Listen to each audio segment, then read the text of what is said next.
What's good? I'm Skip. And I'm DJ. And this is the Cypher. Hip hop, man. I said hip hop.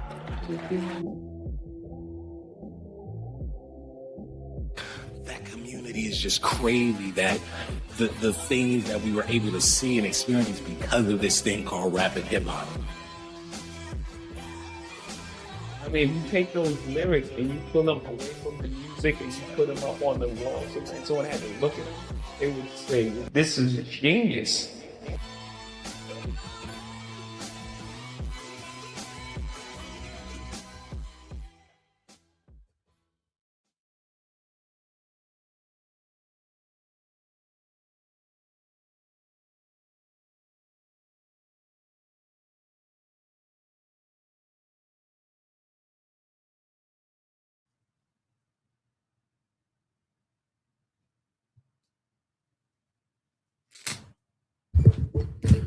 Yo. Mic check. Mic check. What's good, family? Put that down. Okay. Sound good. Put my glasses on. What's good, gang? Ladies and gentlemen, we have made it to another Saturday. I am Skip, one half of the supergroup We Are Deciphered. Shout out to my brother DJ. Shout out to everybody in the chat so far. Shout out to the mods. Shout out to the members. Shout out to the YouTubers. Shout out to the passerbys. As you coming in, do me a favor and hit that like button for me. Hit that like button for me. Please, please, please. I probably should have ironed this shirt, but it is what it is.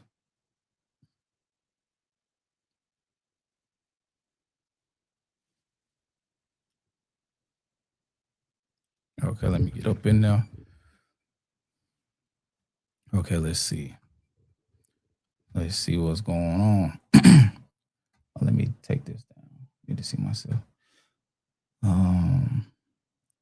Shout out to Mariposa, Illuminata, member for 11 months. Let's go. What's good? Thank you for your continued membership as well. Shout out to Big Heck. Do-Rag Skip a different breed. He about to pie. Yeah, we finna chop it up, man. We finna new camera. Nope. Same camera. I think I got some moisturizer on, so it's probably just looking a little shiny and shit. That's all, a little extra shine on me. Let's see. Shout out to everybody that's pulling up so far. Shout out to Miss Bynum. What's good? First member ever. Shout out to Miss Bynum. She got this whole thing started as far as the membership goes. So we would never ever have any Miss Bynum slander. I don't care what she say. She good money. Shout out to Q Smooth. Shout out to Starlin, Bakugan, Screaming Silk, Megatron, Tiffany, Shantae. Shout out to my southern brother down in Dixie. Ashley, Sierra, Grandmaster Scrub, Tamila.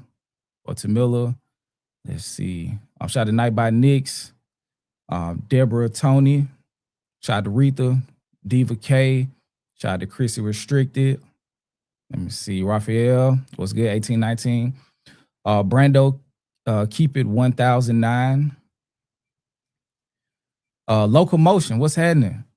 Let's see. If I didn't say Quantity, what's happening, Quantity? Let's see. It definitely is survival. Shout out to Sir Derek. Power to the people. We back to do maintenance. You already know we finna rock like crack when it came in. Let's see. Who have I missed so far? Shout out to Aswan William. Shout out to Kim Life. Shout out to Shan26, BX Finest. Shout out to Raphael 1819 with a $10 super chat and the membership and holding it down as a mod. Shout out with the cap emoji. Let's see. Good evening, hosts, mods, and Dakotas. Let's see. Shout out to Q Smooth. Not to get off topic, but this week is going to be a huge week for hip hop. The Tupac trial is coming on Monday. What is your opinion on that? I ain't gonna lie. I just want justice if at all possible. And let me know if y'all want me to like I probably won't be able to cover it like consistently outside of like normal streaming cycles, but I'll try to cover that if that's something y'all want. Shout out to Big Zo. Shout out to Goods from Big Zo TV. He's doing fantastic coverage on the Nolan Wells investigation and just keeping us up to date. So I wouldn't even play like I could do it to that level because I just don't have the time.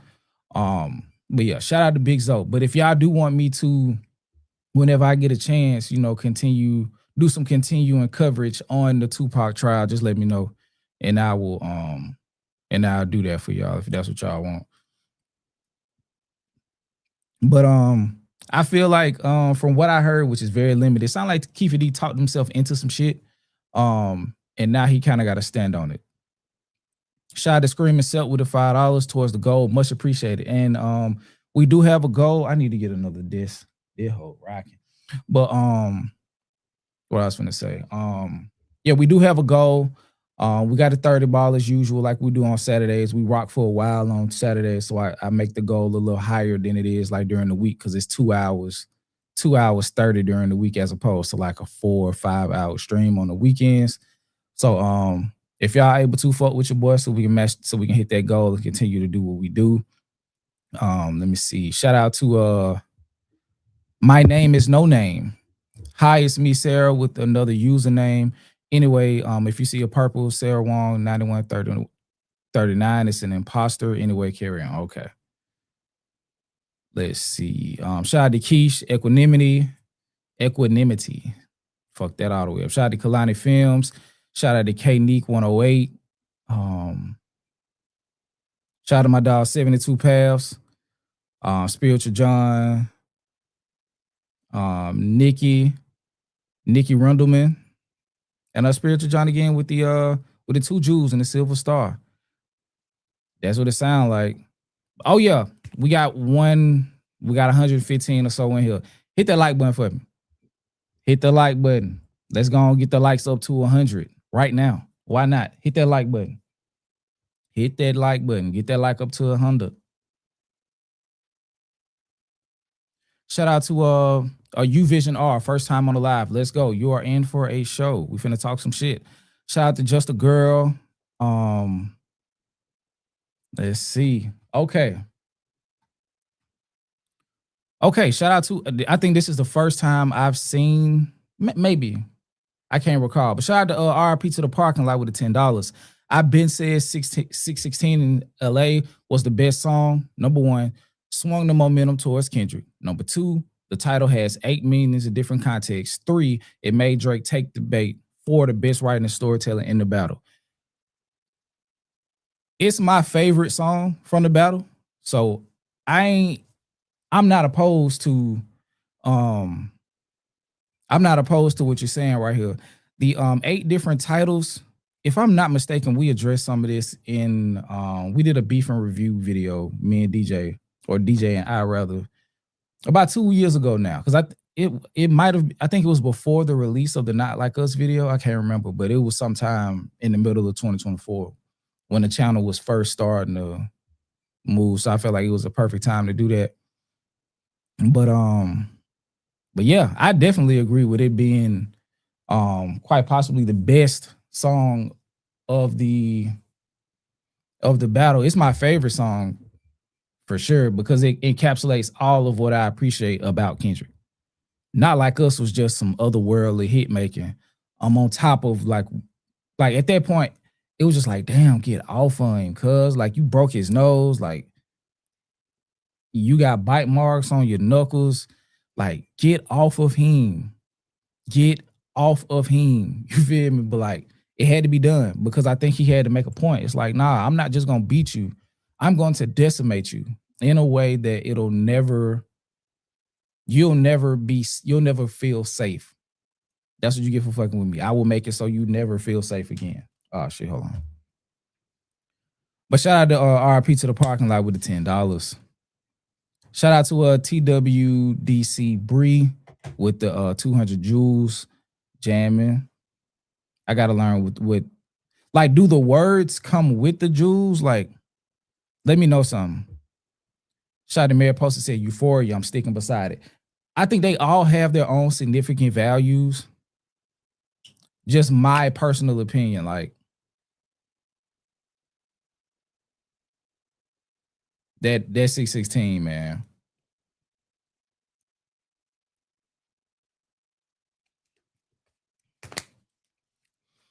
And it could very well be due to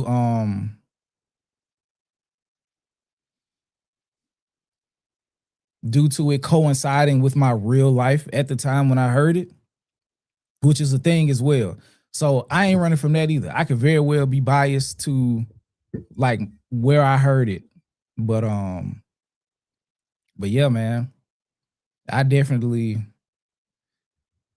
I love that song, bro. Cause what I love so much about that song also is at least for 65% of it, it does not feel like a diss song. It just feels like a great song from Kendrick. It feel like it could have been not a heart, but just like a song that just got released, like a Lucy or something.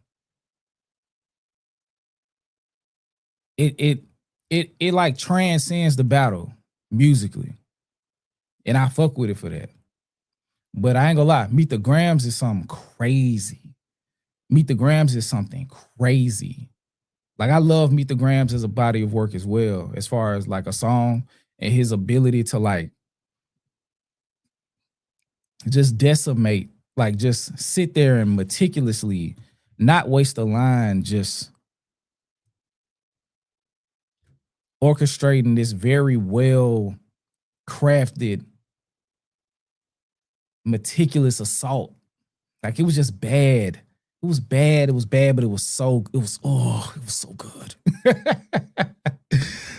Drake is insane. But yeah, he picked him apart extremely bad with Meet the Grams.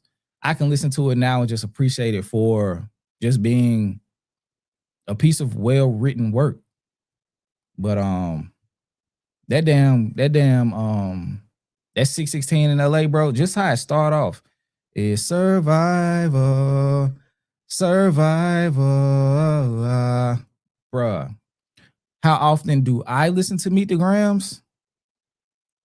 Probably since the turn of 2026.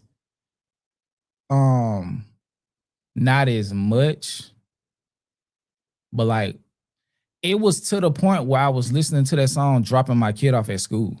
So I was running that song a lot. Leo. I was running that song a lot, bro. But yeah, like, and especially like in my line of work, like with this music stuff, I don't get a chance to like really just live with music like that so much. Well, prior to getting rid of the Road to 100. But yeah, bro, like I was listening to that song a lot for a year and a half, maybe. I slowed down with the turn of this year, but like all through the first half of my son's last year of school, I was listening to that song at least 2 or 3 times a week. And when I say listen to, there may be multiple listens in that session. So yeah, I was running that. And that's in the 616, I'll just anytime I just want to hear something from Dot, I might just cut that on. Just because like it's something about that song, like it feels fresh every time you play it. And that's like I don't know what it is about that song. I think it's because like it just sits outside of everything that it just feels new whenever I play it in particular. But yeah, let me do something real quick.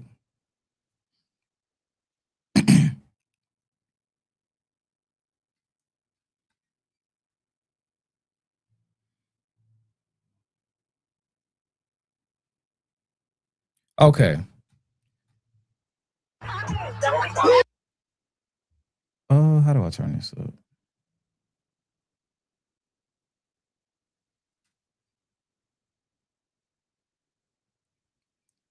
This is a quote unquote AI song. And part of the reason that I'm playing this is one, to see if it get copyright claimed, but two, whoever made this particular song, if we're living if we're living under the understanding that this is an AI record, whoever made this song, bro, they did a good job. As far as like trying to capture the essence of what Kendrick, like some of his rap style, I feel like they did a good job.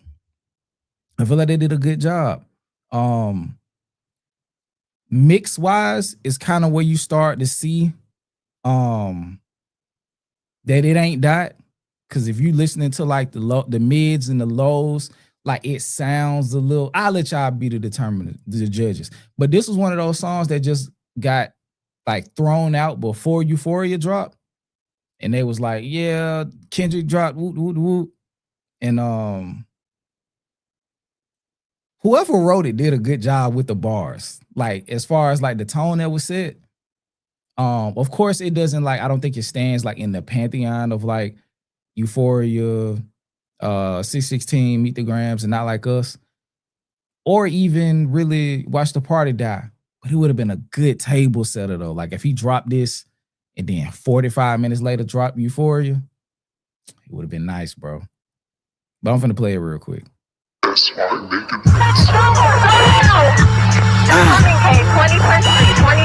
Can y'all hear it? Let me know if y'all can hear it. Let me do these super chats real quick. Shout out to Sharonda Ridley, 3015 with a 20. Greetings everyone towards the goal. I'm not gonna lie, I'm about fed up with all this mess with the game, and all the goofies need a spiritual cleansing. 616 was fattening the cow before the slaughter. Sheesh. I ain't gonna lie. A part of me is also like, I wouldn't say tired, but I think we underestimated what was about to happen, or what we underestimated the gravity of the battle. That's the biggest thing. We underestimated the gravity of the battle. So when you look at it from that perspective, we're in the internet age where everybody has an opinion. I'm starting to realize, like, because now I'm on Twitter, you can have like, I think soon, like niggas are getting verified, like they're getting verified accounts as soon as they hit 1,000 subs, and that's allowing them, at least perception wise, to carry a little bit more weight. People creating false narratives, like people have learned how to make and present stuff as like it's coming from a publication, and then you click the post and it has no facts. It's just headline, narrative, no article, no nothing. And like, since people scroll so much, they're picking up this information, not doing any background research, even just to click the link to click and see if there's a link or anything that's verifying this information. So like, with all of that in consideration, we were foolish to think this was going to happen and be over. In hindsight, we were very foolish to think that this was going to happen and it was just going to be over. And that creators weren't going to continue to discuss it, that there weren't going to continue to be developments, that new wrinkles were going to be revealed, all of these different things. We were very foolish to think this was going to live and die in 2024. This is going to extend into the 2030s. These guys are going to be retired, and this is still going to be a thing. Jay versus Nas was 25 years ago. This year, we're about to hit the 25th anniversary of the release of The Takeover and Ether. 25 years. And it's not, people aren't still going live, but they're even like, Nas had a verse like 2 years ago, and he was talking about he still texts Jay-Z and say it's not over at the 20 plus years. So we were foolish to think in the information age, in the hyper And I say information age, and that's like right information, misinformation, and disinformation.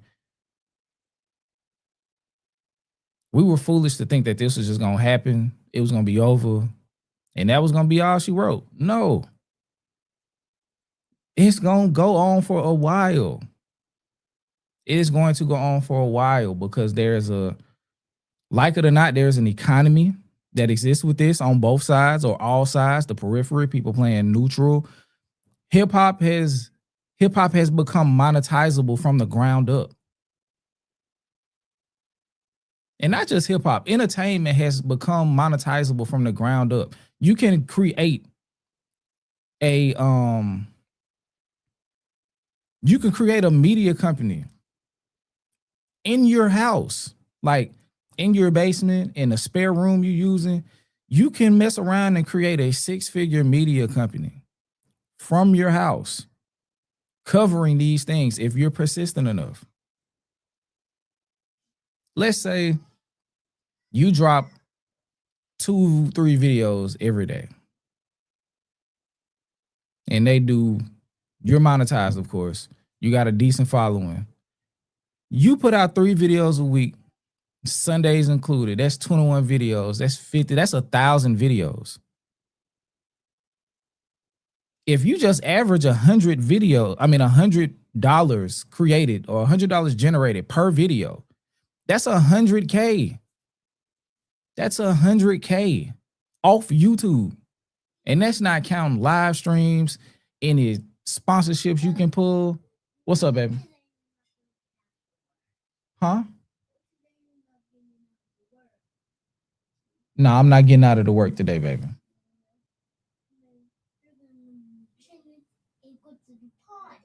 What party? Okay.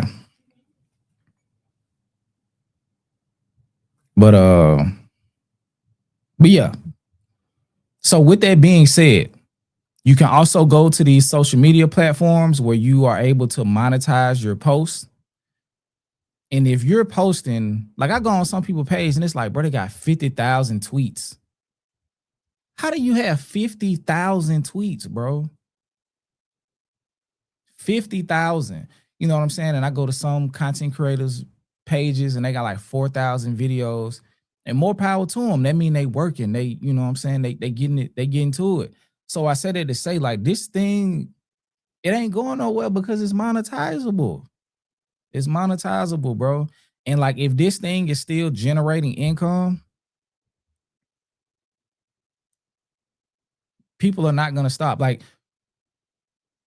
we watch folks like Academics and What's the Dirt and all of these people on quote unquote the other side say these things about how divisive the battle was, and this, that, and the third.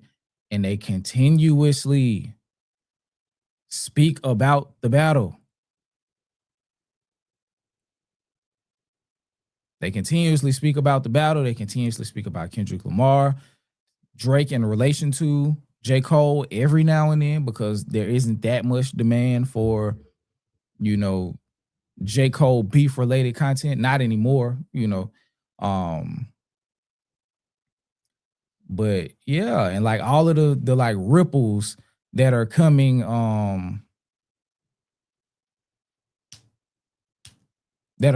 from the two main characters, as they just continue to, you know, do whatever they do, for better or worse. It's not gonna stop. It's not gonna stop. So much so that we are in a space now. And this is why sometimes like certain pieces of content I don't engage, because like I ain't so locked into this creative shit that I'm willing to do any type of content. Because just like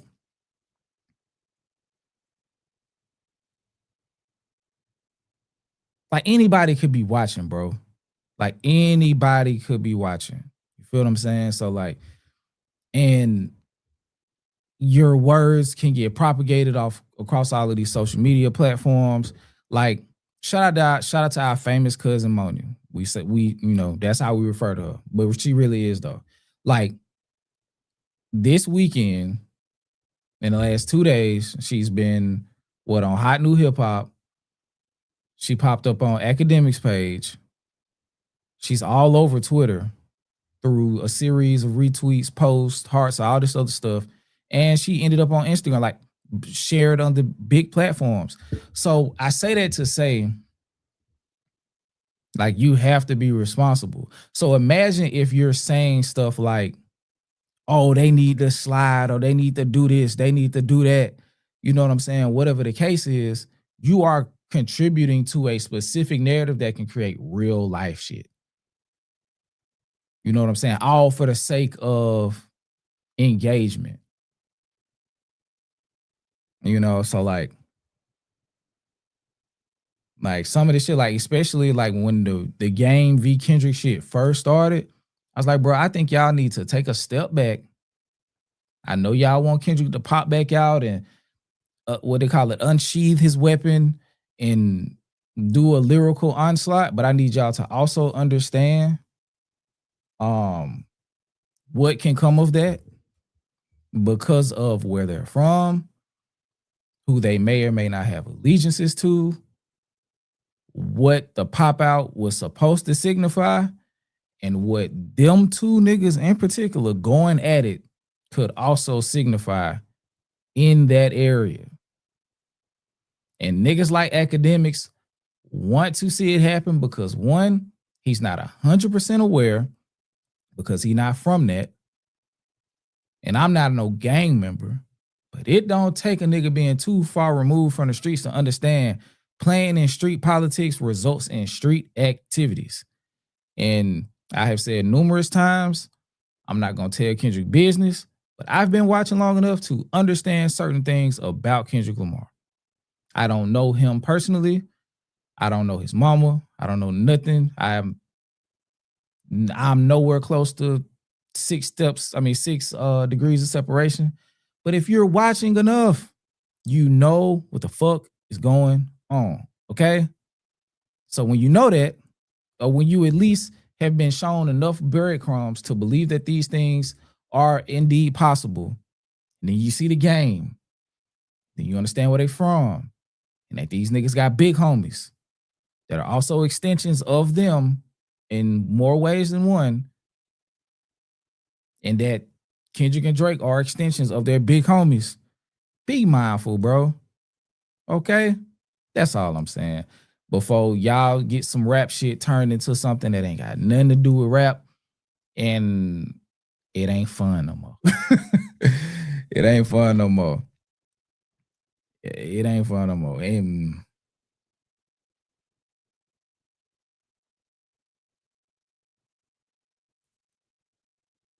yeah, it ain't fun no more.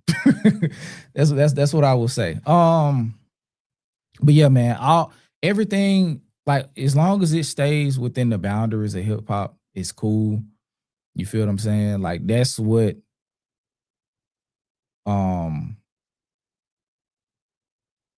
allows the genre to thrive, when stuff can stay insulated, you know?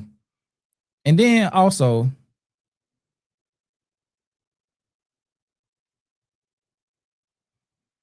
something that pop off disadvantageously, or like that turns into some real shit, makes everything that happened prior look stupid as fuck. Hold on.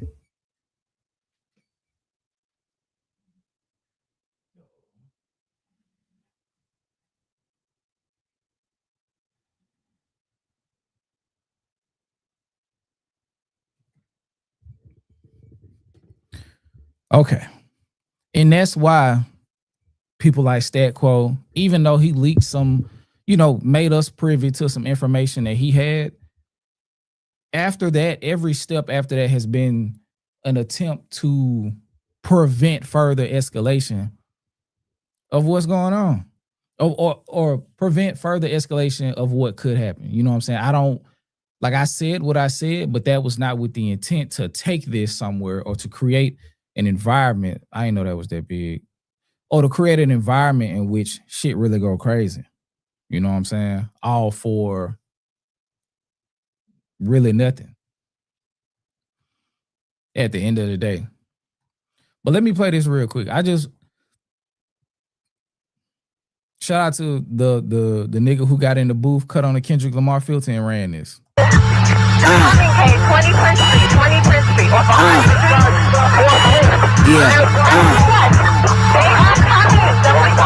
Utter my name 3 times in front of your mirror. You hesitate to proceed after you reconsider.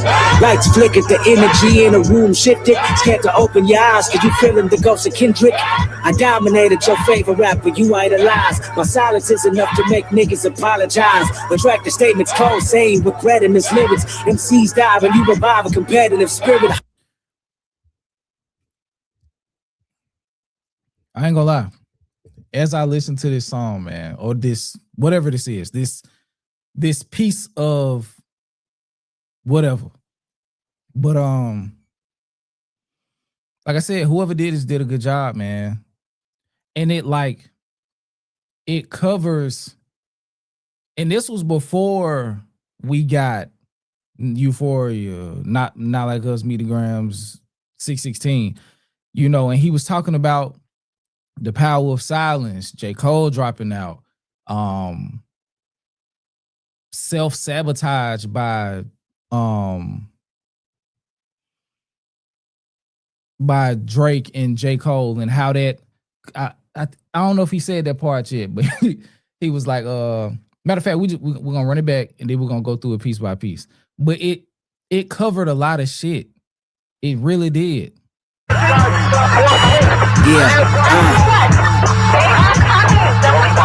Utter my name 3 times in front of your mirror. You hesitate to proceed after you reconsider.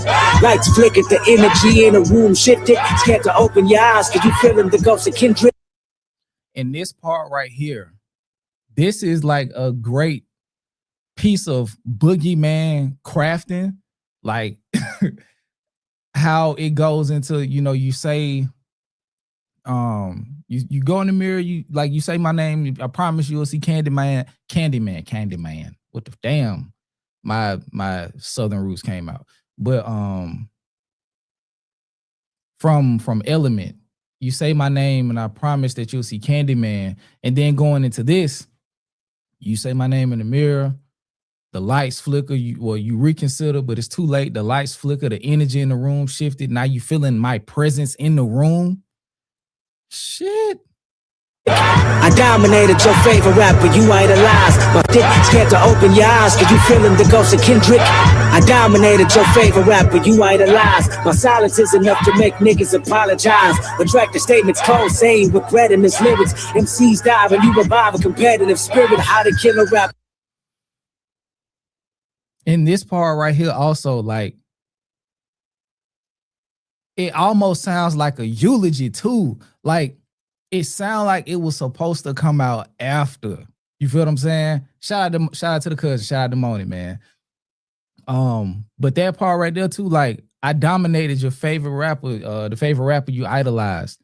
The silence is enough to make niggas apologize. And some like, you living with the consequences of like reigniting competitive spirit. Like, all of this is,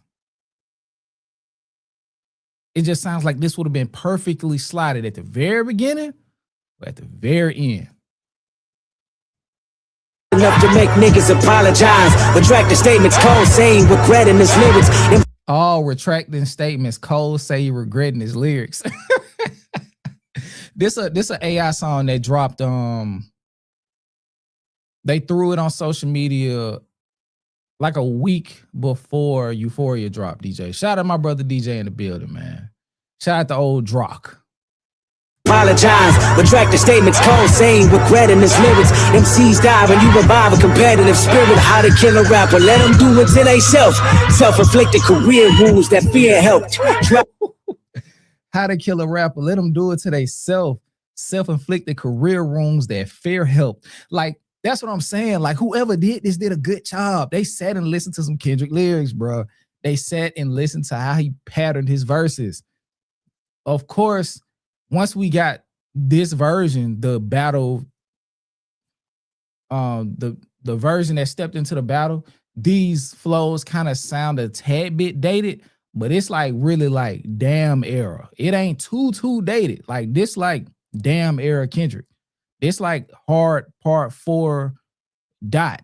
You know what I'm saying? It was they didn't have the newest iOS because it hadn't been released yet. It had not been released yet. Kendrick had not released the new iOS. But at this moment, this was the most updated iOS for the Kendrick Lamar software. Even AI need practice cloning Kendrick. Rapper, let them do it to they self-inflicted career wounds that fear helped. Drop nukes, surprise moves, height and respect. They promised me my death, now they deleted threats. Bro, like this shit, that's what I'm saying, bro. Like this shit hit so hard if Kendrick wrote it. If this was an actual Kendrick song, this shit hits way harder, bro. Like he really like was on their ass. It helped. Drop nukes, surprise moves, height and respect. They promised me my death, now they deleted threats. One rap nigga dead, laid on the floor, and I didn't even have to throw bullets for him to go. Now that we got Damn, Cole. He was on J. Cole neck on this song, bro. Like, and I was looking for stuff to prepare for the stream. Cause sometimes like I will wait till like 6 o'clock and I'm going on at 6:30. And I'm like, bro, it's too like I'm rushing the shit not in order, this, that, and the third. But like today, I worked some overtime this morning. Once I got off, I was like, okay, let's start. And I was searching like on Twitter for like to see what people had been posting and what the internet was saying about the game v Kendrick. And this just randomly came up. And I went to the comments and they were killing this song in the comment section. And of course, this was because it didn't get really any engagement after the day it was released on social media by either I think My Mixtapes or something. And it was like the song sucks, this, that, and the third. It was like maybe 2 people that said the song was good. But which also brings me to the point of disagreeing with the Mallory brothers, like saying that Kendrick didn't have like a whole bunch of hate before this time. Hey, hit the like button, man. Hit the like button. Or I'm gonna go take a bathroom break or something. Hit that like button.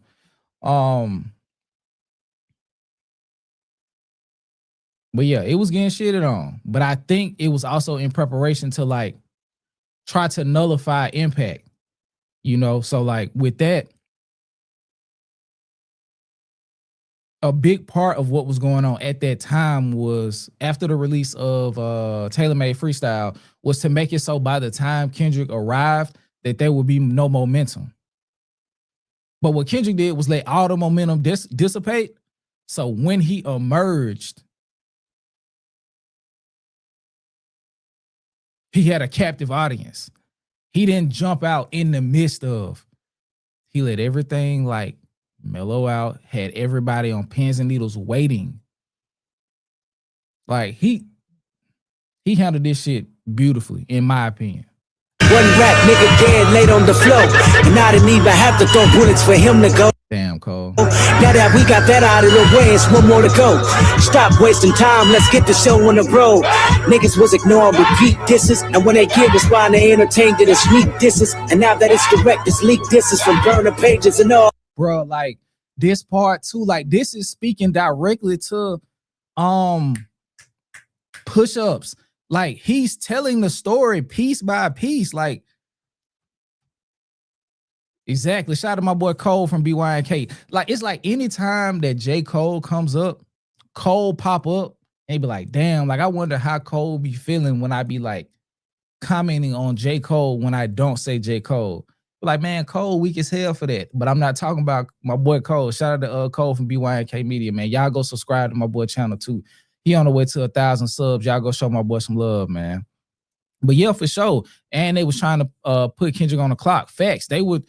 The narrative game was so strong back then. It was like, oh, like they were counting every single day. Like academics would be like, it's day 14, no Kendrick. Like, if I'm not mistaken, at one point he had a counter. I think that nigga had a counter at one point.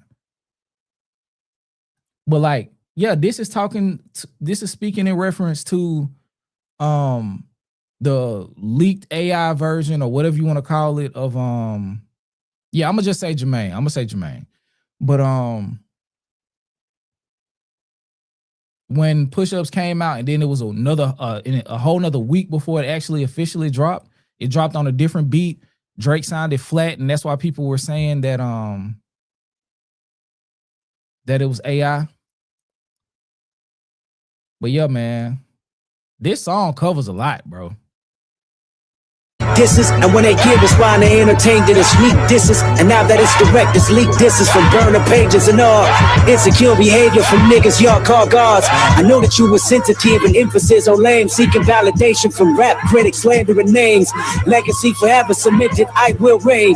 The next move, make the best move, is detrimental. Grab your glocks when you see K-Dot. Better call Ghost Riders just to beat K-Dot. I came with a full clip, but only need one shot. No big breeds, it's dynamic. Uno K-Dot. I ain't gonna lie, that last four, like that Tupac flip and all of that, that was when a little bit of the corn started to come out. This is an AI record. This is an AI song. This is not real unless it gets unless it get copyright claim. Then we're gonna have another conversation about this record. But the person who wrote it did a good job, like as good as they could, capturing his syncopation, a lot of the words that he puts emphasis on the consonants, a lot of I know what he was doing, it just didn't sound good. Like the person who was doing it could, like, they could, like, the person who did it, it's like, it's hard to imitate a rapper rapping. You know what I mean? Like, it's so many different things that you have to have in perfect clarity at all time. And it just slipped a couple times throughout this. Like, grab your Glock when you ZK. Like, it just, okay, this don't even sound like a nigga from California no more. You know what I'm saying? Like, because when I listened to it in my AirPods, it didn't sound as flat. But when I listened to it straight out of my MacBook speakers, and it like was able to escape in the room, it was like, oh shit. You can hear the compression. You know what I'm saying? Like, everything sounds like it's on one track. His voice sound flat. Like, you can hear all of these things. You can hear the like modulation that was put on his voice. Like, you can hear the filter low key. But shout out to BX Finest. I think the creator of the song did a video showing how he created it, if I'm not mistaken. I know one of them was, let's see. And I think they made a YouTube video because I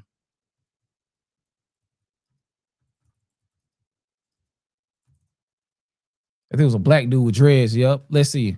I think that song, but let's see. I remember this bro was rapping like he had a little studio set up in his crib. Let's see if this is it. Hold on. That nigga started with yo, yo, yo. Who he think he is? This nigga think he my little girl? Hold on. Oh, this nigga made a bunch of videos. And this is how I created the viral AI Kendrick Lamar. Oh no, this nigga is from California. Diss track. Now, first you gotta get a beat that sound like chaos and the world is ending. So this is a beat that I cooked up.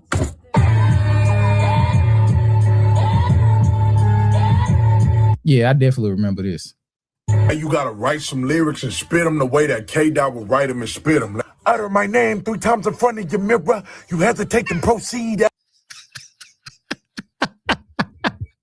Bro, we gonna get to the topic of the show, but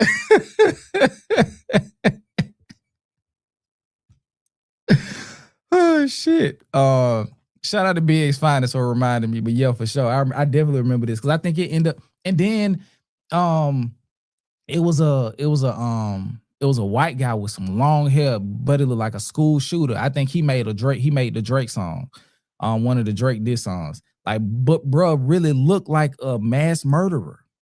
But yeah, because he was trying. I think Psy the rapper, this guy, I think he's of course he's a rapper, but I think he was trying to use the attention to like push his career. But it's like, my nigga, we came to know you from imitating Kendrick. Like, the demand for what you did was under the guise that it was from a completely different person. But I ain't gonna lie, as time has passed, like I said, this shit was kind of hard, bro. It was kind of hard, bro. After you reconsider, I know Kendrick Lamar likes to emphasize his T's. Party. He can party. So we gotta incorporate that. Grab your Glocks when you see K-Dot. Grab your Glocks when you see K-Dot. Better call those riders just to beat K-Dot. I came with a full clip, but only need one shot. I ain't gonna lie, I shocked myself. I thought it was gonna sound fake. I thought people was gonna be able to tell it was fake. People think it's actually real. So I just want to come out for the record and say that it's AI. That's not Kendrick's response. I know Kendrick gonna come harder than that. It's actually funny. I seen Drake heard it and commented. He laughed. Yo, sorry.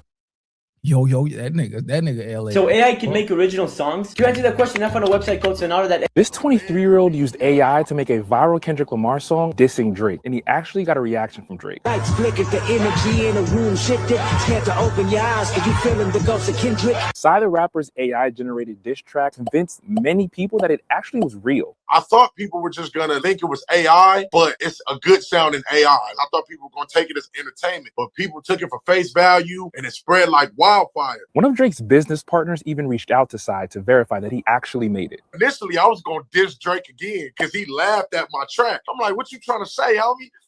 But nah, it's a great feeling, man. But when fans started to criticize Kendrick as a result, Psy took to social media to reveal himself. This is how I created the viral AI Kendrick Lamar diss track. And show he actually made the song. So people took that as, oh, this is Kendrick Lamar's record. He must be scared of Drake. So it was like, let me just come out, lay it to rest, and just show proof that this thing is AI. Like, Kendrick Lamar is not scared. This 23-year-old Hold on, Make a song by Kendrick.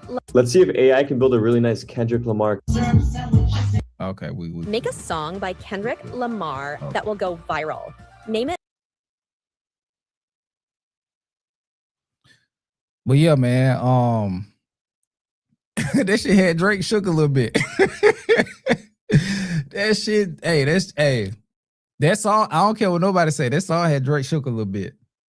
Him commenting and laughing under like the post where it came from, that was not a vote of confidence. That was not a vote of confidence from the obster, man. It was not. I think he was possibly thinking, knowing that he had, because I don't care what nobody say. When Push-Ups was made, by the time Push-Ups officially was released, he was done with Family Matters, and he was just waiting on the opportunity to drop Family Matters, right?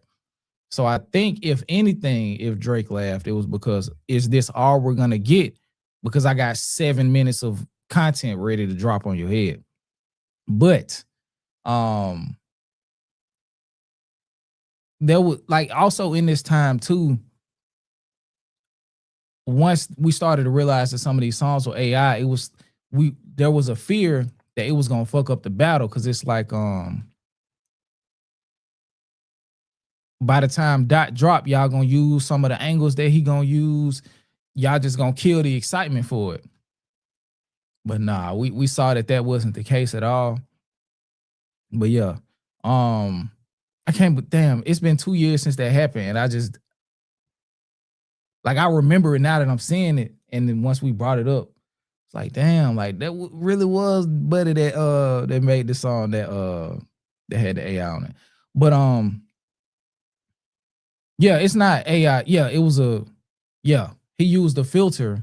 And that was when we also started to learn about people having access to all of these filters. Like, cause it was multiple Kendrick Lamar AI filter records like that came out around this time. In between the release of Push-Ups and the release of Euphoria. It was a fair amount of them. But I think, because I think at that point was like, nah, AI is not ready. Whatever it is, it's not ready. You know what I'm saying? Because they can't capture the essence. They don't have the warmth of the voice. Especially somebody like Dot, because it's going to be mixed extremely well.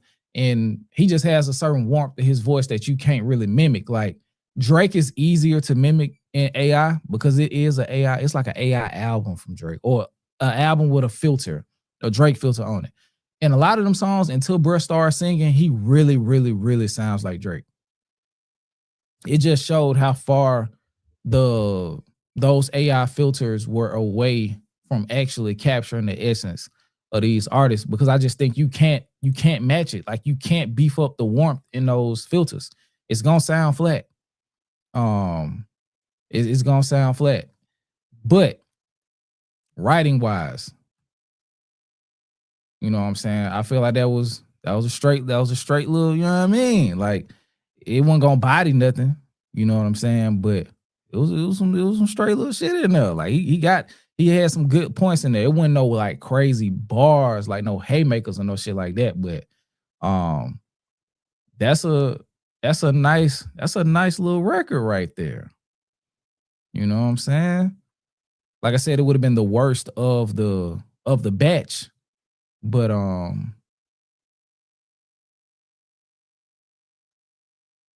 it would have been a cool little thing to add to the lore, because like 2 years later in hindsight, them bars hit.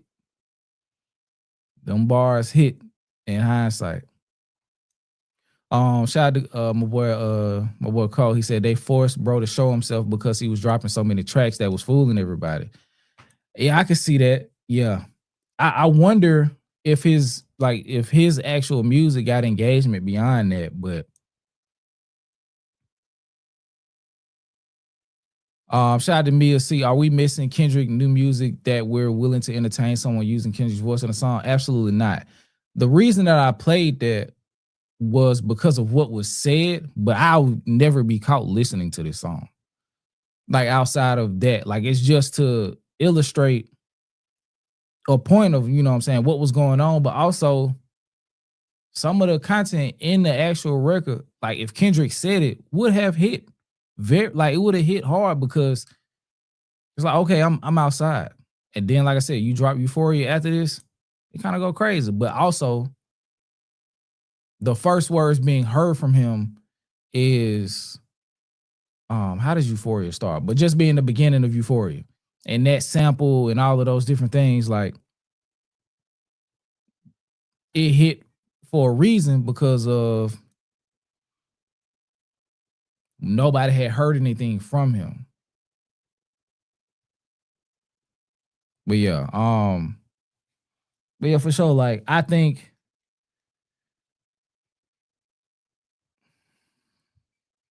but yeah, well, I will say this to answer your question as well. There are very high viewed and engaged with AI projects on social media. I mean, on YouTube. So yes, to answer your question in general, nigga, yes, if it was a dude, and it's not AI per se, but he was a producer. I think his name was Will in the Soul.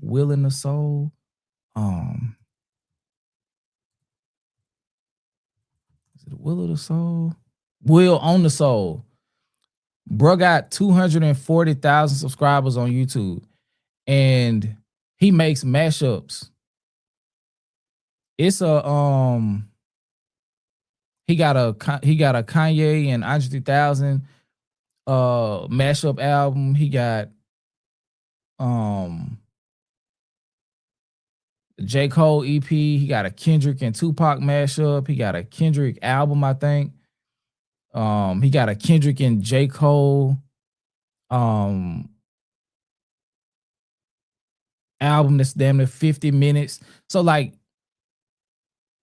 there is a demand for this. Like, people want to engage with the artists, and when stuff, it's like fan fiction. So just like how people who like fuck with Dragon Ball Z,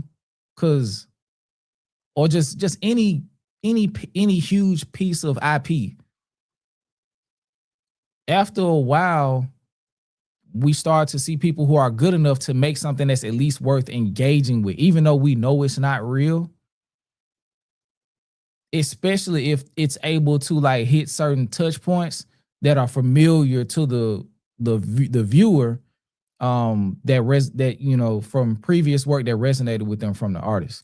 So Hell yeah. I just think music, for better or worse, and it's probably on the lines of worse, is starting to get some of those, as we start to integrate technology into stuff. Yeah, as we start to integrate technology into stuff, particularly into music, we're going to get more fan fiction. We're going to get more tech-driven mashups, production flips, and the production flips and shit like that have been happening. That's stuff that's been happening since the DJ, like since it was primarily just the DJ, and then the DJ and the rapper came, or the DJ and the MC. Like, we've been getting mashups for a long time, like being able to isolate vocals and throw them over different beats and stuff like that. That's been happening for a long ass time. Yeah, shout out my boy Groovy Tony, Team 4-star. Yes, sir. Was that Dragon Ball Z Abridged? Did they do Dragon Ball Z Abridged? I think so. If I may be mistaken, but I think they did Dragon Ball Z Abridged. Shout out my boy DJ. He said it's definitely a lot of fanfic stuff that's out there damn near better than the original show, especially in anime. And exactly, you know what I'm saying? So like, so yeah, this shit just crossing over into different areas. You know what I'm saying? Like, DJ sent me not too long ago, and the quality of it wasn't that good for real, but the storyline was actually kind of fire. You know what I'm saying? There was some Dragon Ball Z shit. The animation wasn't that good. It wasn't really good at all. But it's there are pieces of content with way better visual production that also can meet that level of storytelling. You know what I'm saying? So yeah, we're here. We are here. To answer your question in its totality, we are here. We're here. But yeah, like Will on the Soul, like the way he puts together some of this stuff, of course, you can tell that it's not real, because you know it's not. You can tell that the songs aren't real songs. You know, but like the beauty is in being able to see someone compile these things that are clearly separate and make them feel cohesive. You know what I'm saying? But Audio Mulch, Girl Talk had a couple albums of mashups. Okay, got you. Let's see. Kind of like what Spectre does. Exactly. And if I'm not mistaken, I think Spectre may be a DJ. Shit, I just reacted to Spectre through N95 on the Fiend beat, and I reacted to that because I thought it was dope. And that's not AI or anything like that. Like, that's just some DJ shit, you know. But like throwing filters on your voice and popping out and making music as another person, that's when we realistically have to draw the line, because at that point it's like an insane level of theft. You know what I'm saying? That's not sampling, because you sampling likeness at that point. Like, you're actually taking somebody's voice and creating, you know, with probably their most important asset. And it's just like, nah, we're not doing that. But yeah, shout out to AWOL Music. Dude put real creativity into that song too. It's just an AI voice filter, so it's okay to acknowledge that. Yeah, I like, two things can be true. It's like, hey, bro, you created something that was able to capture the music world's attention for a while. Put that energy into your own shit and let's see what you can do. But come up off that AI filter shit and use it. I mean, use your talents in a way that can push your career further. Because as much attention as that got for him, it probably did not lead to continued attention. Because now you just the nigga who made the viral Kendrick song with the AI filter. You know what I'm saying? So it probably hurt his career more than it helped. It may have helped him monetize his YouTube channel or something, but it probably didn't help him as an artist. probably put him in a bad spot actually. Because it's like sometimes you just cannot escape or like how you say, like if you make a too big of a hit as your first record and you never can escape the hit,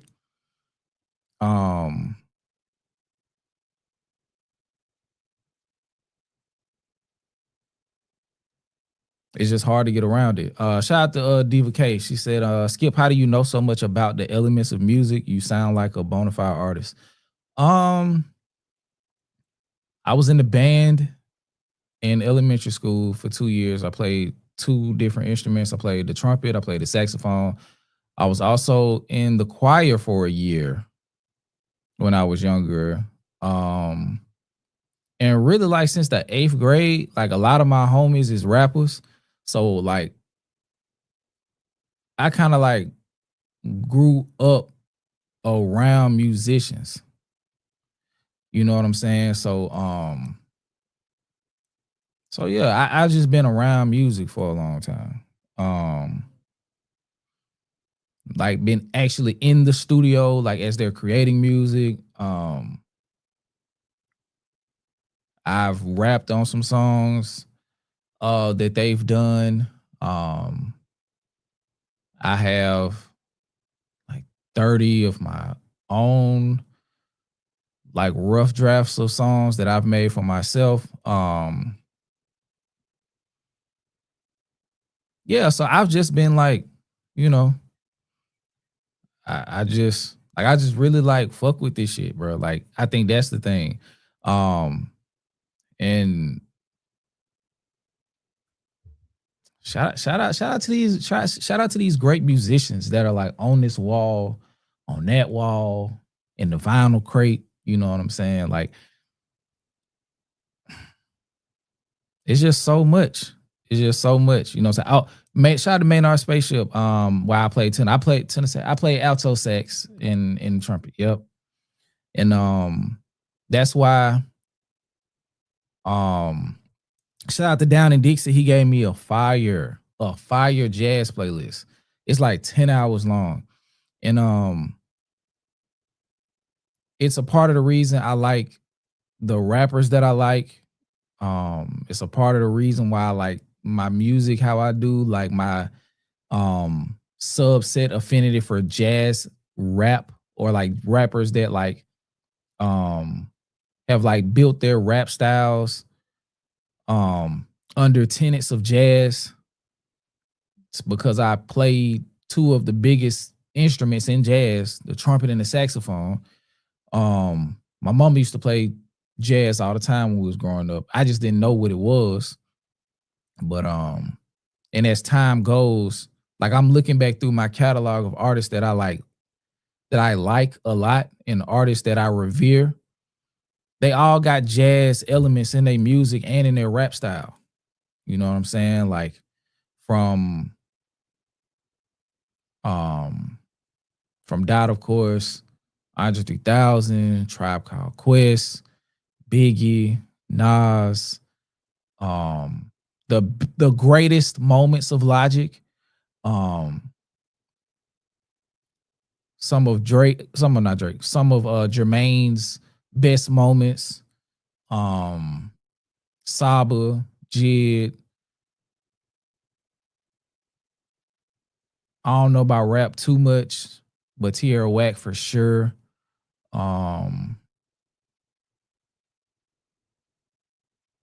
Who else? Lauren a little bit.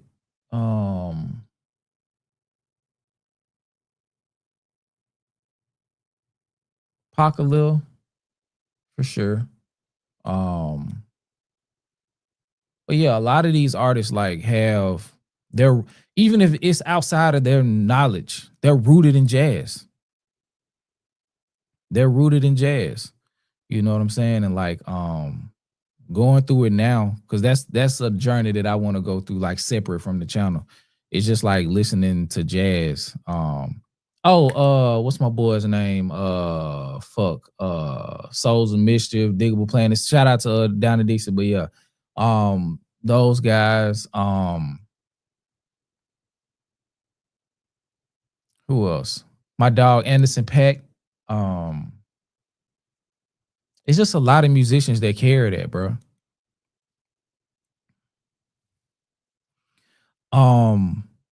Shout out to Keisha said you like traditional jazz or smooth jazz or both.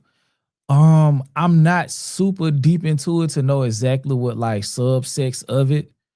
But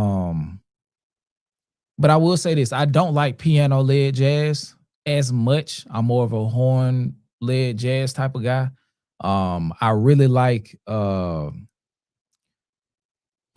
John Coltrane. Like I really like John Coltrane. I like that chaos element that he brought or that he brings in his jazz. I fuck with that. I just like the horns, man. I like how the horn can almost like take the place of like the guitar from rock and roll and just a love supreme, exactly. And just provide those riffs and shit because that's where the flows, that is the equivalent of a flow pocket. A riff is a flow pocket. And just watching those particular things evolve over time and see how they reintroduce themselves into different areas and genres of music is beautiful to me.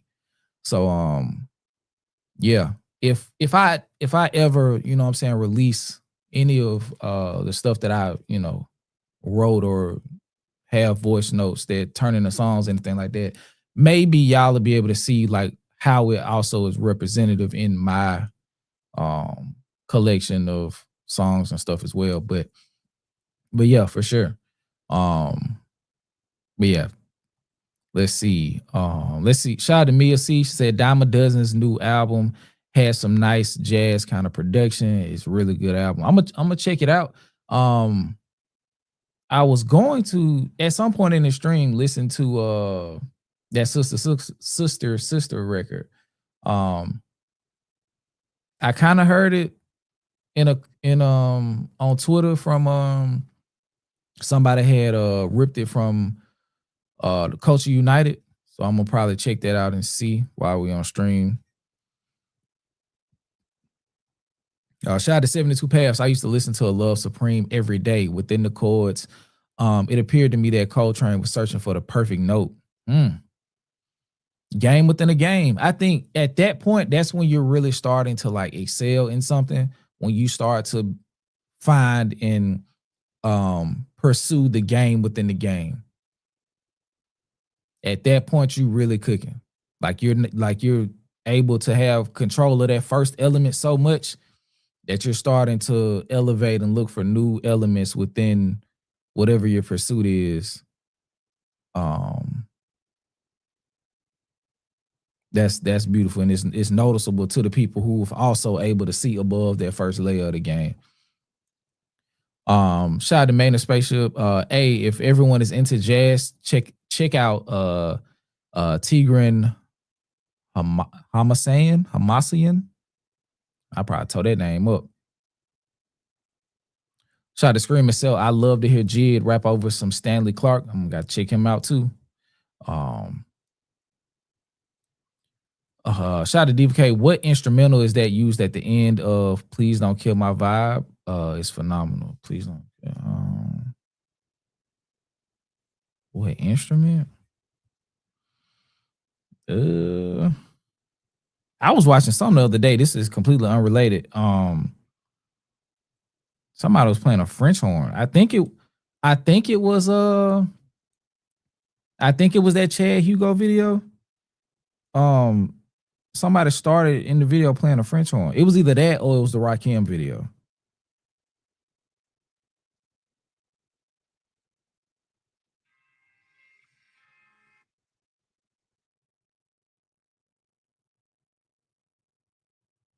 Hold on, I'm trying to get it to play. It won't play.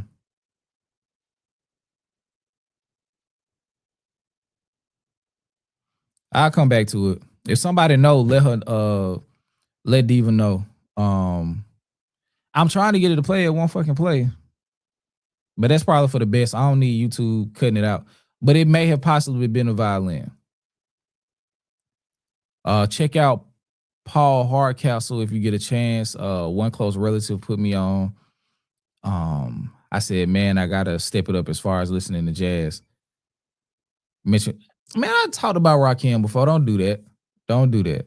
We was talking about the lineage not too long ago, and how if not for Rakim, we don't get this.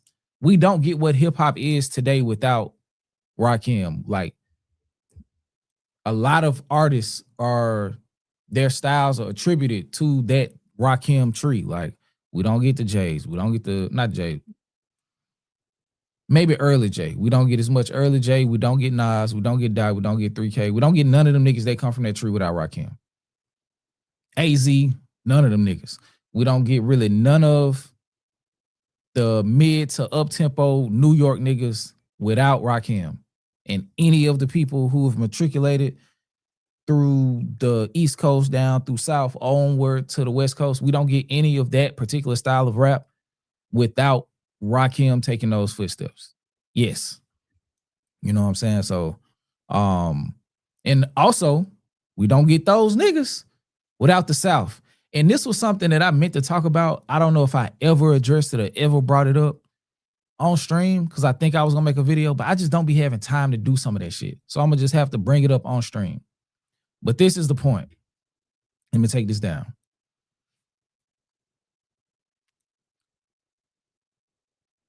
New York started to suffer musically, hip hop wise, the moment New York broke its covenant with the South.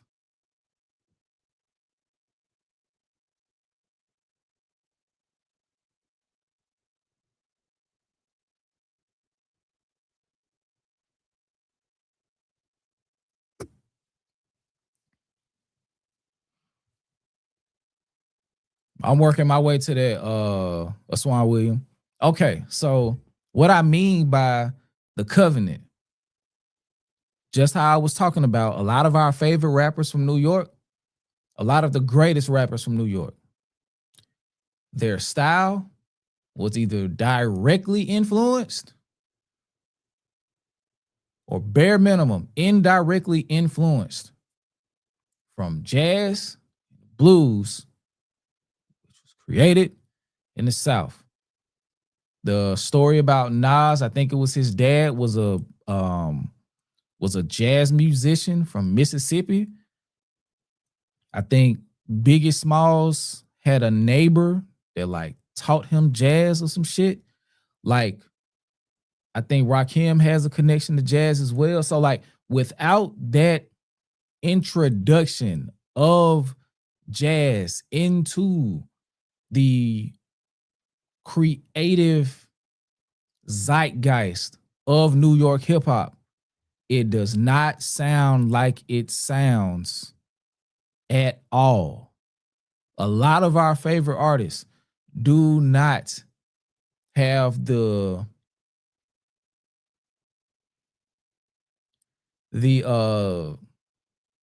seeds planted to water and grow plants that turn into the bodies of work, the styles, the cadence, syncopation, rhyme schemes, all of these different things without their knowledge base and affinity on some level for jazz. And as we proceed to do away with those seeds throughout the mid to late 90s and going into the 2000s in New York, we start to see a gradual decline in the quality of music precipitating from New York. Not only is that a relationship with the lack of interest and homage to jazz, the music scene in the South started to bubble, and there was not as much collaboration and honoring of the South from New York or just the East Coast to continue to maintain that covenant. And a reason I say that is look at a lot of the artists who have popped or made noise or cultural staying or had cultural staying power post 2005 from New York. The large majority of them are paying homage to Southern music.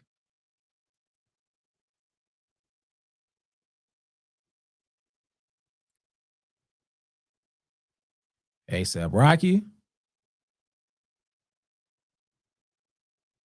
Nicki came down south and started fucking with Gucci and got the sauce. Fucking with Wayne. Cardi, her biggest song was basically a Kodak Black cover song. Who else? Who else? A Boogie was low key an Atlanta nigga. I think probably the only person that kind of like stands to the side is maybe Pop Smoke. Or just the niggas who imitated 50 Cent. But that's just because I can't trace where 50 Cent comes from.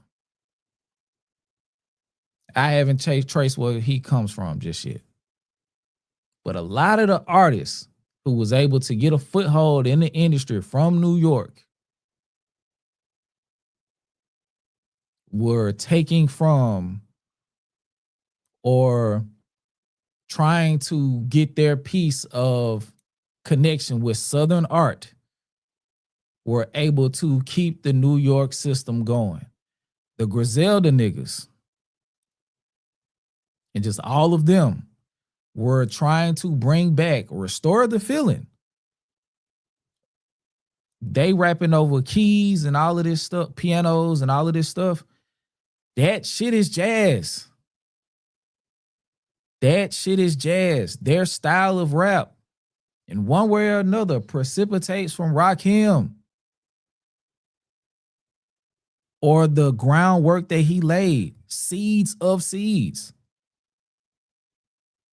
And the more or the longer it goes with them, with the New York scene being so reluctant to acknowledge that symbiotic relationship, New York won't come back to the way that it used to be because they have to acknowledge that their supremacy is due in large part to the existence of Southern music. But New York got to get out of their own way to acknowledge that. Shout out to Cole. New York stopped sounding like New York for a long time. New York had to adapt to the new sound. This is true. But New York's signature sound was also okay. So let me not repeat what I said, but build on what you said. They did try to adapt to the new sound. Some of them did. But not honoring where those sounds come from and building on them in a way that's true to where they are and where they come from, created facsimiles of lesser versions of the root.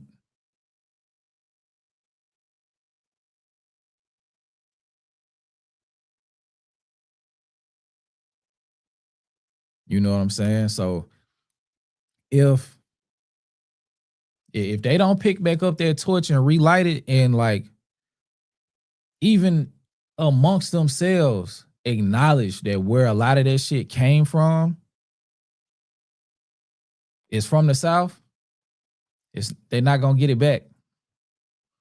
They're not gonna get it back. They're not gonna get it back. I think at a certain point, they got they forgot that or felt like they no longer had to acknowledge it because New York was the place. New York is the birthplace of hip hop. But a lot of the sperm and the egg that created hip hop is Southern music. And they got to acknowledge that. Black plight and Southern music. You put them together, boom. They have the baby is born in New York and it's hip hop.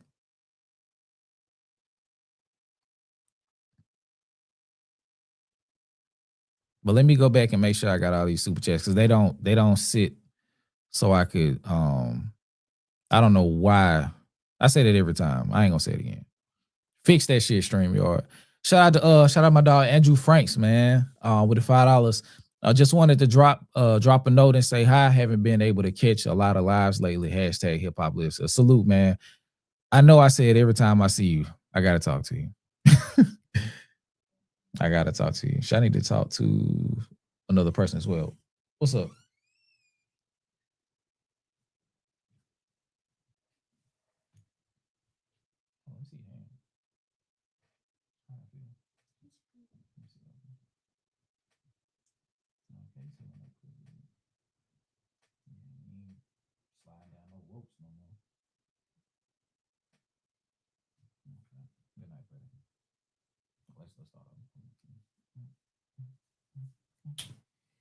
What's up, baby? You sleeping? Go to bed. Sleeping on you. Nah, you ain't sleeping on me. You cut up today. I'm sleeping on you. Go to bed. Give me a hug. Oh, hold on. Go to bed. I'll see you in the morning, okay? Get out. You don't get to say yo tonight. Get out. Nope.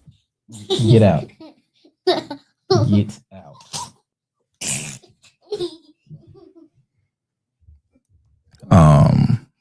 Yeah. Oh yeah.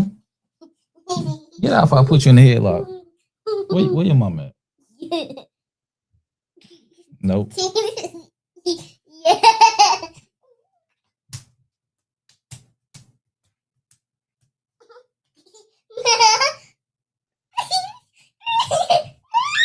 Get out. Where your mom at for real? Go get Rubber a hug and tell him good night. Well, go on here. Say good night. Yo. Say good night, everybody. Hello. See, get out. No. You gotta go. You're interrupting the broadcast. Hello. Say good night, everybody.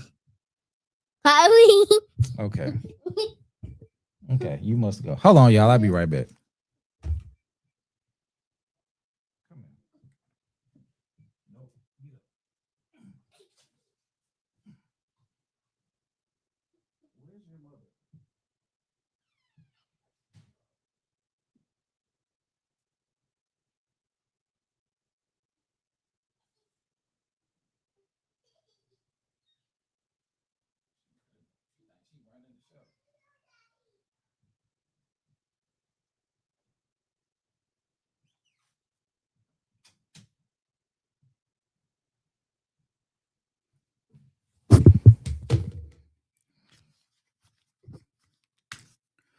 Okay, I'm back.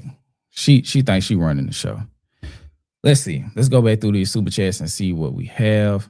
Shout out to Diva K with the $2. Goal oriented. Hope y'all are having a good weekend. Much appreciated for the contribution. Yeah, we're doing good so far. I hope everybody else that's watching is as well. Shout out to Cam with the 10 and the membership. Skip, do you think Drake and K-Dot could ever sit down and hash out their differences? Nope. Or has Drake did too much behind the scenes that we don't even know about till it's irreparable? From what we do know, it's irreparable. Like, this nigga was in court documents asking for a paternity test. I don't think like somebody who's willing to go to lengths that Drake has went beyond the beef. It's over with. I don't think so. I think that's one of them things where it's like, I'll tell y'all a story real quick. and it'll relate. And this is how we'll, venture into the game. I'm gonna come back to this. In a second once I go through the other super chats because I do want to tell a story real quick. Shout out to Lakeisha Ross with the 2 jewels, silver star. Thank you so much. Let me see.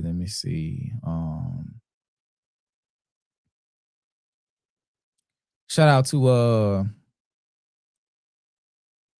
I'm gonna just say Gecko B4P with the $2 in the membership for the gold. Much appreciated.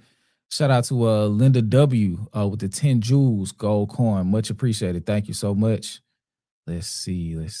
Shout out to Kiki Williams with the big dog, $20. This is so odd that this situation is replaying itself with the game and Drake's 100 song that was filmed on Tupac's birthday. And Monday is the beginning of the Tupac trial. There's some weird stuff going on. Hey, this sounds like a Jason video. This super chat, shout out to Kiki Williams. This sounds like a Jason video. This sounds like a well-engaged Jason video. I ain't gonna lie, that does kind of sound crazy though, for real. That we're getting to, yeah, but that definitely sounds like a Jason video though, for sure.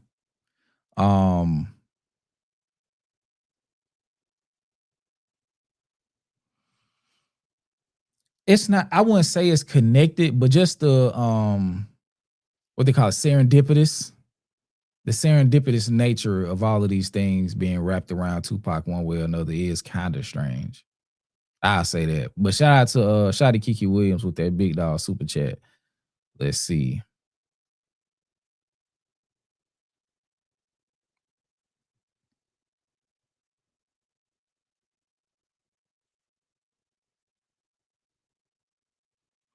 Shout out my dog D2B2 with the 5.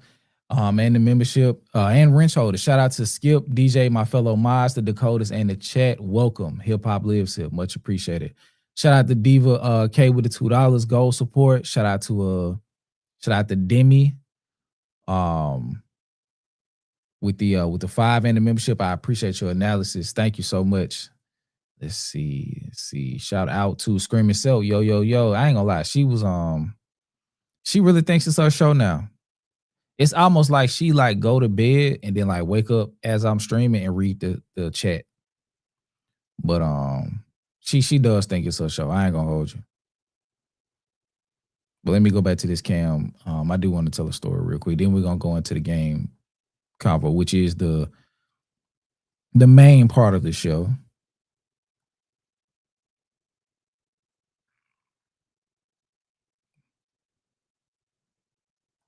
Okay. So to them piecing it up from what we know about Drake putting money in the street, trying to get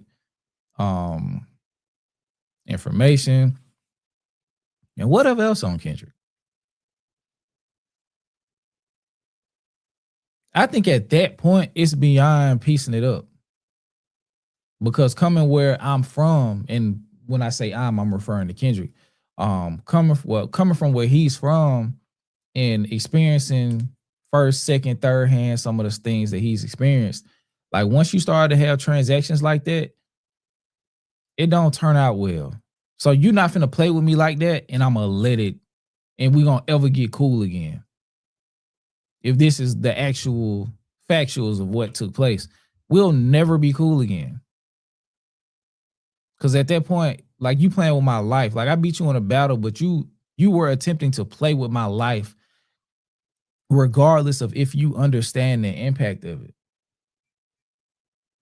Regardless of if you understand the impact. And let me go back to it. My fault. I think before any conversation is had, I think a fade is minimum. I think a fade is bare minimum. Like I think if it's on some shit where Kendrick like, yeah, I entertain it, whoop, whoop, I think a fade is bare minimum. We got to run that before we can even have a conversation about anything else. About anything else, we got to run that. I got to get a chance to lay hands on you before we can come together and coalesce about anything, let alone making amends. So let me tell y'all a story real quick. Long time ago, in my younger life, I had this homeboy, and had known bro for when the first incident happened. I had probably known him about 3 years. So we were walking from a place. It was me and him, and well, it was 4 of us at first, but we broke off, and then we were walking through. We were walking home, and it was like 9:00 at night, and these dudes walked up on us, and they end up catching up to us, and so we turn around, and as we turn around, I'm like, hey, bro, we gotta fight. You know, young kid shit. I think I'm in the 9th grade. And so they turn around. So we turn around, and I know 2 other people. One of the dudes I had been having like kind of like issues with probably since I got to this school. And like we'll be almost finna fight and never fight. And so I'm already like, all right, okay. I know what time this is. And so the new dude is like the leader, but he's like visibly larger than the other 2 dudes. So like let's say the other dudes, they're just normal 8th, 9th grade nigga size, like 5'6", 5'5", 100 pounds. This nigga in the front looked like he probably like 5'9", maybe 165, 170. In the 9th grade, this is a big dude. This nigga like he played football, cornerback, some shit like that. So we have a back and forth or exchange. And bro try to take my pants. I don't let him take my pants. We ain't going for none of that shit. So the whole time, I'm thinking my homeboy at the time is standing next to me. I can take this down. I'm thinking my homeboy is standing next to me. It's raining. It has rained outside. So we're in grass. So it's a situation where you would hear, like every step you can hear it, right? So the dude that's the ringleader, because we was coming from the basketball, we was coming from hooping. So like my shorts was like, my pants was hanging over my shoulders or whatever. So he was like, your homeboy left you, didn't it?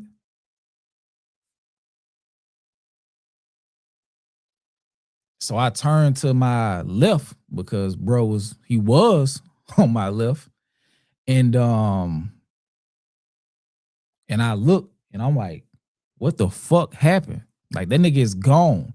So at this point in my head, I'm like, bro, these niggas it's finna be 3-on-1 at this bitch. Like, and it ended up not turning into that, and they end up letting me go or whatever.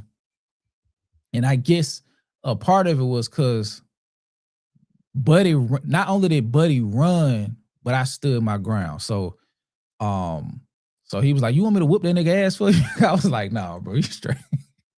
He was like, because I will, because it's obvious at this point, me and this new dude, like I have gained a level of respect from him. So I go home, and Buddy has, the dude that was my friend at the time, ran from where we were to my house to tell my mother and my sister that I was getting jumped in the field. Right? Completely ignoring the fact that he left me in the field to get jumped. So I don't speak to bruh for like 3 years, for real. So I don't speak to bro for like 3 years. 12th grade come around, I speak to him. We kind of get cool again. And We cool through the second half of 12th grade, kind of, sort of, freshman year of college. And then I end up going to the college that he's going to. So we get back cool. Another situation happens my sophomore year of college. This is some messy shit, so I'm not really gonna say much about this particular situation.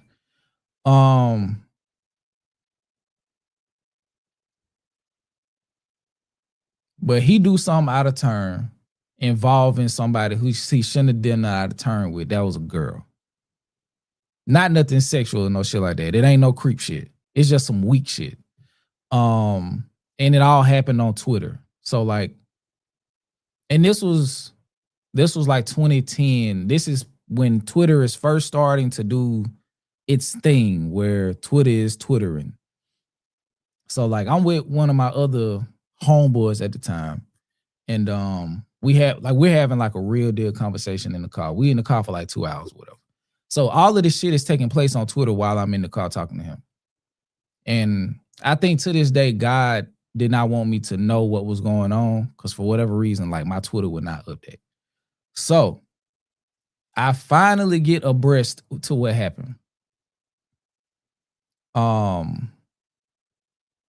By this point, it has blown completely. It is insane. Like, because to tell y'all the story, I would have to tell y'all way too much backstory, and I don't want to do that.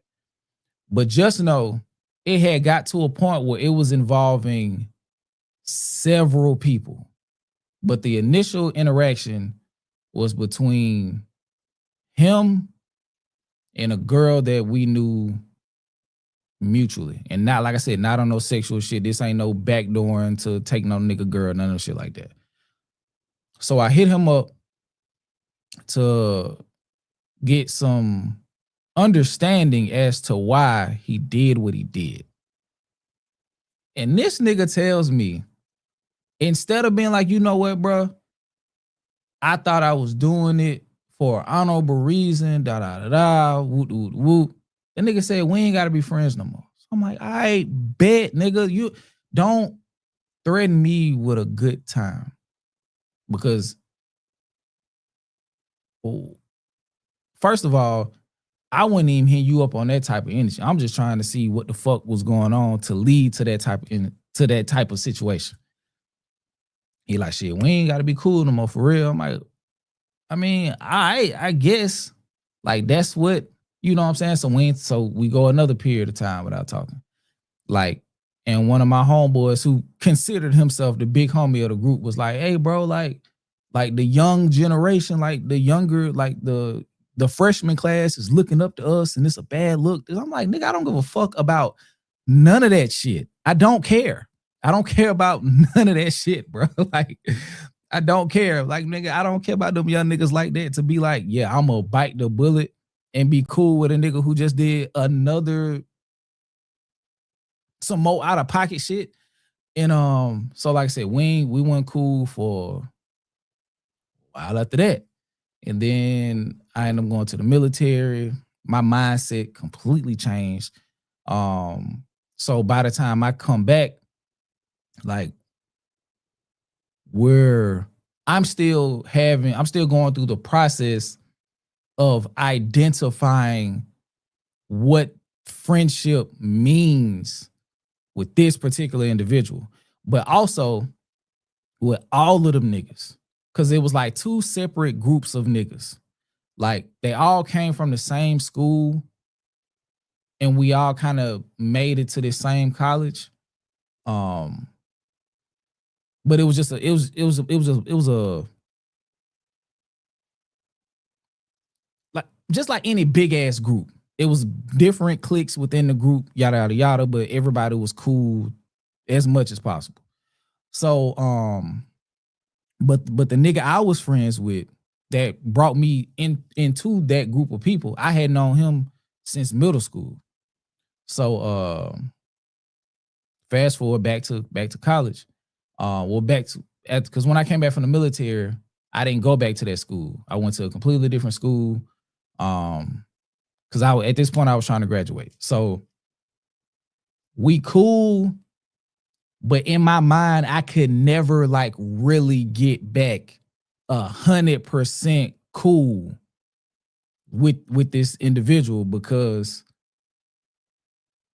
I don't know what it is, but I just can't turn the lock all the way to like unlock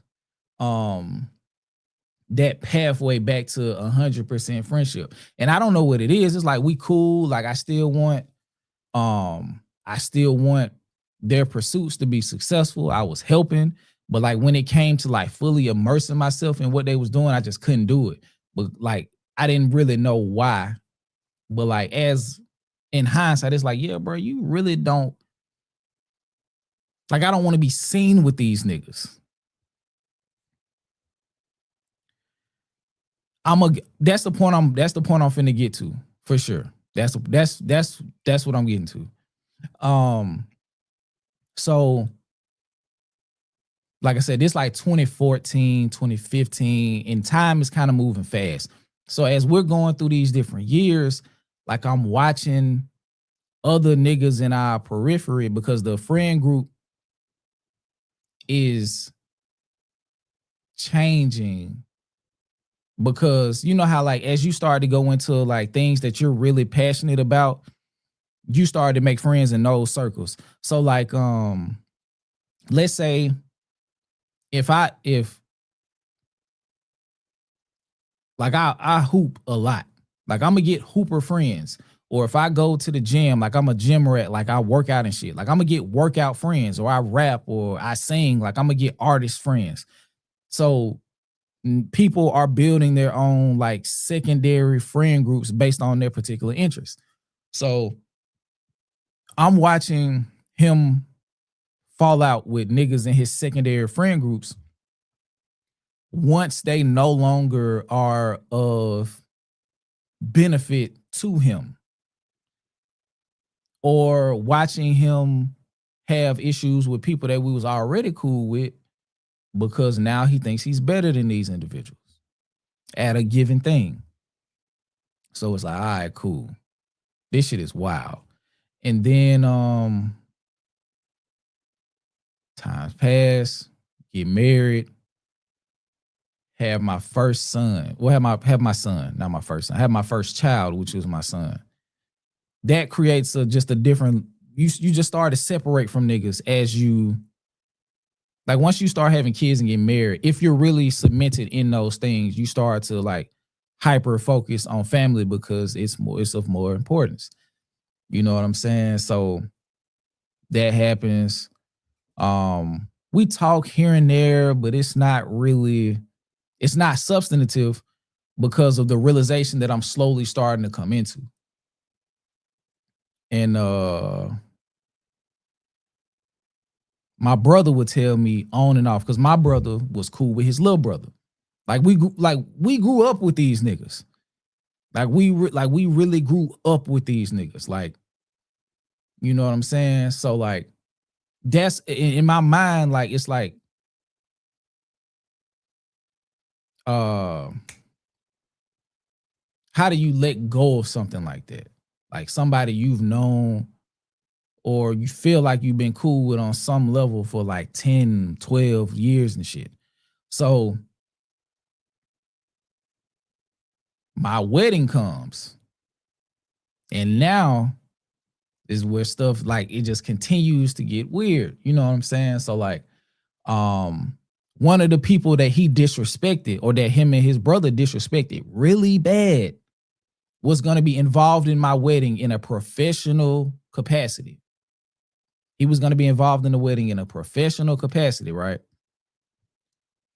The level of disrespect that they gave to the guy that I was hiring was so bad that he hit me up and was like, I can't do it because if I see them, I might fuck your wedding up. I was like, okay, we'll pay you double what we agreed to pay you first because it's too close. We need you. I've known you personally. I met you before I knew them. You know what I'm saying? I think I told y'all the story when I got bit by a dog. the guy that we hired stayed down the street from me at that time. So I've known this dude, or I knew him when I was like 9 years old. But you know, you go to separate schools, so you lose touch.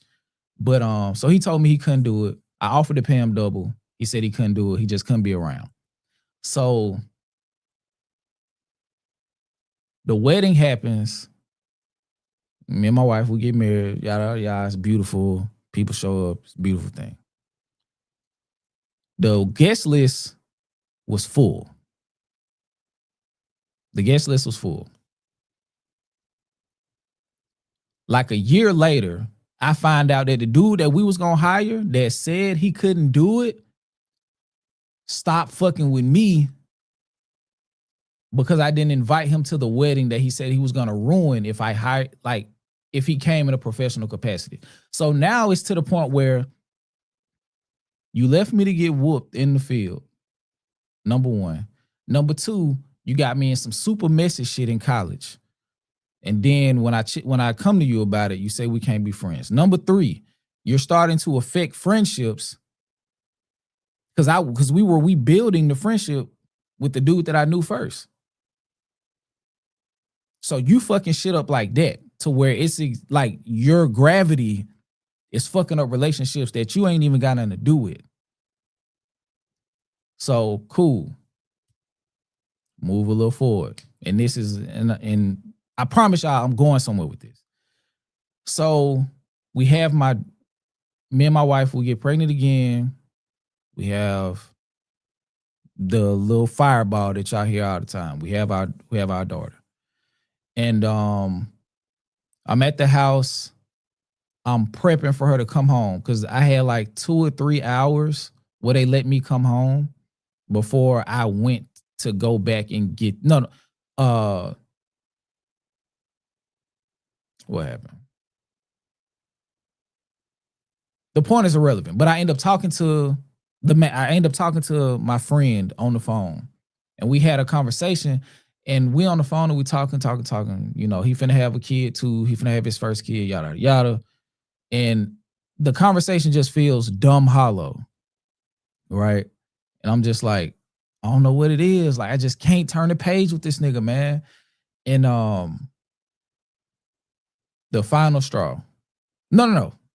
Okay. He's finna get married. I give him some advice. And I think it's sound advice about some personal shit to him. It's sound advice. But I'm giving him advice because on some level I still fuck with this nigga. So I'm giving him advice.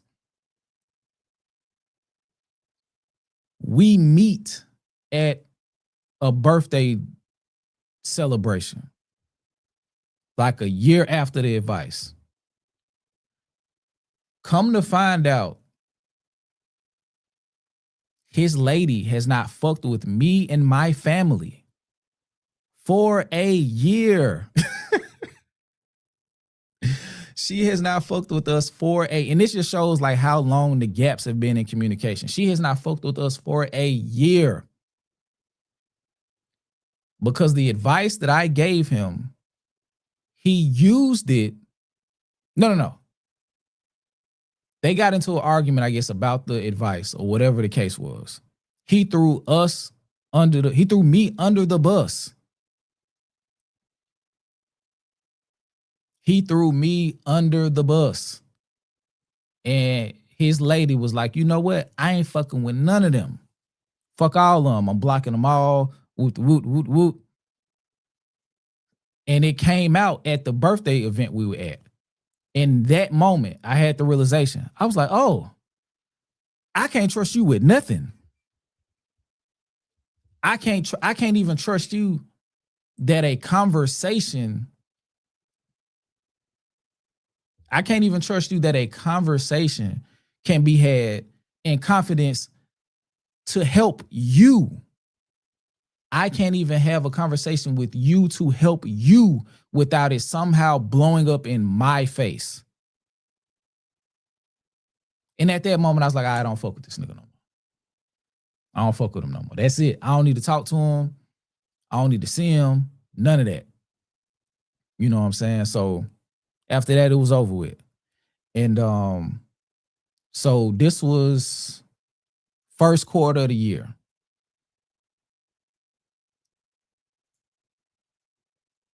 Fourth quarter of the year, he started making his rounds trying to get in contact with me. And I end up blocking him. Cause I'm just like, I'm protecting my peace. It don't need to be a thing. I'm protecting my peace. It don't need to be a thing. You know what I'm saying? So like I started to hear like other people like, hey bro, he looking for you. Woot, woot, woot. It's like, oh, okay, I don't give a fuck. And then he hit my brother up. And he was reaching out to my brother, like my blood brother, like my little brother. Like, and if I tell y'all any of my stories, like some of the pivotal stories in my life, like I don't play about my brother, like my blood brother. Like I've broken rules for him. That's my little nigga, bro. Like my little brother. Like I could call him right now. If I need something, it's done. If he needs something, it's done. Like I done hopped out the bed all times of the night for my little bro. You know what I'm saying? So when he calling him, giving him the third degree, asking him about shit, I lost it. So I hit bro up.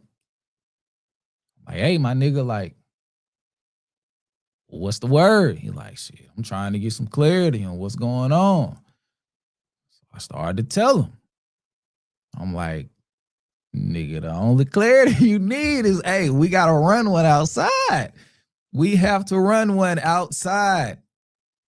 We have to run one outside. You act like you don't know what the fuck been going on. Like, we got to run it. Before we do anything, before we patch anything up, before we discuss whether or not there's an opportunity, if I, at this moment, how I'm feeling, and you sitting here running up behind my brother, trying to force him into calling me, knowing what your brother did to my little brother, like, bro, we got to run it. We got to run it. Before anything else happens, we got to run it. And I ain't even no nigga who just be fighting. I'm 31 at the time, 32. Bro, I'm at a part of me at the very back of my mind. I'm like, bro, I don't need to be fucking my hands up. I hit this nigga on top of his head and break my hand. I work on a keyboard all day. You know what I'm saying? So I'm just like, I'm fresh out of therapy. I'm feeling everything. So this anger is so fresh. I can't avoid it. I can't table it. I can't put it to the side. I'm pissed the fuck off. And I'm just like, bro, you playing with me. Like you bringing other people in it. Your mama in it. My mama in it. Cousins and shit in it. Like it's just crazy that we're here. And you acting like you don't know why. So I'm just like, bro, we got to run the fade, bro. He's like, what happened? I'm like, bro, you've done enough shit. Like, I don't have to explain it to you. You've done enough shit. Like, one of the things you've done is enough for the fade. You've done so much shit since then that you should be like, you know what? I owe you that. I owe you that. I'll give you that. It's to the point where it's like, if we put all this shit on the table, it's like, you know what? That's a 4-course meal, my nigga. We can go and run that. If we being honest or if we being integral about the situation. You know that fade is old. So we get to that point and it's like, all right, cool. We don't have, like, we can leave it here. Because when I blocked your ass, that was me protecting my peace. But you're disrupting my peace, putting my entire family in this situation. We got to run it. We got to run it. If the next time we speak, in the words of Glasses Malone, there will be hands. It gotta be hands. It gotta be. That's the only way anything else comes from this situation. We gotta run hands first. Ain't no way around it. This ain't no situation where we sit down and laugh and be like, bro, that shit was crazy, wasn't it, bro? Like, yeah, bro, that shit was crazy, man. You know what, bro? You my nigga, bro. Like, nah, no, I'm not. No, I'm not. Cause this shit wouldn't have happened. Like a lot of this shit wouldn't have happened if we were friends for real. And that was the part that like fucked me up the worst because it was like in that moment, like I had to actually realize that it wasn't just I'm not fucking with you. It's like, bro, I don't even know if I can remember based on your actions and the shit that you was willing to put me in the face of where you actually fucked with me for real. Because if you're willing, I granted the first thing in the ninth grade, like you that was still some hoe ass shit. But like niggas is young. But even still, we really should have fought about that. But the thing that happened after that in college, you saying we ain't gonna be cool. We probably should have fought before we got back cool, just to clear the table. The shit that you started where I lost somebody that I was cool with before I ever met you, and now that relationship can't be repaired for real, or as it seemed like, because of you. I'm giving you earnest advice from the heart about some shit that is very personal to you. And you allow that to create friction so you can avoid accountability. Yeah, my nigga, we gotta run it because now I understand that I can't trust you with anything. I can't trust you with anything.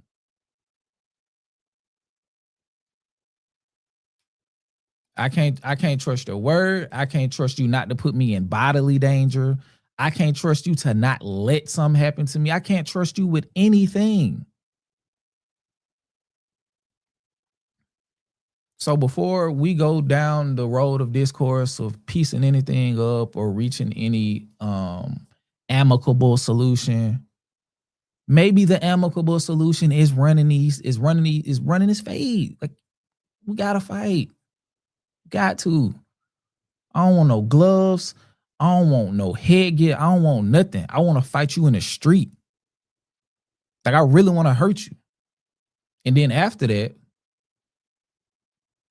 if however that goes, it gets to a point of resolution and we can be like, all right, well, shit, nigga, you know not to play with me again because we gonna go be right back outside, 45 and all, fighting.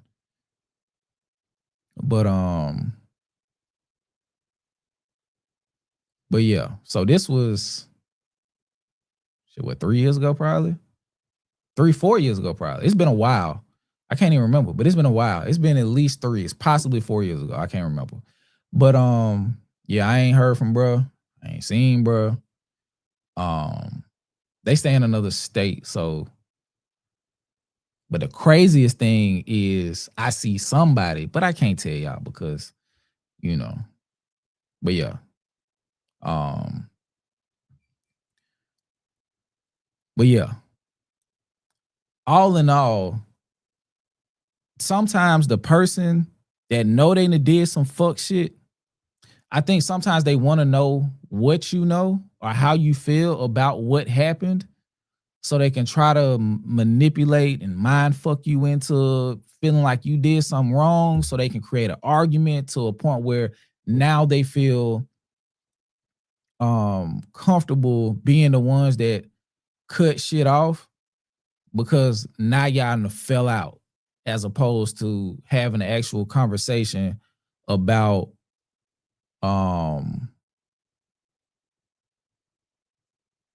JJ Erotica is crazy. That's a crazy name, but what's up, gang? So do they be watching you in the streams? I have no idea. It's no way I would know, honestly. You, like I say earlier, you never know who's watching. But if they are,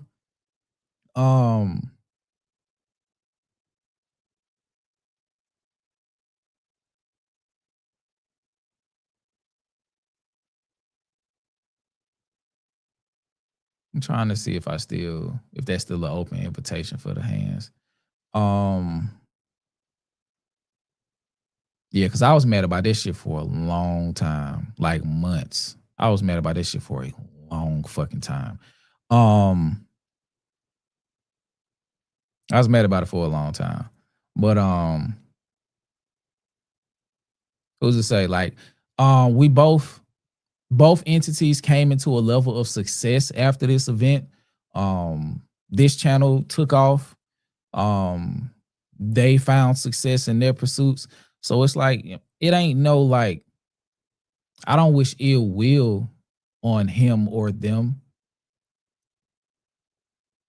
outside of what I was willing to provide. But yeah, like them finding success, I don't feel no way about that. I'm actually like happy, like you know what I'm saying? Like not happy, but like I can salute that. So I say all that to say when you go through shit like that, bro, sometimes it's just best not to it's best to just protect your peace and leave it there. Like everything don't need clarity, everything don't need closure. Sometimes the person that did you wrong don't want to reach a level of resolution. They just want to leave with their leg up. You know what I'm saying? Like it ain't always well intentioned. So sometimes you just gotta leave that shit where it's at. It's like sometimes the juice not worth the squeeze as well. Sometimes the juice not worth the squeeze, bro. You know what I'm saying? Like, and then you look back and you start to see how many times that you've given grace, and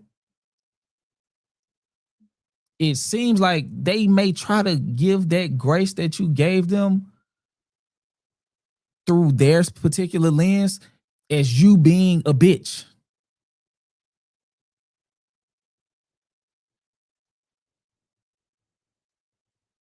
And with them perceiving it in that fashion, it's like the next time the next time I present myself to you, I got to show you how much that ain't what it is.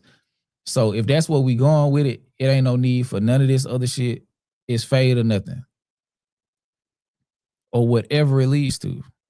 You feel what I'm saying? But if not, let's just all just go our separate ways because I understand what it can be if it goes there. And I ain't trying to do that. I just don't fuck with you. I just don't fuck with you. And it shouldn't be a crime that I don't fuck with you because you and I both know if we're being realistic about things, why I don't fuck with you. You know what I'm saying? Like let's have the understanding that you did some fuck shit, or even more, you may just be a fuck nigga, and just leave it there. It ain't gotta go into all this other shit because you being on fuck shit is only going to exacerbate the situation. Because another reason is like I've watched you disrespect niggas. I wasn't gonna stay around to be that nigga you disrespected like that because at that point,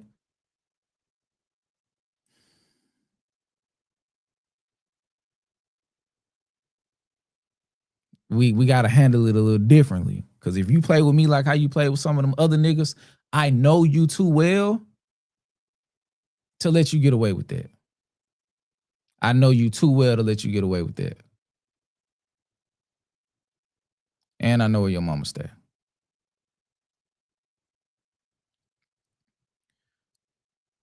But shout out to George, shout out to George and Moki.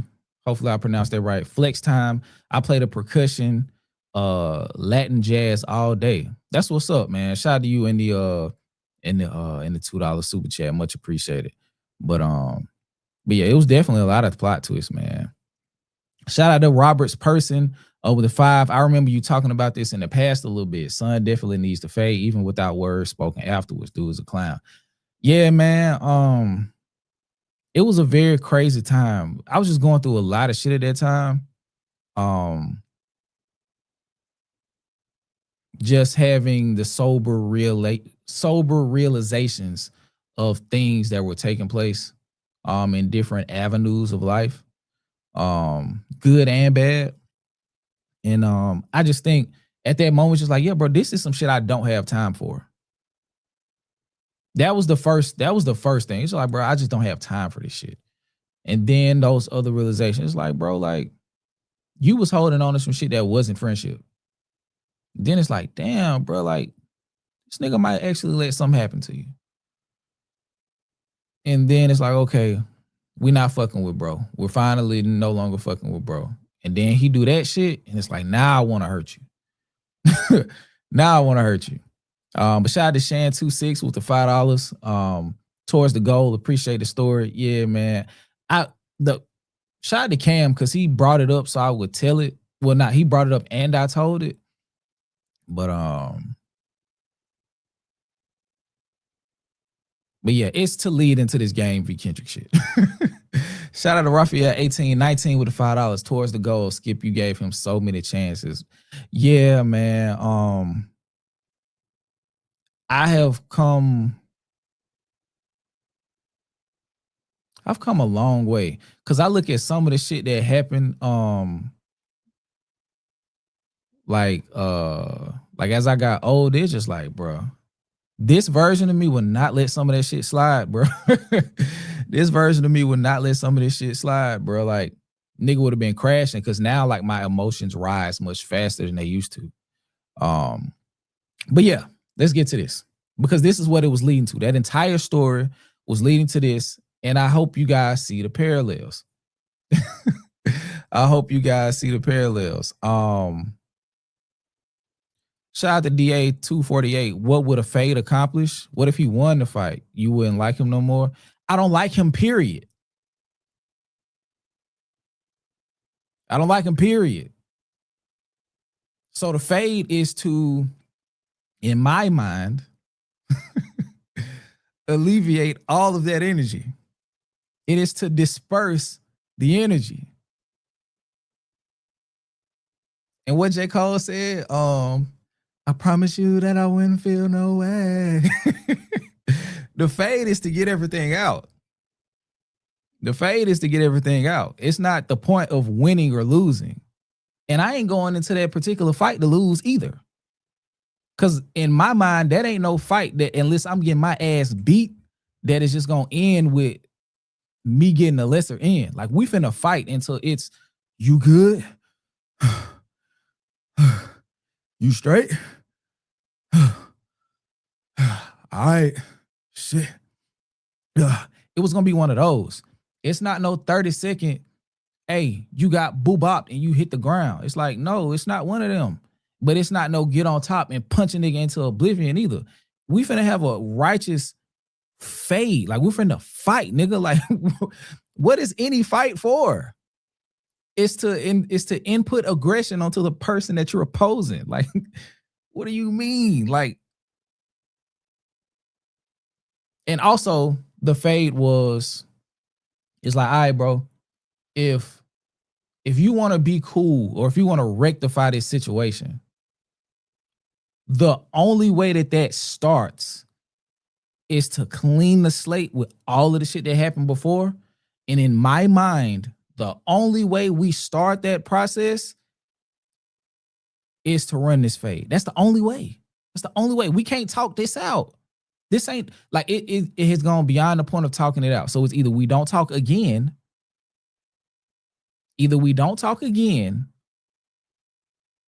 and just leave it where it's at, and we reach our happy places knowing that we no longer will resort to any communication. But if you want to, if in your mind you feel like this is a friendship worth saving, we gotta run that. We gotta get this shit off. We gotta get this off our chest.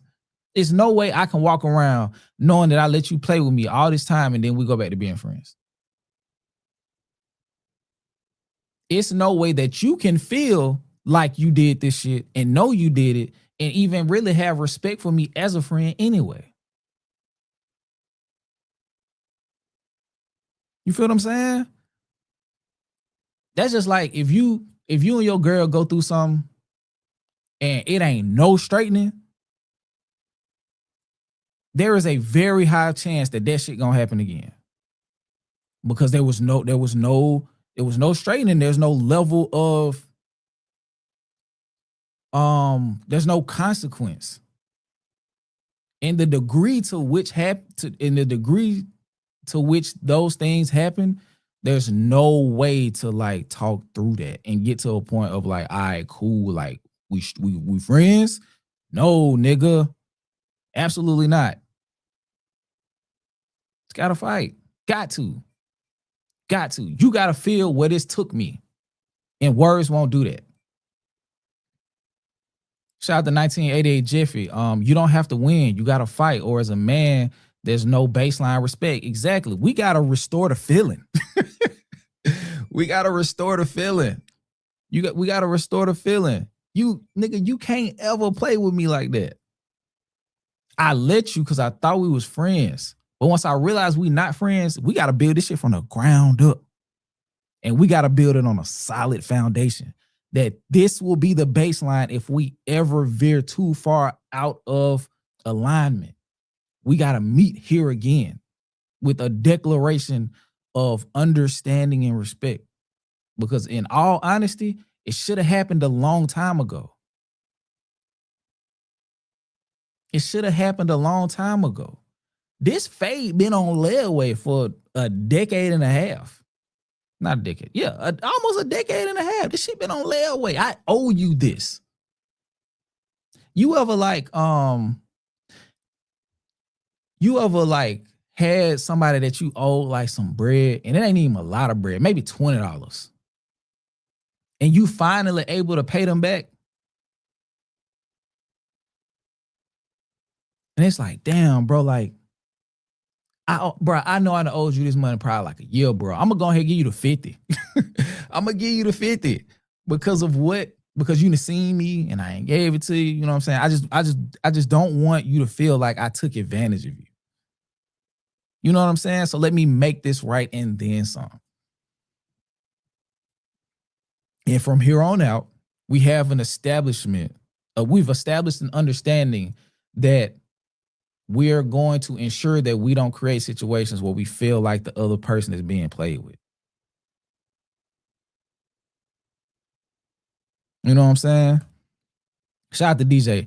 Skip was the last straw before or after we went hooping with them niggas. It was, once I decided I wasn't fucking with them niggas, I haven't seen them since. I have not seen them in person since I made that decision to myself. And I think that YMCA shit was like, that was when we was hooping at the Mount Brook Y. That was before the 2020. So it was after that. I mean, the last straw was after that. Cause I don't even think Roe was born when we was going to the Mount Brook Y. Yes, it was before that. I mean, it was after that. But yeah, I'm dead ass serious. Like once that happened, it's like, bro, I don't need to see you. I don't need to see you. I don't need to talk to you. Separation is key. Anything other than that is uncivilized. Anything more than that, you know what I'm saying? We gotta see what niggas' hands about. We gotta see what niggas' hands about. Shout out to SH Gecko with the $2 trying to bypass YouTube limits for the goal. Much appreciated. Much appreciated. Let's see.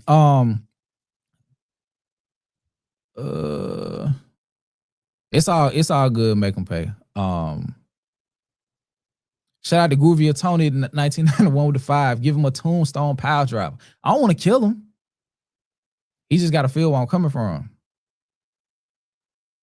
He just got to feel where I'm coming from. That's it. Damn, shout out one of my homeboys just hit me up, said don't crash out on stream. But it was just a story that had to be told, man. I'm straight. Oh man. Cause the thing about it is too, a lot of people don't know this story. Like even some of my closest friends don't know this story. Like I just like, and that also shows like that goes into the Kendrick and the game shit. Like I just kept this shit. Like I didn't go around slandering this nigga.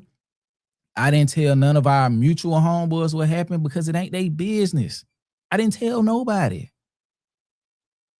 I kept that shit in the tuck for 4 years before I told anybody. Before I told anybody. You feel me? I didn't tell anybody. We was at Hoover. Yeah, it was. Yeah, it was. Roe may have been born, but Izzy wasn't born. That was way before. That was when my knee was still fucked up. That was before therapy and physical therapy, DJ. That was a long time ago. That was a long time ago, bro. It was definitely the last straw was after all of that shit. The last straw was in 2022, maybe 2023, some shit like that. That YMCA shit was over for me. I haven't been inside a YMCA in like 4 years, so it was way before. It was way before that. Shout out to Cam with his $2 skip. Give him a sweet. I don't want to put feet on him. Like that's the like it ain't that. Like I don't want to like. But it was just like, hey, bro, we just gotta run one, bro. It's cool. We just gotta run one. Everything gonna be smooth, bro. I ain't gonna try to kill you or nothing like that. I don't want to do that. I just want to run this fade. That's it. Cause you did a whole bunch of shit. But let's see. So let's start here. Shout out to our famous cousin, Chilla with Money. And we're starting to go through the process. And Game responds to a particular video. I'm gonna see if I can find the video, but if I'm not mistaken, the video is from Poetic Flacco, who we know is an agent. He said, the Game says, and I quote, "These niggas aren't who you think they are." The Game left a comment under a video arguing that Kendrick Lamar should show him more respect for supporting him earlier in his career and helping usher him into the industry. The video also criticized Kendrick for allegedly pretending to be mysterious and Jesus Christ, while suggesting the game deserves at least a phone call from him. You see what I'm saying? You see what I'm saying about this whole phone call shit? Like,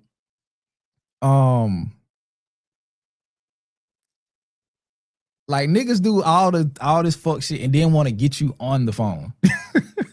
Why? Before you started to participate in such actions, why don't you think to give me a phone call then? You know what I'm saying? But yeah, this is the quote in its entirety. At least one nigga get it. Fans and internet goofies will never get it. These niggas aren't who they think they are. One day I'm gonna pull the curtain down so you can see every clown in a circus. Okay, I don't know what this is. I was trying to see if the original video was gonna pull up.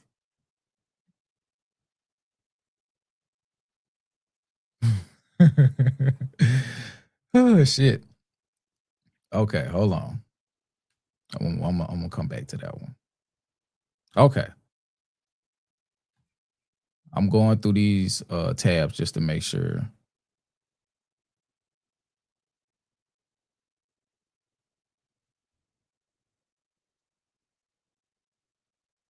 Okay. Here we go.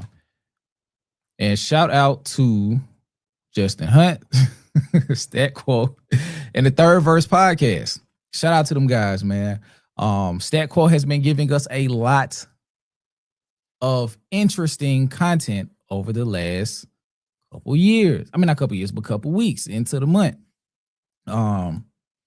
He has been showcasing his wealth of information and knowledge that exists behind the scenes and giving us, you know, an inside scoop on what's been going on and percolating in the West Coast as it relates to all things Kendrick Lamar and now Chasey,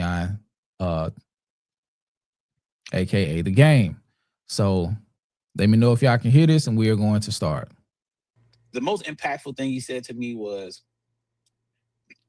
he named a bunch of deceased rappers that we all know that we can no longer talk to. And he just was talking about how dangerous it gets. I think kind of like what Lupe said too, you know, how dangerous it gets for certain situations. And, you know, he's outside, no security, just game, you know what I'm saying? So it's never the artist, it's always the different entourages. So he said he loved Kendrick, so it's not even a thing. So that's another thing. I don't like people, and I know you got to get your views, and I feel it, but there's no beef between Kendrick and Game. He reiterated that to me on the phone, that he didn't know that Kendrick felt the way about that. He reiterated it, but now he said in retrospect he could see and understand it. But guess what? This is the bomb. This is one of the bombshells I'm going to drop here today. But he said when Kendrick did Power, and this is what he said. When Kendrick did Power, and they knew that 50 Cent was his arch nemesis, he didn't feel away. He felt like he enjoyed it. So he's like, I didn't care that Kendrick did Power.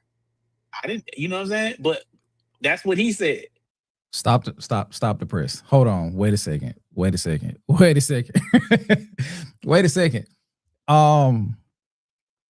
Game. JCon. Come on, gang. We can't do this. Like, and this is what I mean. Like with the story that I was telling. One part that I did not share is somewhere in there, in that early part of the 2010s when we had got back cool, I think the nigga said, he said, I did some shit. You did some shit. And you know what I'm saying? I just think our friendship, you know, shouldn't be thrown away because of that. The point that I'm making with that is niggas love to like make everything equal. But it don't go like that. It don't go like that. And that's what the game is trying to do. Like leaving out all the nuance. It's like you had an action, I had an action. Since we both had actions, those actions should just cancel out and we should just be cool. We should just let shit rock. No, my nigga, context is important. Context is important. You, Game, brought someone that I have energy with, which is relative. You brought him to our hood, where we're from, where we have had all of our first and some of our last in this area. And you let him diss me here on a song with you. In that same song, you are telling the world how protected he is. You are not only letting him do this, he's not only doing this around you. You are platforming him and making him comfortable to do this while giving him a backdrop to do it in.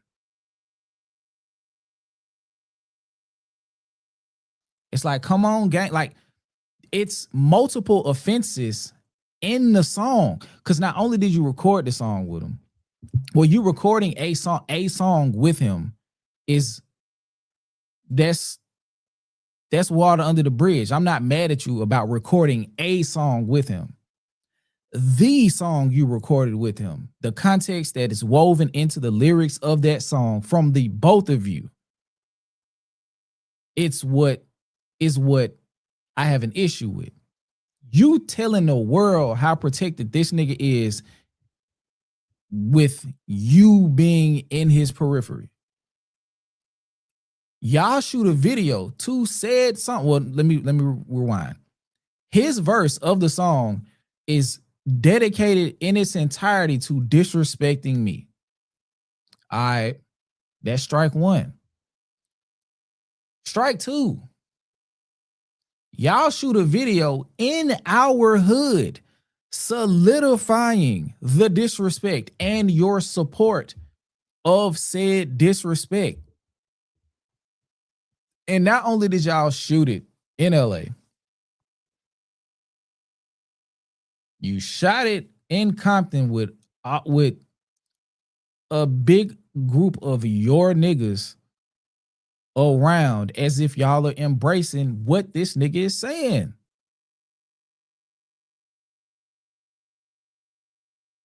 On top of what you said. So what he said in the song is strike one. what you said to piggyback and bolster his ability to say what he said in said song is strike 2. The video is strike 3. It ain't just that y'all recorded a song. Why y'all didn't do a Who Do You Love? Why didn't y'all do like a Blessed, like Big Sean and Drake? You are standing by this nigga disrespecting me in our hood, and you shot the video there, bruh. And then when you realize what all went into this, when you hear about Wax saying that they had to make certain arrangements so Drake would be protected, but also saying, and this is per Wack, and I think I got this clip too. Hey, if Kendrick would have hit us and said that Drake got to run the fade, we would have made Drake go on the street and run the fade. You already understand the level of connectivity that exists between y'all big homies and y'all. So you understand the power of Compton as it relates to these type of situations. So you already understand that there's a level of politics that is taking place that is outside of your realm of control. And you did this still. That make it even worse. That's low-key strike 4, 5, and 6.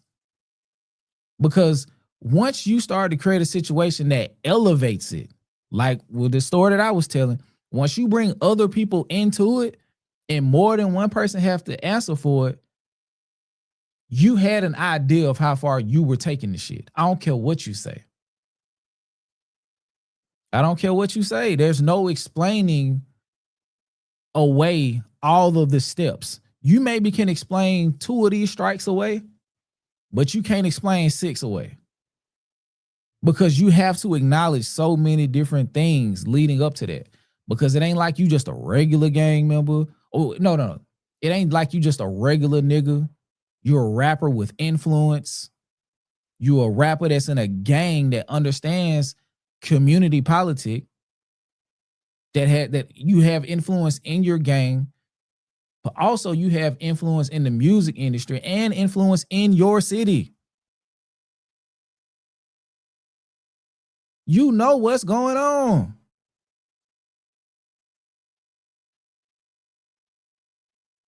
What's happening, Feast of Stoic? But you understand what's going on. You can't sit here and tell me that you didn't think I would feel a way about that. But you sitting here picking up bits and pieces from all of these songs throughout the years thinking I'm dissing you. Huh? So you understand subtext enough to be picking out shit and assuming that could possibly be about you, but not enough to understand that the shit Drake is saying in Compton around a bunch of bloods, that he dissing your supposed lil homie.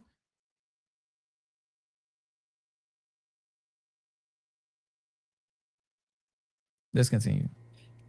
You know, another thing that he wanted me to put out here, since I'm going down, the hoodie that he wore in the J-Rock video, the reason he zipped it up is because he got $10,000 to wear it. So that's why he was wearing that shirt.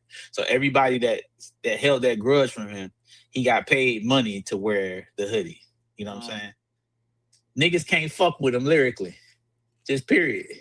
And he said niggas don't, all the motherfuckers, when people talk about lists and he not on the list, but he went up against Jay-Z. He went up against this one. He went up against that one, and he's still here. He's still here rapping, walking around, running his miles, living his life, lifting weights, living and breathing and eating good food. And I said, this was my rebuttal. I said, hey, well, the video shoot, he felt the way about that. He said, well, if I held grudges, like niggas held grudges against me, where would the West Coast be? He's like, there was a time where I was the only nigga out here. So I ain't gonna lie. Niggas cannot, like, that's another thing that's another like layer of weak shit that like human beings do. Like, just because they did something for you once upon a time, that does not give a nigga carte blanche, or a woman. That does not give a human, as DJ Head say, That does not give a human being carte blanche to disrespect you because they did something for you before.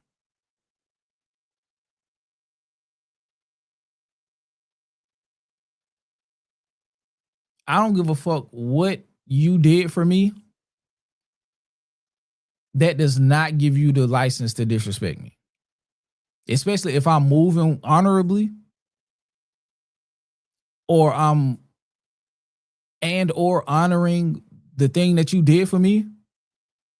I don't owe you the ability to sit back and let you disrespect me or play with me. I don't give a fuck if you held me down in a given spot or nothing like that.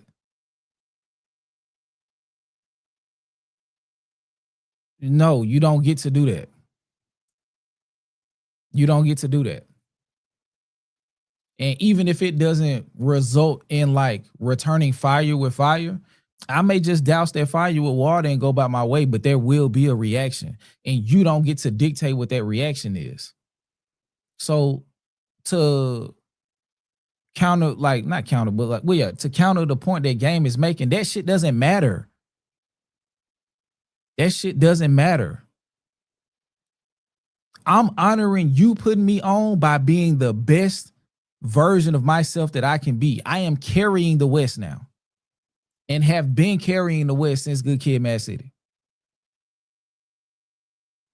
I have been carrying the West. I have been carrying the mantle of the West Coast since Good Kid, Mad City.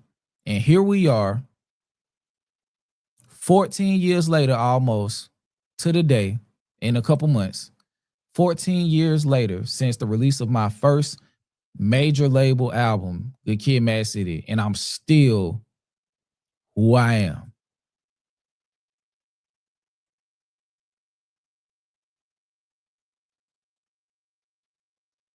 I honored what you did for me by continuing to be who I am.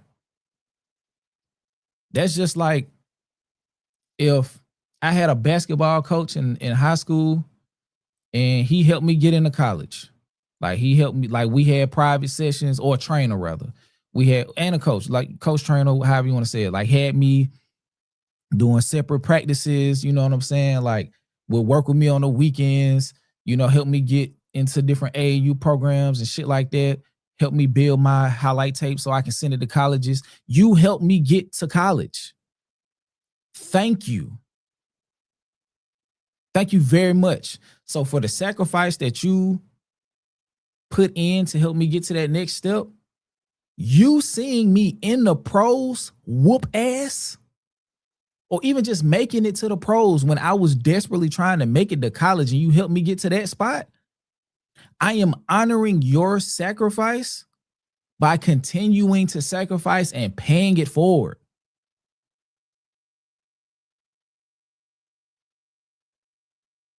And anything that I do on your behalf going forward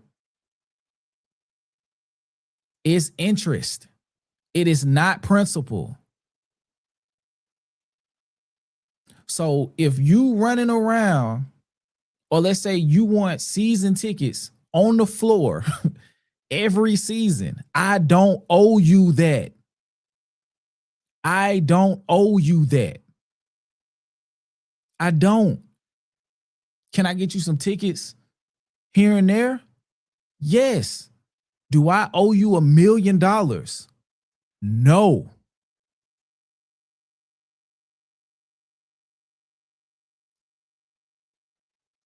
If you hit me up and it's like, hey man, can you this summer, would you mind coming, if you coming back this way, if you coming back to the city, can you pull up to the gym and work out with some of these kids? Yes, that's me paying it forward. That's me showing them something that I did not see. That's me showing them that this shit is possible. And that's me extending my love for you because you provided for me what I'm trying to provide for these kids. But if you think that you helping me get to college mean I am eternally indebted to you, fuck out of here. And then that turning into you starting to diss me here and there and doing all of this shit. At a certain point, that's entitlement and envy.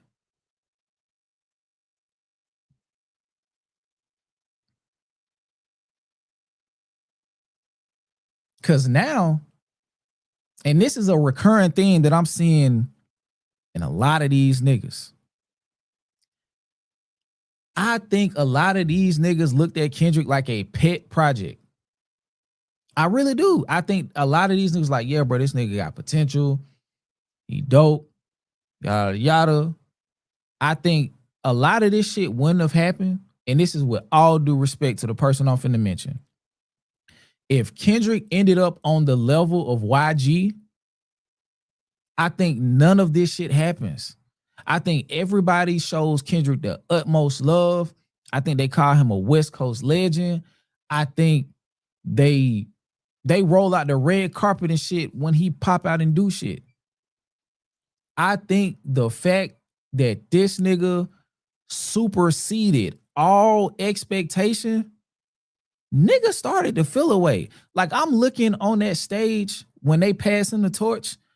I never had watched the video before. Nigga, Mos Def on stage, Talib Kweli on stage. Of course, Snoop, Corrupt, Game. It's a whole bunch of rap royalty on stage. And at some point or another, a few of them niggas that had some shit to say about Kendrick, bro. You feel what I'm saying? So I really think, and I get it. In most men, in most disciplines that men participate in, there is going to be competition. Competition ain't nothing with jealousy with a bow tie. I understand that. You know what I'm saying? Because I want to be the best. So in order for me to be the best, you have to be less great than me. So I have to show that in front of all of these people. I got to show the world that you're not as good as they think you are. That is competition, aka a beautifully dressed piece of jealousy. You know what I'm saying? So I understand that. I ain't running from that. I ain't finna try to sweeten that up or nothing. So, like I said, I think if bro landed around YG, Schoolboy Q, in that area to a certain level, Anderson .Paak, I think they cool with that. But when you look up and it's an argument that this is the greatest artist to come from the West, look a little different. Because now you trying to reckon with shit that you didn't know you felt before. It's like, oh, damn, like, well, I did help the little nigga, man. Man, that nigga probably wouldn't even be what he got without me. You know what I'm saying? I opened the door for that nigga, bro. I opened the door for him.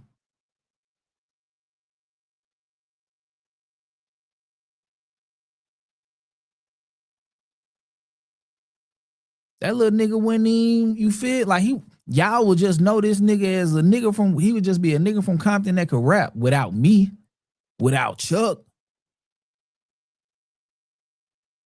without the game. I carried the West for better half of a decade. The eyes of the industry would maybe not have been on the West without me.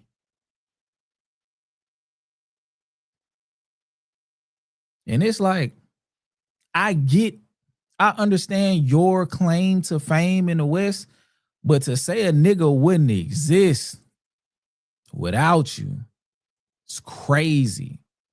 Because you take away all of their accomplishments and center yourself so far directly into it that you are discrediting everything that person has to offer.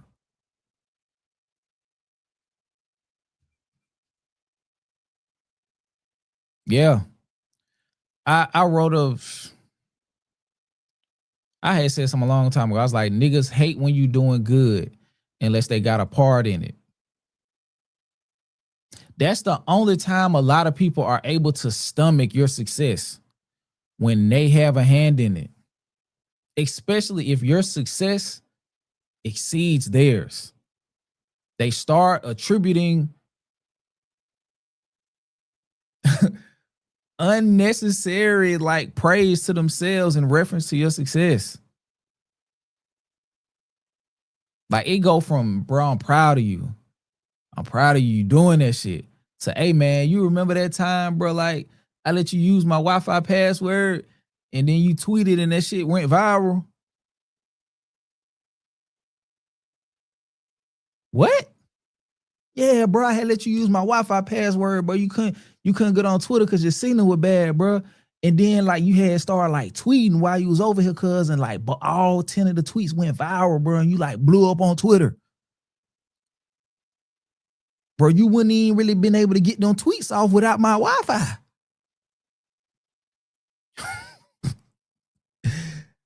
Nigga, what are you saying right now? Well, what I'm saying is you wouldn't be viral without me. That's what I'm saying. You wouldn't be shit if I didn't do that small thing, bro. You wouldn't be shit, bro. In my mind, you really ain't shit. For real. Cause I could have tweeted them same tweets, my nigga. But I just I don't even really want to I don't even fuck with Twitter like that. But you know what I'm saying? You tweeted your little tweets. This shit kind of went kind of crazy on the, you know what I'm saying? They probably hit everybody because of my good ass Wi-Fi. You know what I'm saying? They was getting out there quick because my Wi-Fi, bro. You was able to tweet back to back because I got that shit. I got that fiber optics, nigga. And it's like, damn, bro, like, that's what's going on up here. That's what's going on up here, bro. You are itemizing my success, all of it, to my ability to use something that you provided. And the one part that they don't ever acknowledge when they proceed to handle themselves in this situation is what happened when I did it again. When I did it again, let's even play. Let me humor you. Thank you for allowing me to use your Wi-Fi so I can get the tweets off that came from my mind, that hit the world, that people responded to, that allowed me to go viral. When I did it the second time, independent of you, and the third time, and the fourth time, and the fifth time, and the sixth time, and now the 99th and 100th time, when I did it 99 times without you, what about those? Shit, without the first, the light wouldn't have been on you. That's all I'm saying. Like, nigga, you're jealous. You really jealous. You mad because you didn't do it. And now you're realizing that all it really took, because that's what started to eat at niggas. When they start to realize that what it took, sometimes that first step ain't. A marathon starts with a step. And when they look and see the first step you took, or maybe helped you take your first step, when they see you cross the finish line in the fucking marathon, they forget the thousands and tens of thousands of steps you took after the first one. Because they so fixated on that first step, they haven't even allowed themselves to process all the steps it took after that to keep going. All of the diligence, all of the discipline, the determination, all of the D's, pause, discipline, determination, discernment, diligence, all of them, all of those steps. And a big part of why they don't understand all of those secondary and tertiary steps is because they never took them motherfuckers. Not to the level that you did. Like, I know, like, it's niggas running 5Ks that feel like a marathon is easy.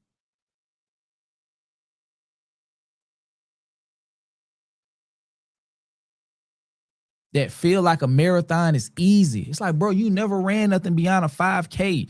You have no idea what it takes to do a marathon. You don't understand it.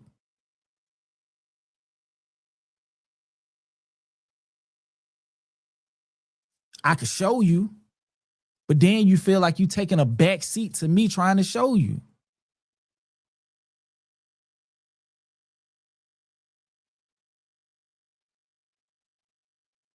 You know how much great shit could happen if niggas was willing to get out of their own way and allow somebody to show them some shit?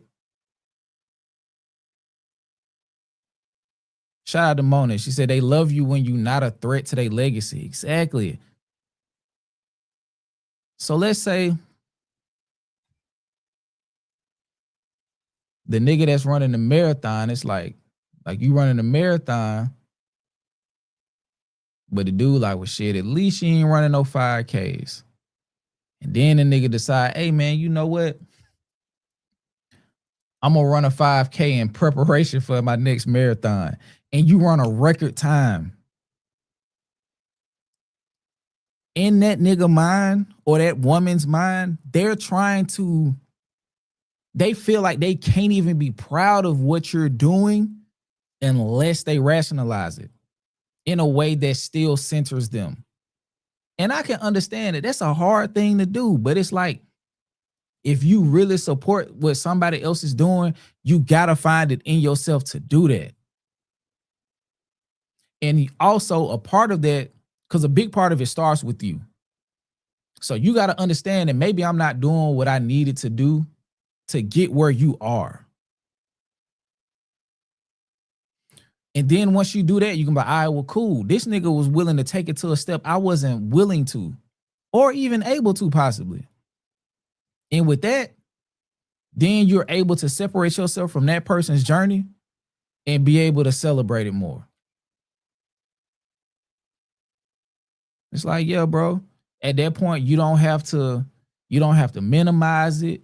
You don't have to struggle with centering yourself. You ain't got to find a way where it makes you important. You ain't got to do none of that shit. Cause however you feel about it, it don't make you shit. It don't keep you full, and it ain't gonna pay your bills unless you got a nigga in a slave deal, and he didn't do that.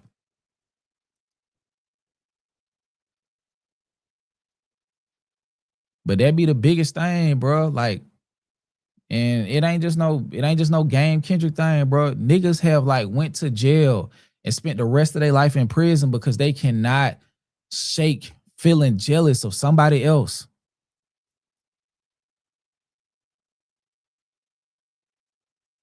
It's niggas in jail doing life right now because they saw a nigga shining just a little bit harder than them in the club or on the block or wherever, or getting girl that he wish he could have got that he didn't even step to because he was too afraid.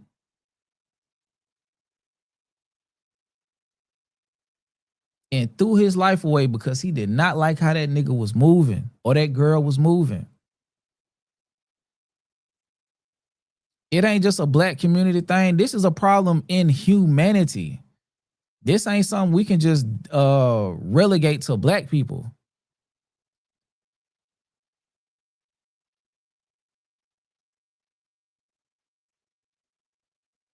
You go back through Greek mythology, you go through all of this shit, you go through all ancient or just all literature, all history. It's a nigga jealous of another nigga, bro.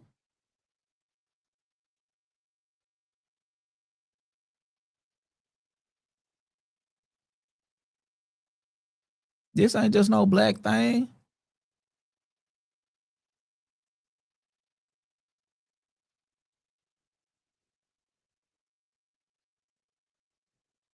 Cain and Abel.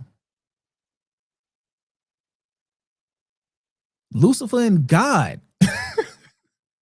Like, come on, bro. Like, that nigga whole movement, everything that led to him getting banished out of heaven was him being jealous. Zeus, when Zeus is jealous of the humans,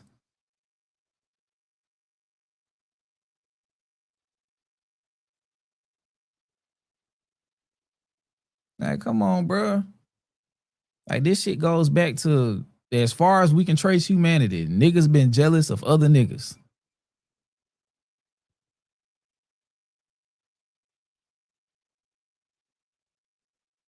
The gun got created because another nigga was jealous that another nigga was fired with a bow and arrow. He was like, oh shit, we can't let that rock.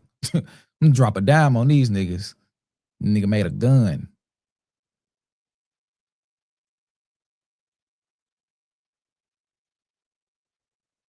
You feel me? Like, I ain't too up on Caesar and Brutus.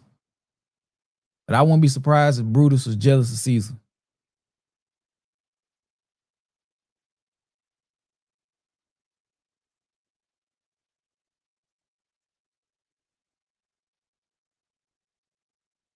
Shout out to Spiritual John with the 200 jewels, the flow state. Much appreciated.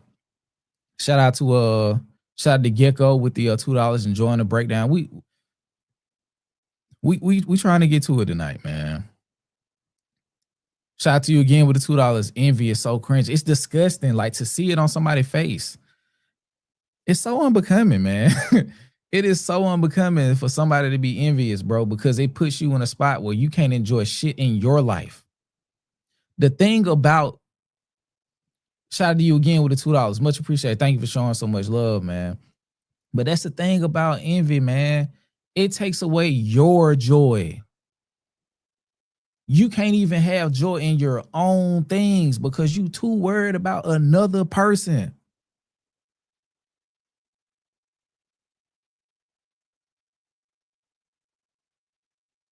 Imagine you coming into like one of the greatest accomplishments of your life, or not even that. You're living a life that you dreamed about living a long time ago. And you can't enjoy a life that you've been prepping, praying, fasting, all of these things in preparation for, and you can't enjoy it because you worried about another nigga, bro. That is a soul devouring experience. So a lot of times when a nigga kill a nigga out of jealousy, it because he can't enjoy shit about his life. Because he's so infatuated with the other person.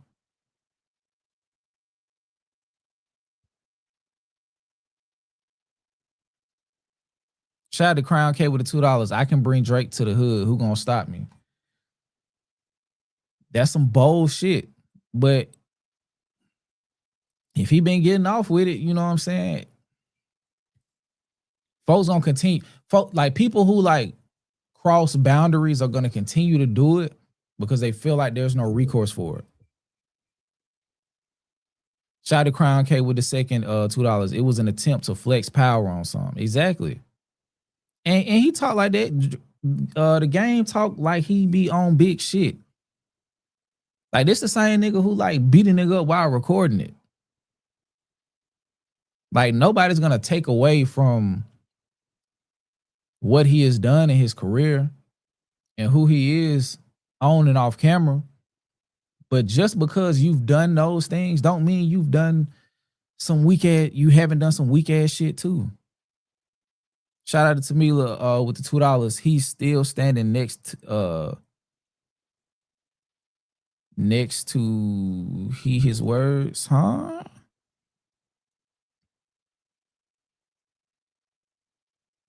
He's still standing next to him, his words. I think that's what you were saying. But yeah, if that's the case, if that's what you're saying, yeah, man, he's declaring that, bro. Ain't nothing y'all can do to stop me or make me feel a way about fucking with Drake. And if that's how you feel, bro, more power to you. But you can't then be confused when people feel a way about it just because you don't want them to. Everything ain't worth blowing up about. Shout out to Crown K with the $2. Chuck knew exactly what he was doing.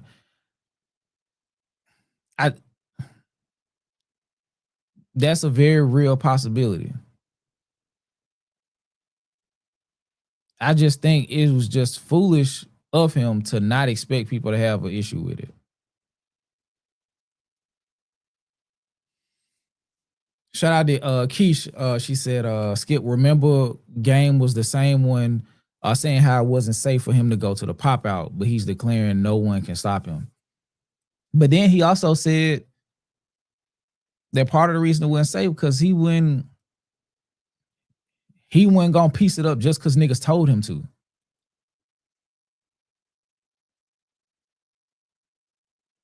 You feel what I'm saying? Like, and it's just that rebellious nature. Like, I'ma do it just because y'all said I can't do it. And who gonna stop me? Cause I crash out about the freedom to do what the fuck I want to do. And that's what I'm saying. Like, he's like, yeah, bro, I'm gonna be the nigga who gonna make it unsafe. Yeah, like nigga, I ain't finna be cool with these niggas just cause y'all want me to. I'm gonna punch on one of these niggas in the middle of the show. It's just like, come on, bro. Like, and that just goes to him having to center himself in everything. My nigga, you can't even participate in a program because you willing to violate shit.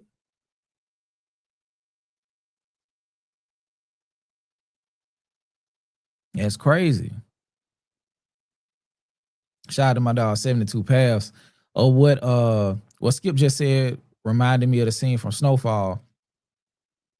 Franklin was mad at Leon about not liking the way another nigga talk. Drive, motherfucker. Let me get a little close. Hold on. Okay, hold on.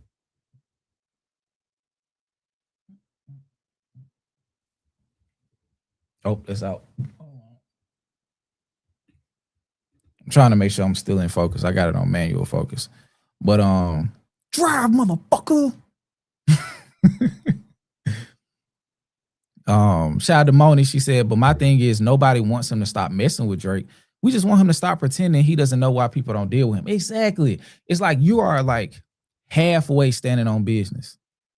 Halfway. You got to take, and that's the thing too. Like with the story time that I had with y'all earlier.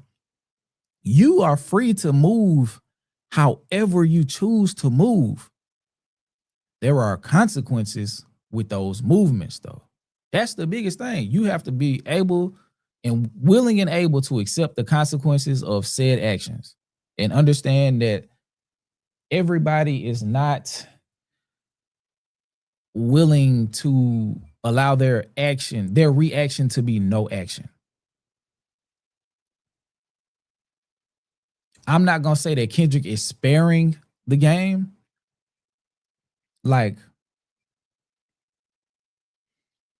But Kendrick is definitely sparing himself the experience of going back and forth in a pointless exchange.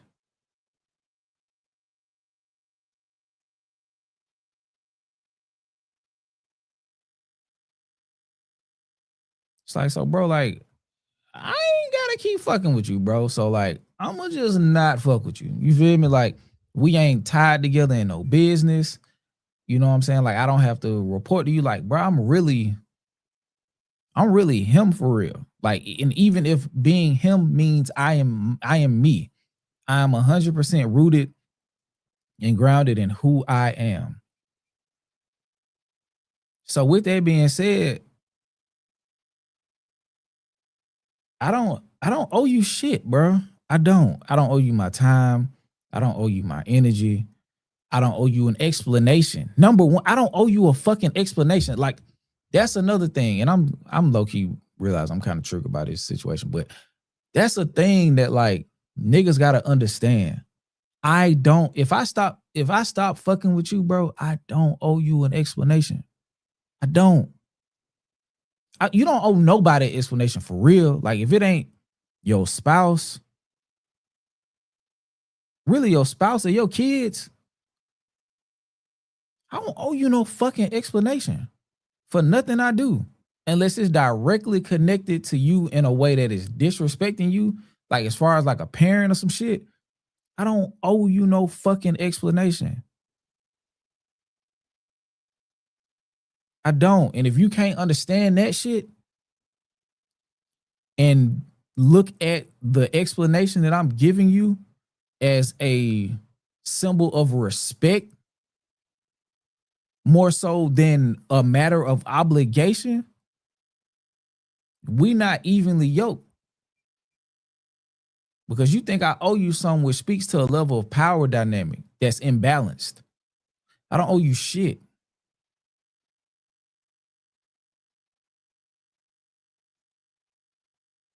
And it be the niggas that like operate with that understanding, but want it to be the other way. Shout out to Cam with the $2. The game just has a negative spirit and energy about him. I can see that. I think it just, a part of it is where he's from, how he grew up. But at some point, niggas got to get beyond they circumstances that they grew up in, especially when your life changes. Shout out to Keish with the 750 jewels. Let them cook. Much appreciated. Thank you. Thank you, Keish. I appreciate that. Shout out to Moni.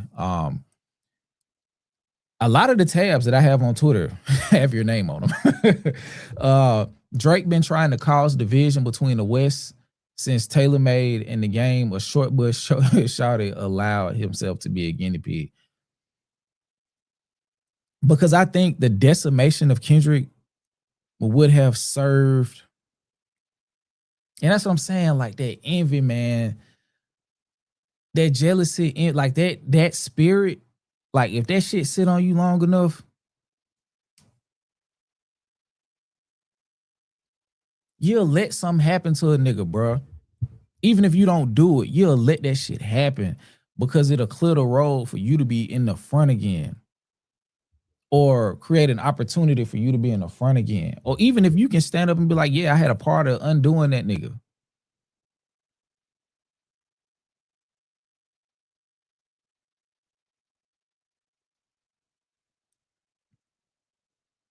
And Drake feeding his ego is all because Drake is manipulative as fuck.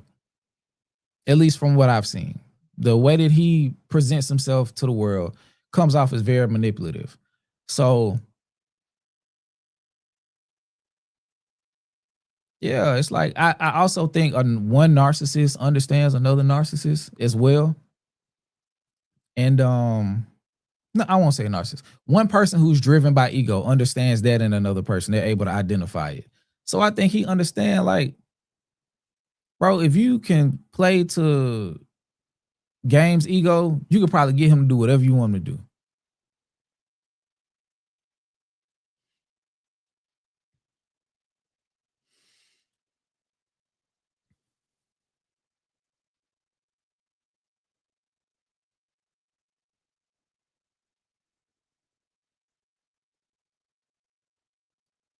Feast the Stoic, it seemed like you got a lot of shit on your plate. No pun intended. But you gotta, what I will say is you gotta handle that, gang. You gotta handle that. All of it. You gotta handle all of that. Shout out to Locomotion. Nah, this is relatable. Insecure narcissists like the Game and Drake feel like they should have access to you at all times. Because like it goes back to entitlement.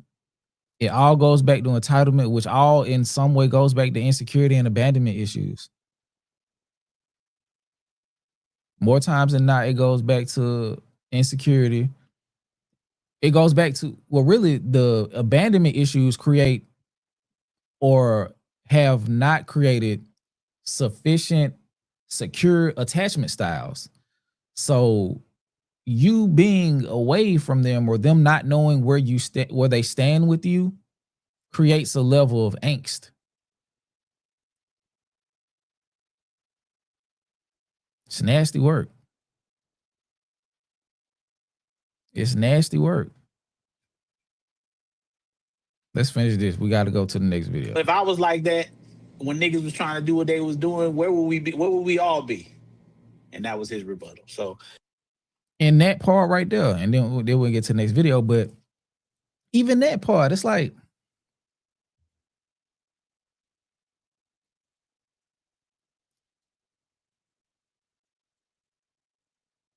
my nigga just said, I'm gonna fuck what y'all say.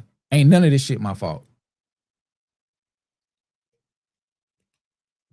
Ain't none of this shit my fault. I don't give a fuck what you say. Because at one point somebody did something to me. So if I did something to you, you gotta accept it because some shit happened to me before. And if I was mad that niggas did me wrong,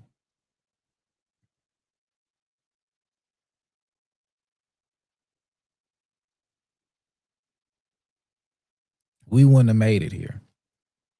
But it's like if you have that level of understanding, that should make you more sensitive to mistreat niggas, right? I would think so.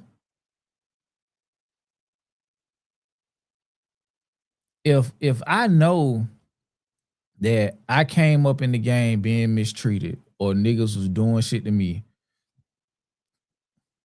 excuse me, I wouldn't want that trend to continue, right?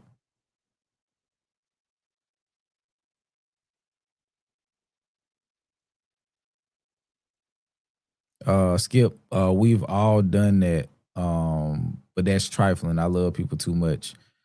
Just be kind. I mean, nobody's infallible from or invulnerable to human emotion, right? The true tale of somebody is not their flaws, it's how they operate in not in awareness of them. You know what I'm saying? That's why you have to take steps to understand yourself, understand those around you. No, understand yourself and understand how how your being as you currently are and the person you're working towards becoming will input energy out on the people and environment around you.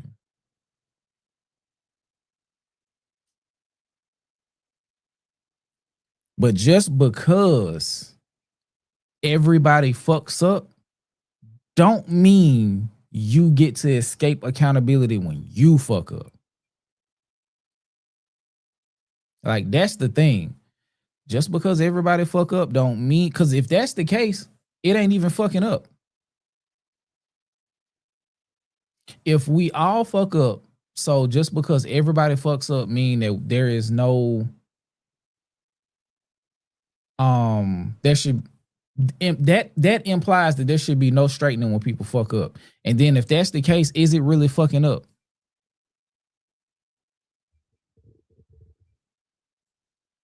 Ain't nobody perfect.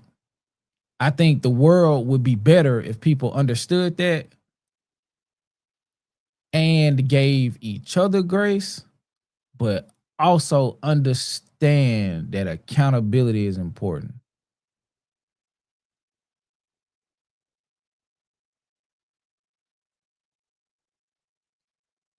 You feel what I'm saying? Like, and that's the thing. It's like grace is a gesture of understanding that somebody may not be where they need to be at a given time. Accountability is the expectation that they will operate where they should be. They operate on two opposite sides of the same spectrum. You can't even truly extend grace if you don't understand accountability. And you can't truly be accountable if you don't understand grace.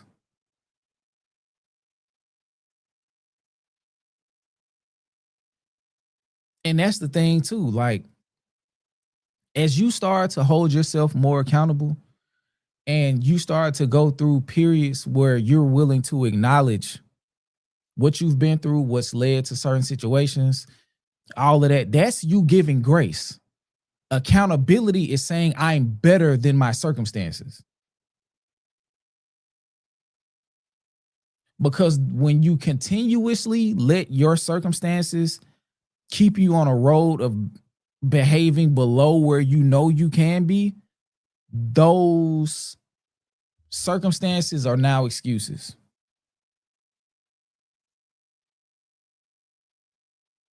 Do I feel bad for the game? No. Can I understand his plight? Yes, but he's also 10 years older than me. He's also 10 years older than me. So if he's not taking the steps as a person who's 10 years older than me to get right, at this point, then my nigga just got to be held accountable, or folks just gonna lead him to his devices. And I think from what I've heard G say and what I've heard some other people say, they just leaving that nigga to his devices. Hey, my nigga, do you? Because you can't make nobody be accountable. You can extend the opportunity for them to be accountable for something they did, but you can't make nobody be accountable. And that's when you start to like understand what grace really is. When you can't, the understanding that you can't make nobody be who you want them to be. And you can't make anybody heal from what they've experienced. That's where grace comes in. Grace, you have to have understanding to give grace. Because if you don't understand what grace is for real, it becomes enabling.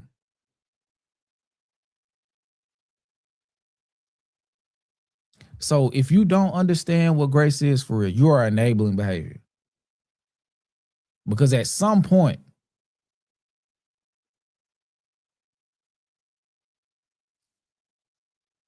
serial enablers are contributors to the initial issue.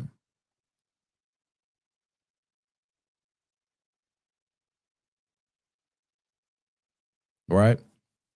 So it's time out for feeling bad for niggas who like old enough to like, especially if it's some like shit that was within their wheelhouse. Cause from what I understand, when I hear Game talk, he's well aware.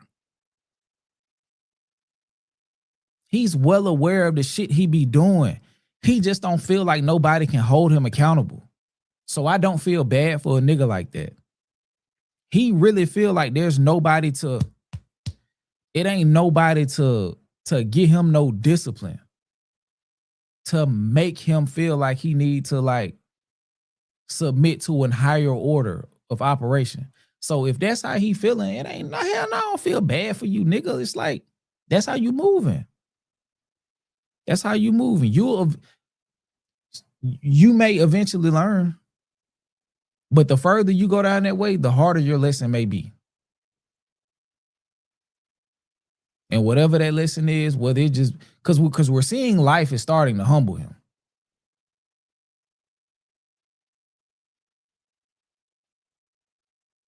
Shout out to Rob and shout out to 72 Pass. I promise I'm gonna get to them super chats in a second. I'm gonna go back.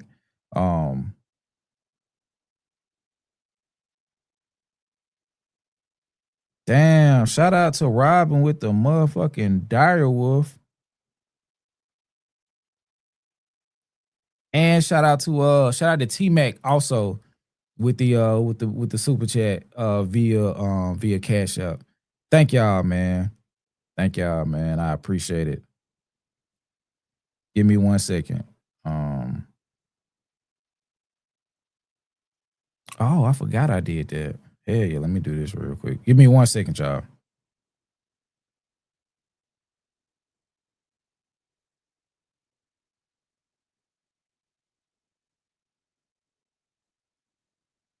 Okay. I'm gonna get to them super chats.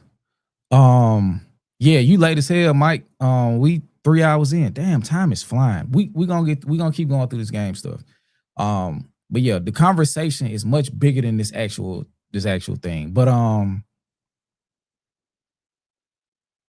what was I saying? Oh, the consequence. The further you go down the road of needing correction, the bigger your correction might be. And like I said, like he's going through shit where he's being humble. Like I said, he got the case with Shawty. That's eating at his pockets. He's continued this string of like unfavorable behavior out west. He's losing respect out west. He still has a ton of respect, but he's losing respect out west.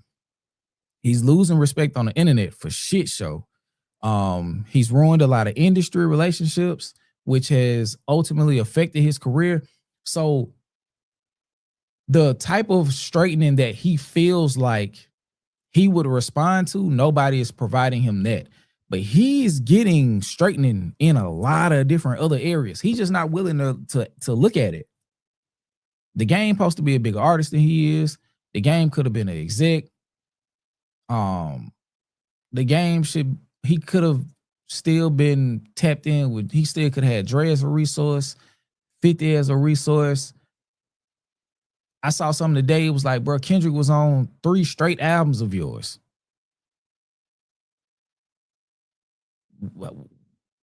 It's a timeline of when that shit stopped. It's a timeline of when Kendrick stopped popping up on your albums. Correlation don't equal causation. But the timeline is kind of, you know what I mean?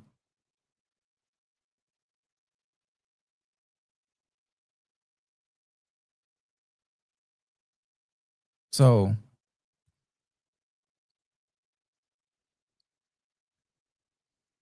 life got a way of humbling you, man. Because now he's looking up and he's wondering where the respect, the adoration, the accolades that he feels like he should be receiving. He like, where they at? And like, nigga, you kind of like shitted on him. If you would have handled your career better, niggas would be much more open arms with your reception. Now, quite possibly one of the biggest events in the West Coast in a decade or so, probably even more, to pop out. You couldn't come. You couldn't come.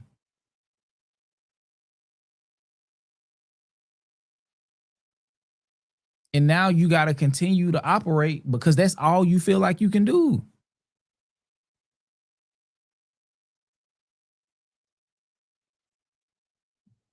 You was moving funny. Now life is moving funny with you.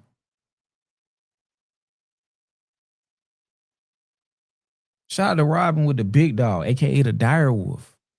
I guess my hard work let fill in the blank name down. Exactly. Irony. I guess my hard work let JC on let the game down. Whatever though. You feel what I'm saying? Like, so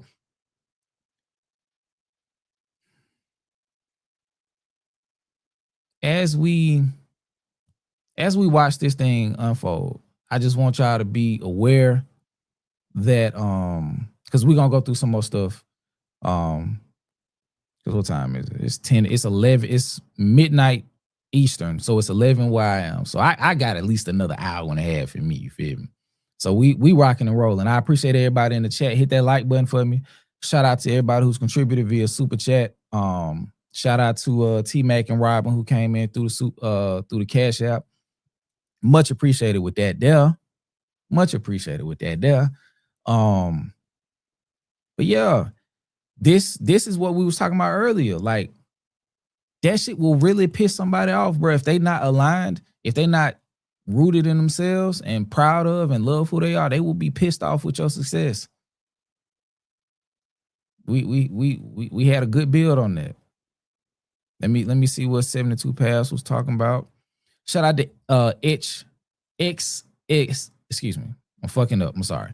XS sketch comedy show with the $5. The game said he could have squashed the Tupac and Biggie beef like he not the record holder for most irrational rap beefs.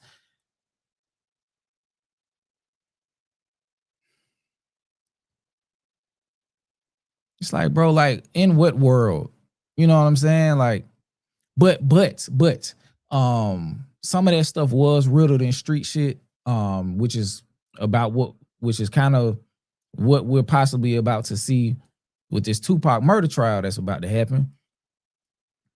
But I don't know. I think he just has delusions of grandeur. But I don't think so, bro. I really don't. I think he could have been in alignment or in alliance with Nip. Maybe. I think that would have been something special if the game was really on as our Muslim brothers and sisters say. If he was on his deen, I think what Nip was trying to do before he was murdered with the like gang unity and stuff like that. I think with the game stature, if he was like moving as a reputable figure out west on a more consistent basis, I think that would have been a major thing. That shit could have really meant something. Shout out to 72 Paths with the Dire Wolf. Much appreciated. People get this wrong. Number one, the video was filmed in the Cedars, not Westside Pyrus. Two different hoods. If they walked across Rosecrans, problems. Number two, Compton is not LA. LA is not Compton. The song is called 616 in LA, not 616 in Compton. Different cities. And this is why I also say, like it's a lot of political shit going on over there, man. So, like, I just want for the people who watch me or the people who fuck with me, bro, and if you hear and if you watch this in the replay game, shout out replay game, don't let the desire for warriorship cause the demand for war. Okay? I need y'all to sit with that. Don't let your desire for warriorship lead to a war.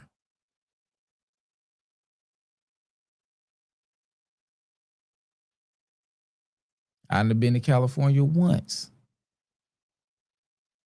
I fuck with the LA culture, California culture. But I am not going to pretend that I know what the fuck going on out there. But I also can just build off my experience, the things that I've seen, the things that I've been exposed to, and just my overall very general knowledge of the happenings, you know, around the world as it pertains to specific organizations. And just say, bro, the juice ain't worth the squeeze as far as rap beef between them two niggas. It's not. It's not. It's not worth it. It's not worth it. Because with how the game act and the engines that are behind wanting to see the demise of Kendrick, it ain't like if y'all thought the aftermath, no pun intended, of the Drake v. Kendrick was unnecessary, what the fuck y'all think gonna happen if two niggas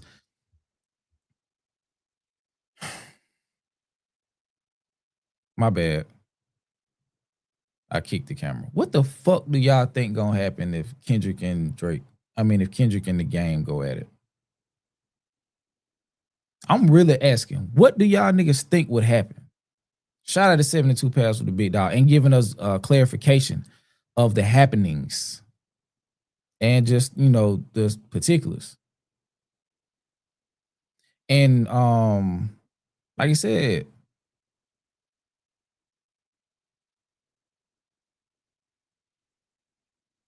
all bloods ain't equal. All Crips ain't equal. All GDs are not equal. Well, I say are not the same. They're not the same. Like he's basically talking about street intersectionality. And that's a double entendre. Oh, fuck. That's a double entendre. Because that a particular intersection could change what allegiance you would have. or what environment you walk into. The intersection of such and such street in such and such street. Crossing that intersection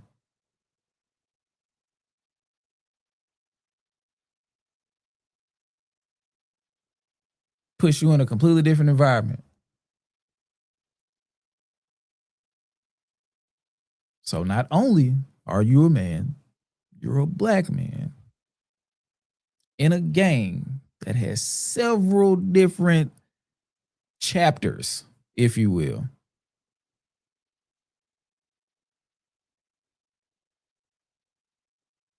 So, yeah, man. Like when niggas was like, yeah, bro, kids, you need to come out and kill the gang. Need to come out and destroy him. I was like, bro, like this shit. Exactly. Shout out to Feast the Stoic. This ain't gonna be it ain't gonna be healthy for LA. Shout out to my dog McConan. Gang beef is stupid on all levels.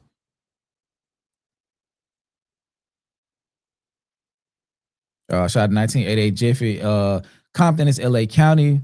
That distinction has whole purpose or no purpose here. Calling Compton LA is fine. Okay. Like I said, bro, I'm learning as we going through this shit. I'm from Alabama. Shout out to McCona A Skip. You heard the new Dolce feature on Rave Lenae's project. I have not. I'm gonna try to react to it soon.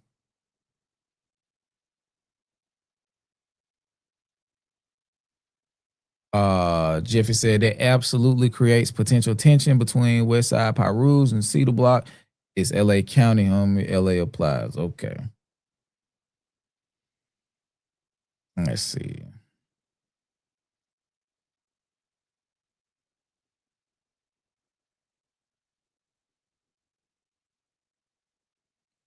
Let's see.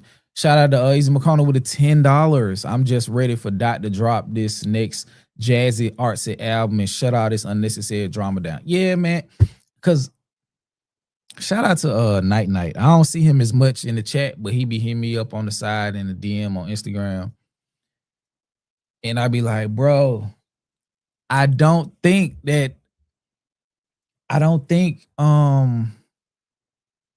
a part of it is not that I'm just not willing to engage with certain stuff to the extent because I'm more so concerned with what will happen than seeing it.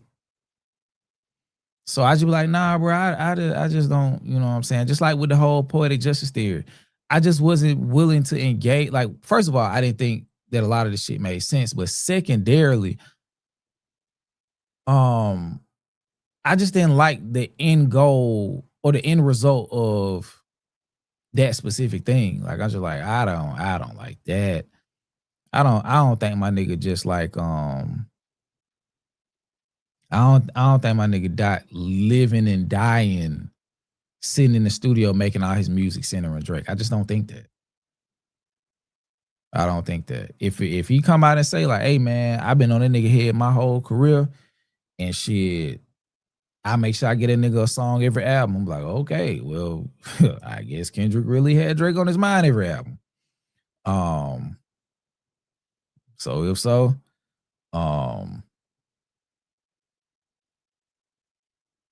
but yeah. I fuck with some of the connecting dots, but some of that shit is just it's just too far upstream for me. For my sanity, I just can't consume and delve in all of that shit to that extent. Like I get it enough to where my mind can compartmentalize, but if we get too deep in the weeds, I can't do it.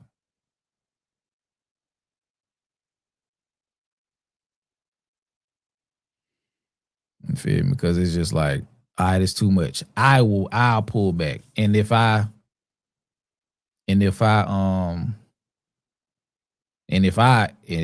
wrong, well, first of all, I would rather be less informed than know too much. But let's keep going. Shout out to as my guy Jay Nolan says, the DJ that don't spin. And this is per Complex. We already know what type of time Complex be on. Oh shit, hold on.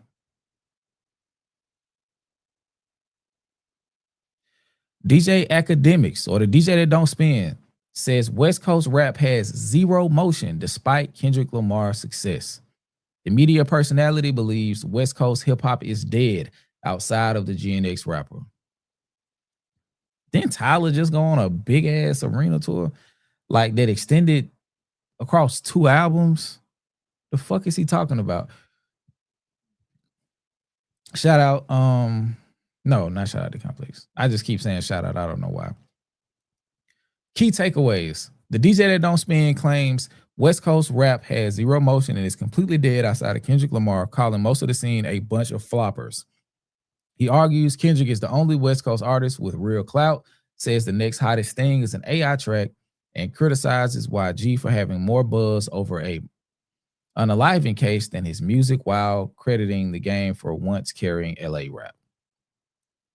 The rant contrasts West Coast stagnation with steady scenes in Atlanta, Florida, and New York, even as Kendrick's Juneteenth pop-out show highlighted a wide range of emerging and established West Coast artists. The DJ that don't spin, shout out to Jay Nolan, has shared how he believes there's nothing going on in West Coast rap outside of Kendrick Lamar. The media personality went on a rant about the regional hip hop scene in a clip from his recent Kick live stream, which was posted on Instagram on Saturday, August 8th, which is today. At claim that the GNX rapper is the only guy with clout despite I love you guys on the West Coast, but y'all got zero motion. At continue adding that the scene is filled with a bunch of floppers. Put it like this: the hottest thing after Kendrick Lamar on the West Coast right now is an AI song. Let's think about that one. Watch the party die. He watched the coast die. Dead. We ain't gonna keep reading this. It's crazy they're trying to sell Kendrick's albums at the bottom of this as an ad. Is insane work. But the thing that he's trying to do, the DJ that don't spin or Livingston Allen, his entire goal per his alignment with Aubrey Graham is to create dissension in the West, but more importantly, attempt to turn the West against Dot. Like, that's the end goal. Like, if there's infighting in the West, that's not enough for them. It's not enough. They want the West to alienate Dot. Because in that instance, he's more vulnerable to attacks. He doesn't have that layer of protection that they deem or that they view that he has. And if the soil detaches from him, they feel like they can probably move in on him again because he's no longer grounded in the West Coast acceptance, excuse me.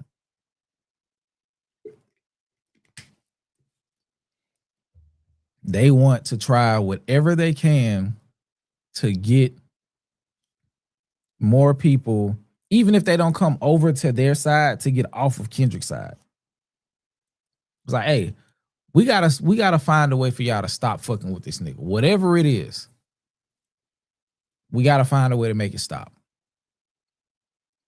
Even if we just implode the whole West Coast, we don't give a fuck. And that just shows, like, this shit ain't about, like, they keep saying that we're the people on quote unquote this side are trying to destroy hip hop. We're trying to sow division, this, that, and the third.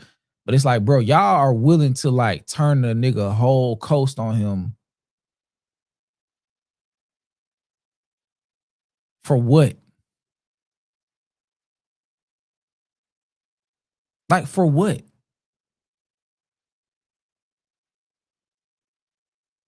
I saw that when I scrolled down and read his his bio in the Complex article. I was like, damn, this nigga's from LA.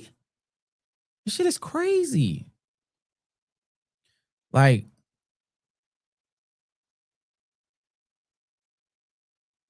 and it's like academics especially, because it's a clip in here where he's talking to Whack 100, and he's like trying to throw these like small meta narratives on to Kendrick and trying to get Whack to green light some of them or acknowledge it, because at that point it's like, okay, once I get somebody over there with some standing to even accept the plausibility of any of these narratives, the seed just planted itself. And now I can kind of step back and let them do it and then blame it on them. This is like we are legit watching like some CIA level shit going on with what academics and them niggas is doing. As my shout out Jason, as he say all the time, like especially like maybe 7-8 months ago, upwards to a year ago, this is manufactured consent. This is manufactured consent, bro. Like, they are trying to overwhelm niggas with information to a point where they can't verify it. And a lot of it is narrative control and like gosh darn it just said social engineering. Like, cause I talked to somebody who like really an avid Drake fan, and like they don't know nothing. They can't speak to anything that's like actually been verified. One of my homeboys, I think I told y'all about this, but it'll continue this point right here. Like, he sent me an article. Well, he sent me a Instagram post in the DM and was like, I don't want to hear no more about this and that. And I read it, and it was talking about Drake had settled with Universal had settled with Drake for like 150 million, and they was gonna do this, that, and the third. And I went to the page. I'm like, who the fuck is this? Who is this? Why don't niggas go and like at least do a little bit of looking? Like, bro, you don't think that big ass hip hop platforms would be posting that Drake settled with UMG for hundreds of millions of dollars? And not only was it like the cash settlement, it was like a whole bunch of considerations. It was like, my nigga, you don't like, nigga, this would be on CNN probably. This is making news everywhere. This not just no shit that's finna pop up on some random ass nigga page that's got a 10,000 followers on Instagram. This will be everywhere.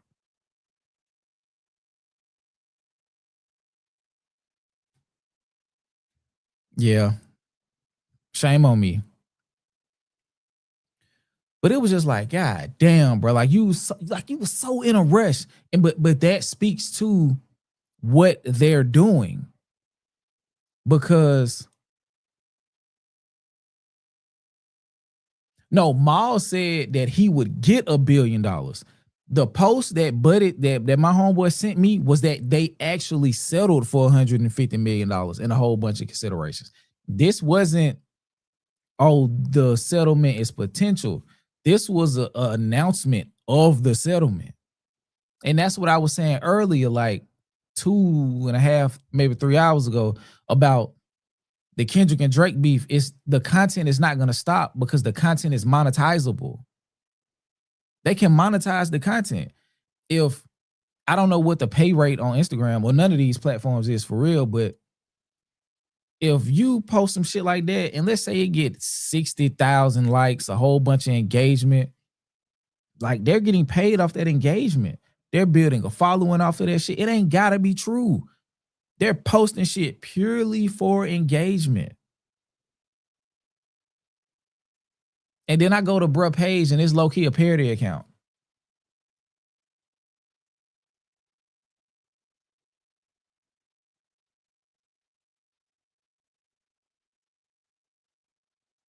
Facts. We are in a post-truth, post-expert verification era. Exactly. Exactly. Shout out to Mona. She said they rely on people's stupidity. Facts. And that's why it's so repetitious. It's so consistent. And they just keep doing it every day, every day, every day, every day. And they're flooding your algorithm once you start to engage with that content. It's every day. And they become your news source. They become your source of information as it relates to the things that they're pushing out into the world. So you will start really thinking this shit because you watch one person say it, and then you like, I don't know, bro. That's crazy. I'm gonna go, and then you see another person. You go from Act, DJ that don't spin, to Poetic Paco. You go to What's the 8 Ball. You go to Freaky Friday Fade. You go to all of these different people and they're reiterating the same information. Then now you can even go to fucking Complex. And they're kicking these narratives. It's just like, bro, like, you really have to like look for yourself. But the thing is, now they're trying to flood it to where everywhere you look, the information is going to be there.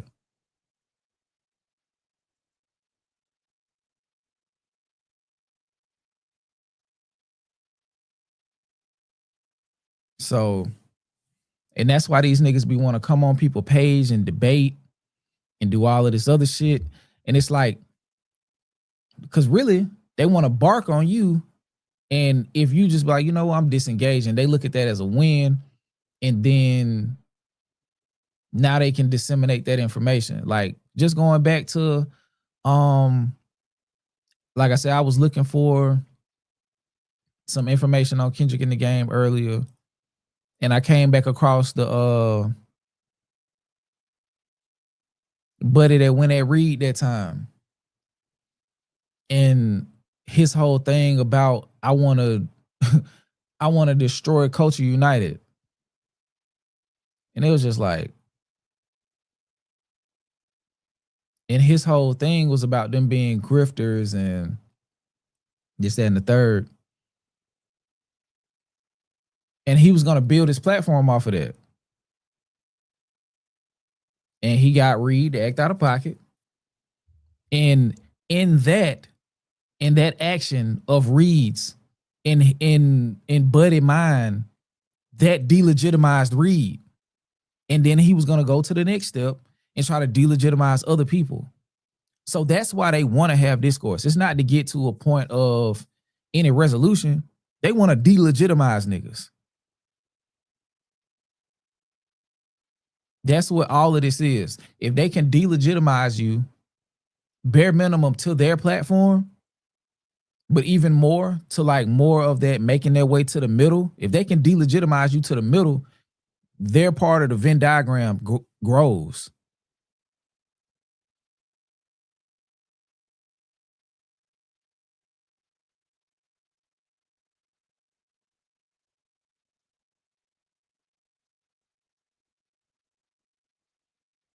Moni said they've been doing this since Taylor Made with Snoop and Pac, mentioning YG and Game on Family Matters, giving Mac Dre mom money, getting those white dudes to make the Beast the best co-song, harping on Jen. Exactly.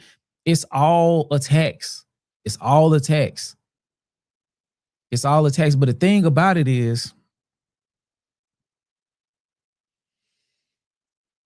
ain't no street niggas on Drake and them side for real. It ain't no real street niggas over there. Like like they got the game, but the game not moving with no intellect. And he's not using his street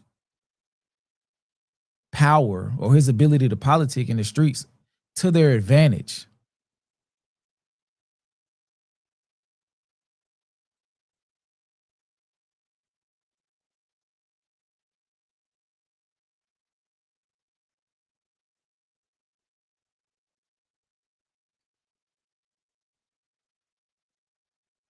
But yeah, like if when they're moving like that, they don't know what this shit mean. They don't know what it mean. So when you see them doing these things, you can tell that they have no idea. Like the shit that Academics is doing, and I'm gonna play the video with him and Whack 100 in a second. You can tell that Academics don't really realize what can come from this shit. You can tell. I think he'd be one of them niggas that like get some real shit to pop off and then be trying to like backpedal. But nah, my nigga, it's too late. It's too fucking late. Let me find I got it somewhere. Hold on.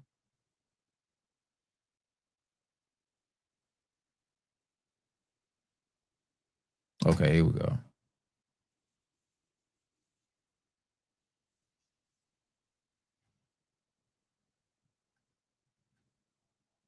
I told you I got a bunch of shit up, but I don't think it's that he doesn't care. I think he's not able to. Yeah, what's the 8 ball was crazy. And I was coming up with them off the top of the dome. I be tripping.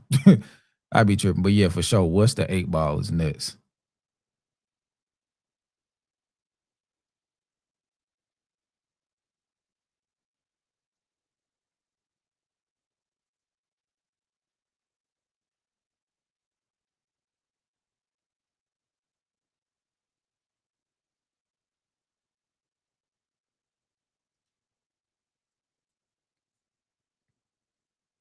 Y'all saying that I mean,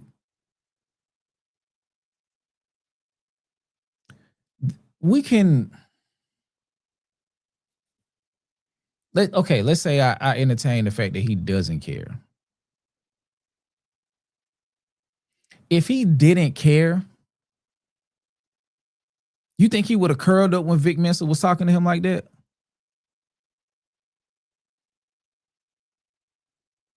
You think he would have curled up when Vic Mensa was talking to him like that? I think he doesn't know enough to understand how much he should care. That's what I'm saying. I think he's operating from a place of ignorance. He think this shit a video game.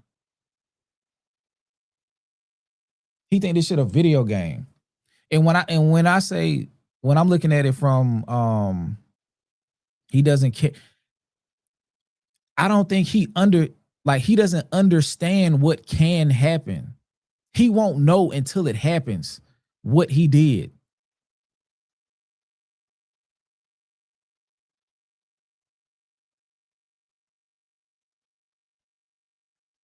Nah, I get it. He's not a stand-up guy, right? We know that Mr. Allen is not a stand-up guy. We know that. We're well aware that he's not a stand-up guy. I think he knows that he's attempting to sow dissent. I think we're well aware that he understands that. We understand that he knows he's painting narratives. I don't think that he understands fully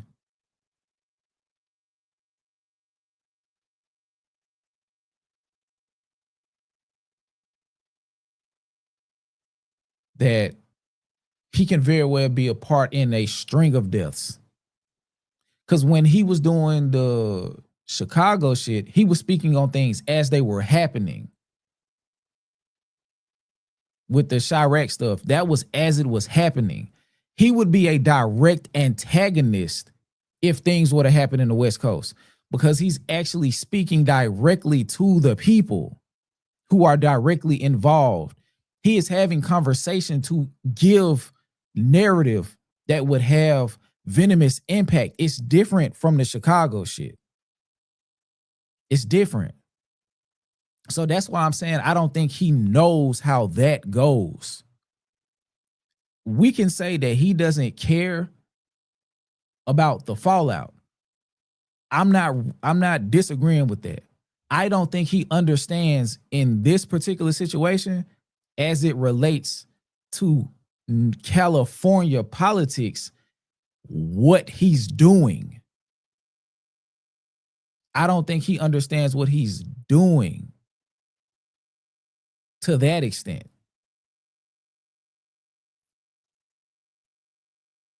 Because Because when he was doing the Chicago stuff, was he speaking directly to anyone from Chicago? That's what I'm saying. Was he speaking directly to anyone from Chicago as it was happening? Was he feeding narratives to anyone from Chicago with the expectation that they will go take that into the street? And also, Livingston Allen is he's a much larger character than he was back then. He was building his name off that.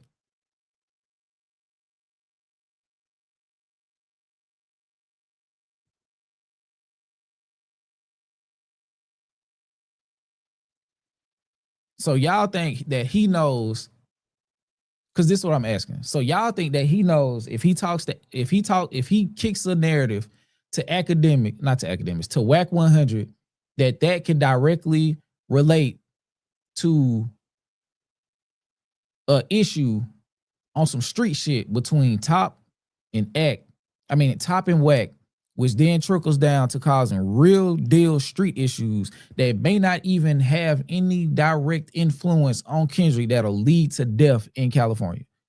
You think that? Y'all think they act like, yeah, man, I'm gonna say this shit to Whack, and then I'm gonna get him. I think Act just looking at it like, yeah, man, I just want to destabilize what Kendrick got going at any cost. I think that's what he wants to happen. I don't think he understands the street politics enough to know. I think he knows what he wants to do. I don't think he knows what this can ultimately do. I'm not saying that I don't think he doesn't know that this will negatively affect the West. I think he's well aware of that.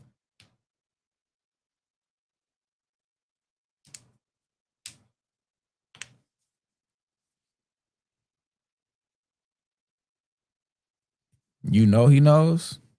Okay.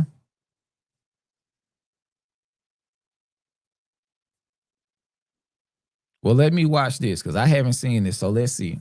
Maybe my opinion will change as we go through this. Skip, he wanted Kendrick to get hurt. He tried hard to instigate it. And that's what I'm saying. That's more Kendrick focused. What I'm saying is more so about the interconnected gang politics on the West Coast. If we're saying that if y'all saying that y'all are collectively saying that he knows about the inner workings of gang culture on the West Coast and how to negatively affect it, I'll stand to be corrected as I watch this. But let's see. You didn't hear what that quote said? What you say? When I talk to Whack. You think I don't know what the fuck on you? Nigga, I've been the fuse box to all of it anyway. Shit, that's too loud. He doesn't really know how the consequences really play out. That's what I'm saying. I could get that he doesn't give a fuck, but I also can think that he don't fully understand too. But let's see.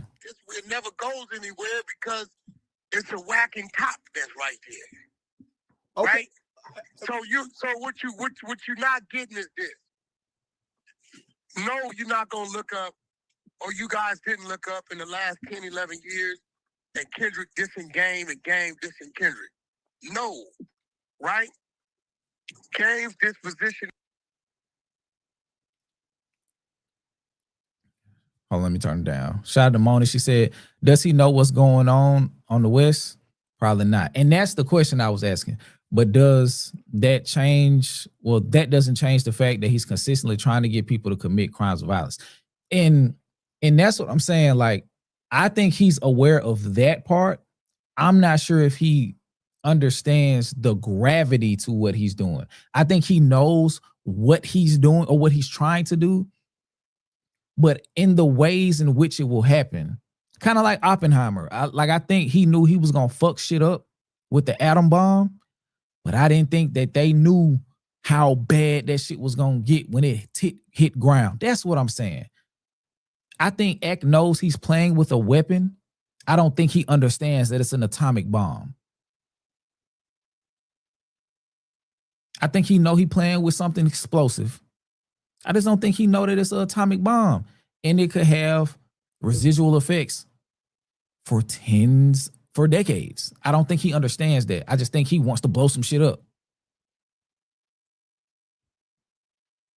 Is this? Hey, Kendrick, I know who you become, but when you were becoming that, I had a relationship with this man. Now, I know y'all doing y'all rap shit, and I've never expected you to jump in mine, and I know you don't expect me to jump in yours. I don't think it's that serious because it ain't no gangster shit going on. You got to remember, the game, Jason Taylor, every beef he had, it was some gangster shit going on. So in Gang's mind, this ain't that. Now, in Kendrick's defense, he's feeling some type of way. Did he just straight up go tell Gang, hey, bro, this what it is? No, if he would have, Gang would have picked the phone up, called Drake, and had them niggas on the phone to fix it. Because in Gang's mind... Do you actually think that okay. Hey, yo, act, before it was you knew Drake and Game have been very, very close for a long, long time. Trust me, I know. No, hold on. I'm not saying him and Drake are not close. What I'm saying is that Game, yes, I believe Drake. It looks like he doesn't have any. I know for a Stat fact. Quo literally says. Let me read you this quote. Stat Quo says that the Game was mad that he couldn't get on the phone with Kendrick. Why the hell would he? Why would No, he could have got on the phone with Kendrick because Stat Quo says otherwise. Listen. See, you don't understand it. Even if Kendrick wouldn't have picked the phone, what I'm saying is if Kendrick would. And this why I'm saying what I'm saying too, bro. He don't understand. I saw some of this earlier, but I wanted my reaction to it on stream to be as new as possible. He don't even understand what Wack is saying right now. That's what I mean. He don't understand what Wack is trying to tell him. Like, we can all admit that academics, Livingston Allen, the DJ that don't spin, Fat Man Poop, we can acknowledge all that he is malicious as fuck. If he can burn down a house, he is okay. As long as the person he wants to get burned down, he's willing to burn down a house. I think y'all giving this nigga, like, this is the same shit that happened with Drake. This is the same shit that happened with Drake, bro. We are giving this nigga too much credit. We're giving him too much credit for being intelligent. These niggas are stupid. These niggas are stupid. This the same nigga who was trying to push the narrative that about the girl from the place that said it was Kendrick that did the beating on what's her name. It took Moni an hour and a half in a 10-minute video to crush that whole narrative. These niggas are stupid, bro. They are stupid with influence. They are fucking dumb. Well, they're not. Yeah, they're dumb. They're dumb but determined. These niggas are stupid. This the same nigga that... Okay, let's keep going. But he is trying to hip him to some street shit, and academics is not getting it. The call Game and told Game, hey, bro, I ain't whoop-de-whoop this nigga, whatever. Game was still gonna say, I fuck with Drake. That's bro been bro a long time. And nigga, you my bro. We both from Compton, nigga, you my nigga. Let me get this nigga on the phone and fix this. You gotta remember. So if Kendrick would have like told Game that verbally, that's would have been Game's move, right? That would have been his move. Or if Game would have thought it was that serious and he couldn't get Kendrick on the phone, he would have simply called me and said, bro, I'll at Top, let's fix this shit. I don't think Game took none of that shit serious as a real situation because it was never that kind of beef. Now, I can't tell Kendrick how to feel and how to move, but in Game's mind, remember, he helped Kendrick. He helped a lot of dudes. Kendrick, J-Rock, Top ain't gonna take that from him. We know that. Bro could keep it gangster, right? So he feels like I'm big bro to these cats.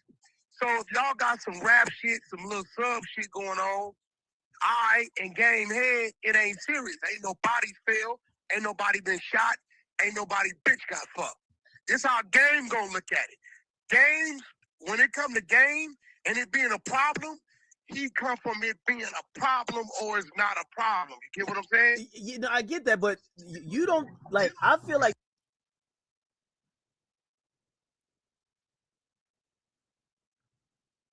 there's like an entitlement or a power dynamic. How could Kendrick feel a way about Game bringing Drake to his hood? It's not like he brought him to Kendrick's crib. Because Kendrick is from Compton. So niggas got to check in with Kendrick then. So Game got to check niggas in with Kendrick. Kendrick from listen, I think the only thing is, like, if Kendrick would have put a call in, hey bro, woo, okay, bam. But again, if that call would have went in, I'm telling you, I know Game. Wait. So you think that Kendrick, if he had put a call in, he could have stopped Drake from beating Compton? No, if he would have put a call in, Game would have just fixed it.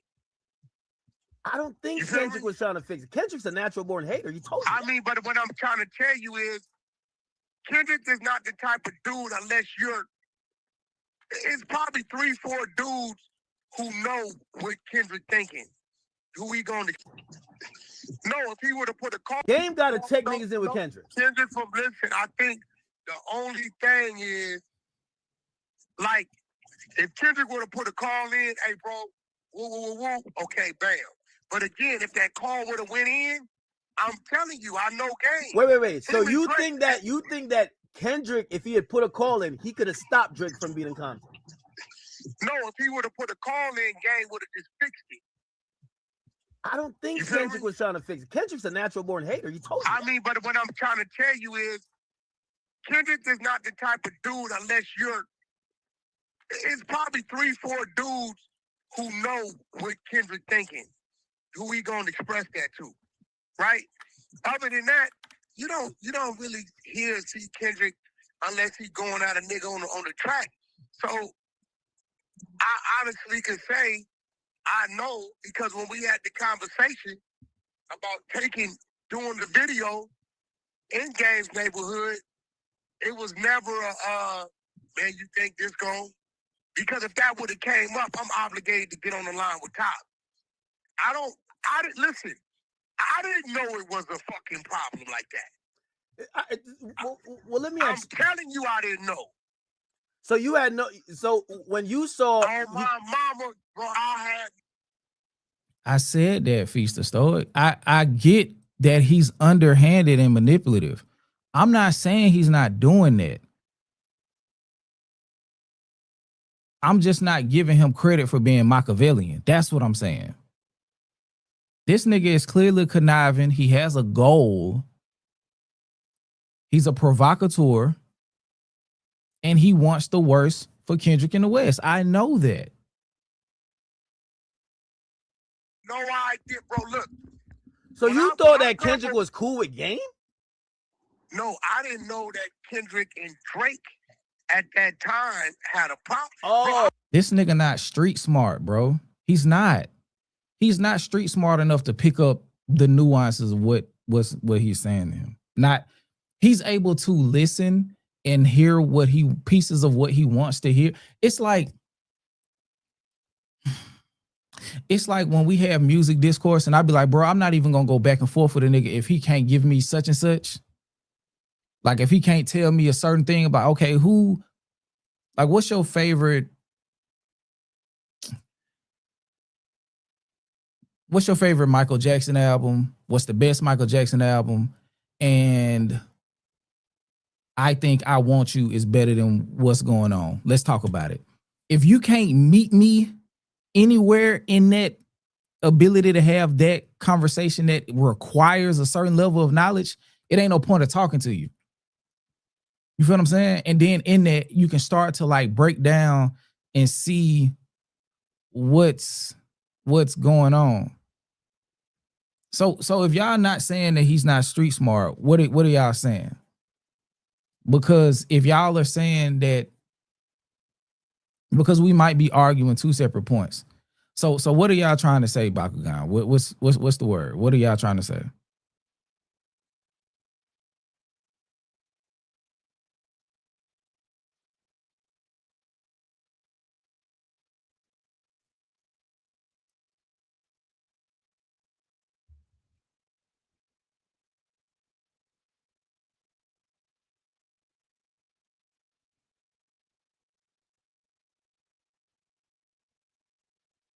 I understand that, Pepper. I know that. That's what I'm saying. He just I just think he understands the implications of what he's trying to start.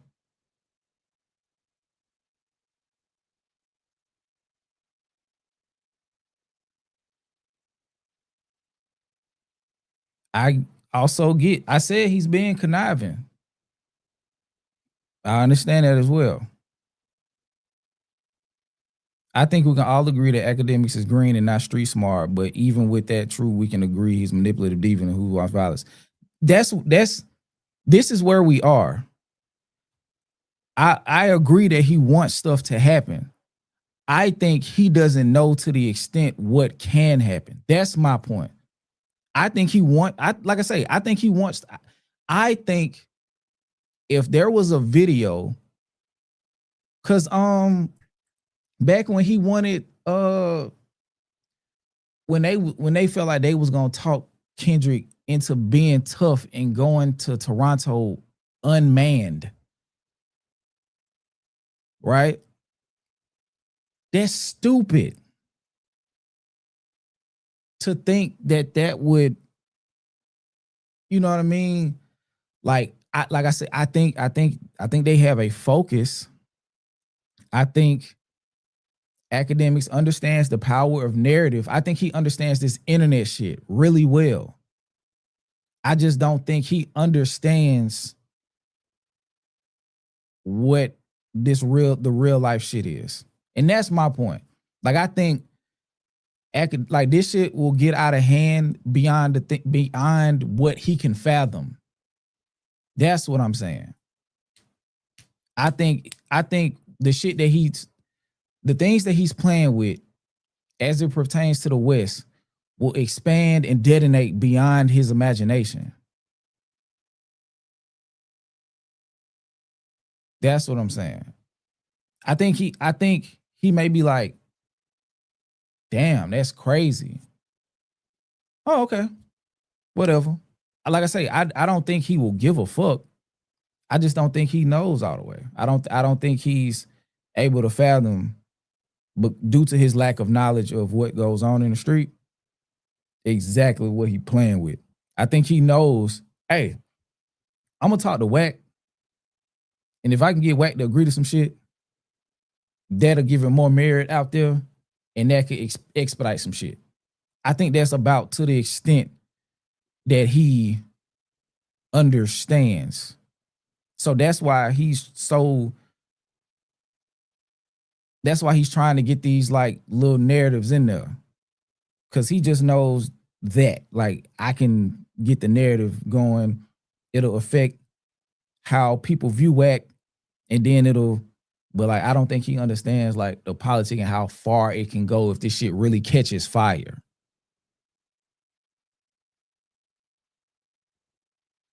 You don't think if this shit pop off, Skip, that folks gonna I think he understands that. I don't think he understands that he could be creating a rivalry that lasts decades though. That's what I'm saying. So let me ask you this, Moni, because I think this is the biggest thing. So I'm gonna talk to you. During the Chicago shit, did he have a direct line of contact with anyone where he could actually have a hand in affecting what was going on outside of his videos? Because I don't doubt that he think that he could narrate what's going on, but was he a direct contributor outside of his quote unquote narration with the Chicago shit? Because that's why I personally think that this is a step up from the war in Chirac. Because now he's a contributor directly. Like he was indirectly contributing to shit in the war in Chirac.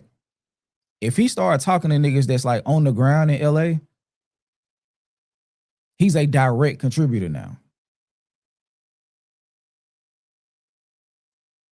Okay. So he was platforming niggas who were involved. So he was actually speaking, and that was my question, because I didn't follow that shit for real. So he was actually speaking to niggas that was on the ground in the war in Chirac while it was happening.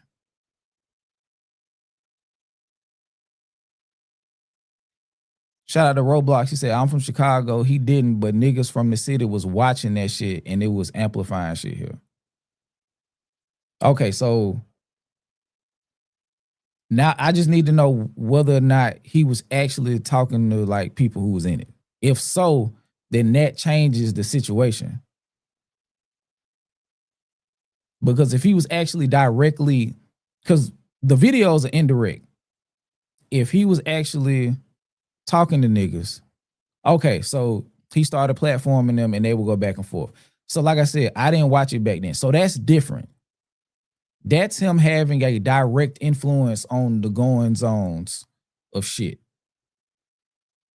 And even then, you still, if you don't have the wherewithal to understand, just like I said not too long ago, it's like, bro, like sometimes you walk in a room and you see a nigga looking a certain way, you know it's time to leave. It's like, I saw that shit 15 minutes before it happened. I'm out of there. So I get home and I realize somebody got shot at the club. I saw that shit before it happened. I think academics is more of a damn, like I was in the club and niggas got to shooting. Or I bumped the nigga and was like, shit, you see that nigga looking? What you gonna do? Like, but if he, like you said, if he's actually like speaking to niggas on the ground, he's more of a direct agitator. And I think if that's the case, and he's trying to do that now, like I said, back to the atom bomb analogy, I think he wants shit to happen. And I think, at least from my perspective and how I'm hearing this conversation, Wack is trying to impart to him the knowledge of, give him just a little bit of an inkling to like how deep this shit can go and how hard we're trying to, and like I said, this is from Wack perspective, how hard we're trying to not let it turn into nothing.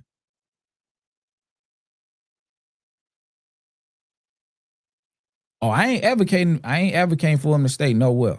I don't like the nigga. Like I didn't watch him. Like and that's why I don't know, because I didn't invest in that, because I knew what he was doing as far as like, it's like, bro, that shit not funny. It's not no game. Like, we not finna do that. Like, that's terrible. Like, making light of niggas getting murdered. Like, he talking on the shit like it's a game, like Call of Duty or some shit. So, if now he's going into it with the willful intention to repeat having people on the ground coming up and discussing this shit with him so he can propagate it with his platform to have niggas participating in such, it very well will lead to a decades-long conflict. This could be one of them conflicts that's like kind of close to the genesis of the initial gang conflicts in California.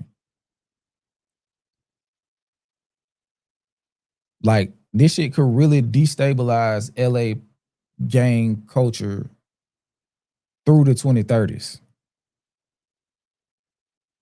And that's what I'm speaking from. I'm wondering if he knows that he could be 50 and niggas could still be getting killed by some shit he contributed to.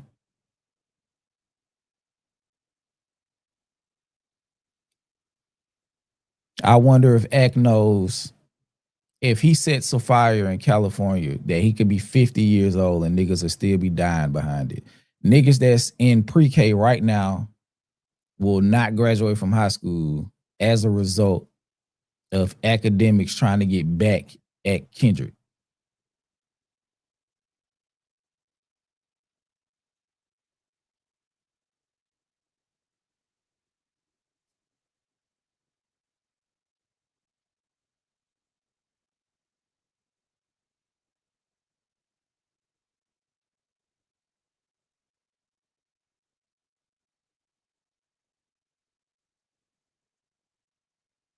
He platformed Toronto gang members and told them Kendrick got Drake house shot up and they need to retaliate.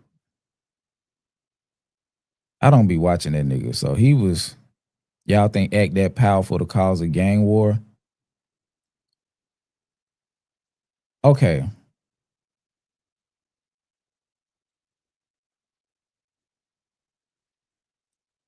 If act, because it doesn't start and end with academics. And that's the thing. Like, it doesn't start and end with academics. If academics can get someone who's on the ground to act off of emotion stirred by information he's feed or narrative he's feeding, act didn't quote unquote start it.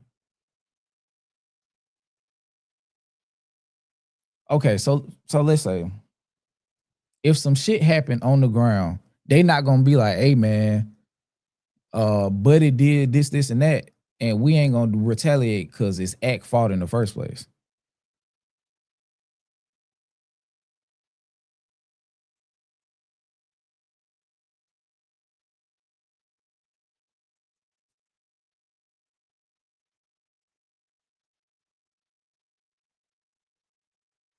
Yeah, I understand he's trying to incite something for sure.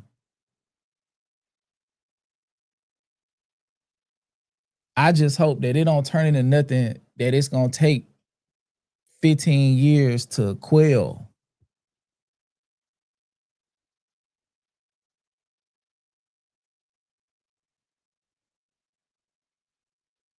So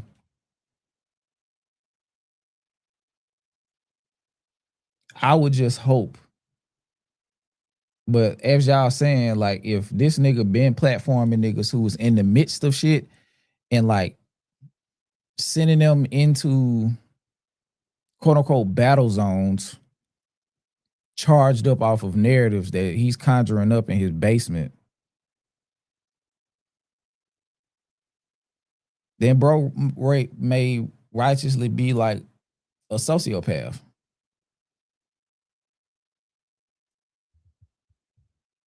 So if that's the case,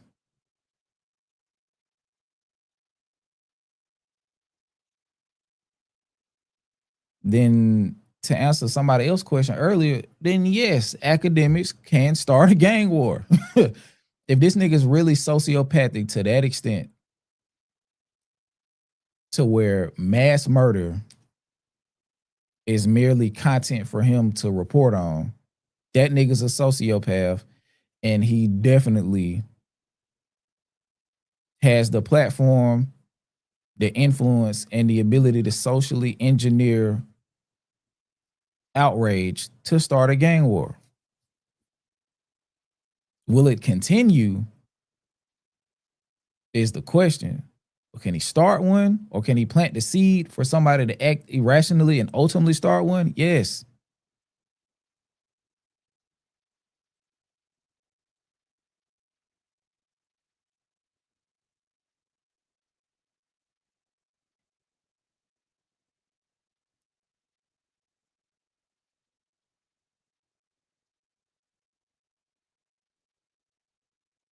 Shout out to Mike. And that's why I think he's like trying. That's why I think if we are saying that Livingston Allen is Machiavellian, I think that's why he's going through act. I mean, I think that's why he's going through whack. That's why he's going through whack. He's attempting to that I could. He's attempting to change to put something in the mind of somebody who can make actionable things happen. But I hope not. I hope that it doesn't extend to nothing real. This nigga mouth open like this is crazy. Tried baiting violence using top 5 to assist in Drake's litigation narratives. Didn't work. So I hope this doesn't work. But the one thing about the Chirac niggas, I can't even say that. I'm assuming it was a bunch of young niggas, but I don't know. Let's keep playing this. Okay, all right. Listen, I come from no Vaseline bitch, right? I come from that shit where nigga, bitch, you's a bitch, your mama's a bitch, fuck your hood, your dead homies. Nigga, we shot your nigga last month and it's up. Okay, that's where I come from. Now I know it's a problem. I don't come from a nigga saying little subs and I don't know what the fuck niggas talking about, a backpack, conscience, and nigga ain't no names being mentioned. Wait. Don't come from that. When Game go at a nigga, he mentioned a nigga 500 ways. No, you're right. Hold on. So you're saying that when y'all did the video in Compton, Top or Kendrick never called you and be like, yo, why you got this fuck nigga over here, man? You know this nigga dissing me, right? Because if they would have called, we'd have had this message. Look, bro, that's my G homie. I don't call too many niggas my G homie. I'm never gonna disregard Top if he's feeling some kind of way. If I'm mad about something, I tell him, he not gonna do. He gonna. Okay, Wack, come holler. What's happening? Right? I'm never. No, if that call would have came in, fuck no, we would. Game would have simply got Drake on the line and fixed it. I'm telling you. I think he could get Drake on the line. I really don't think Kendrick respected him. Nah, you gotta remember, it ain't about that because Wack is there. So I can always get Top. Didn't I have you on the line with Top, nigga?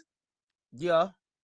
Okay, so we not going, that, you know, whether they want to pick up or not, me and Top gonna always honor one another, bro. Okay. Now Yeah. Cause what I'm picking up, at least from the video, is not academics. Wack 100 was trying to give him an inside scoop on the structure. And for whatever reason, academics spent that time acting like he didn't understand or didn't understand truly while trying to still kick narrative.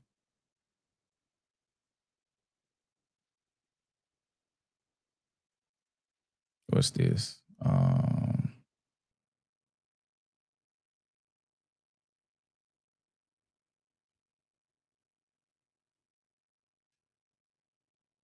Hold on. We're gonna do a quick little break. Then we're gonna get back into what's going on. But we're gonna take a quick break. And we're gonna get back to it. He just as fast. Hold on, let me start this over. Now let me do this.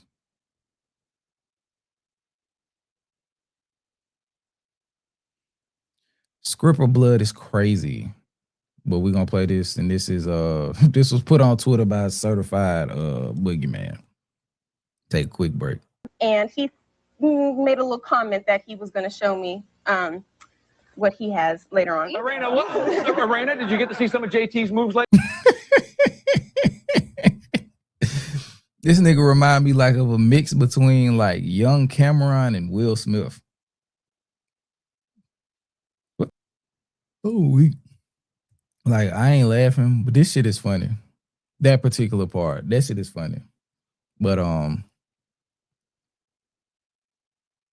me see.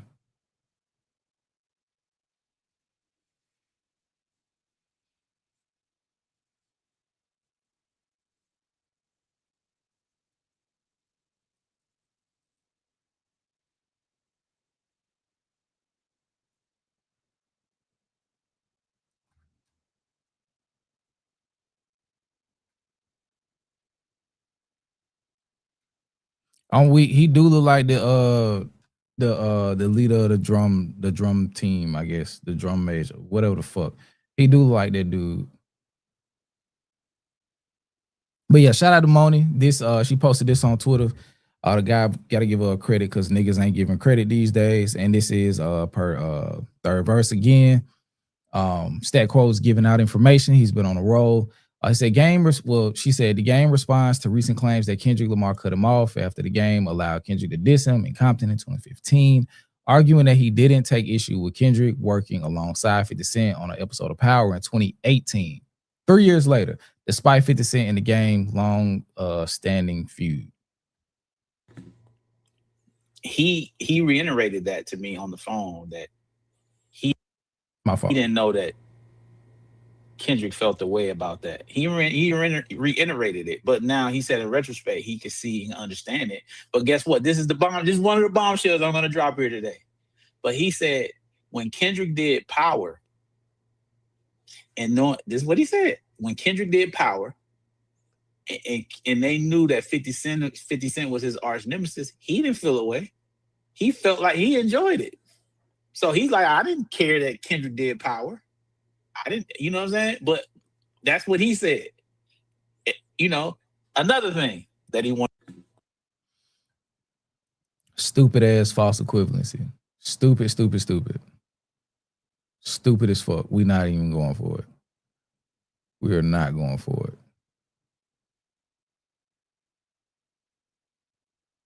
I ain't gonna lie, Moni was really on some shit. Moni was really on some shit, boy. Hold on.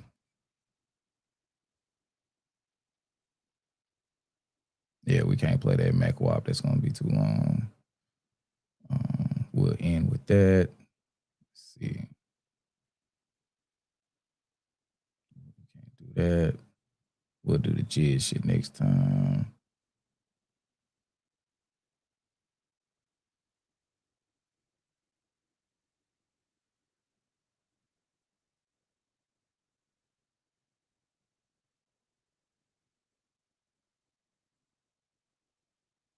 Okay.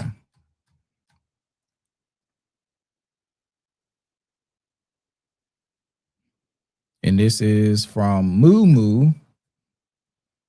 And this looks to be the game squashed his beef with 50 Cent in 2016 at Ace of Diamonds. July 8th, 2018, 50 Cent sent the game bottles of champagne at his party that he attended in Los Angeles. Why wouldn't Kendrick make an appearance in the Power episode that aired on July 19th of 2018? I ain't gonna play these because I don't want to spend a whole bunch of time, but based on these videos, we could assume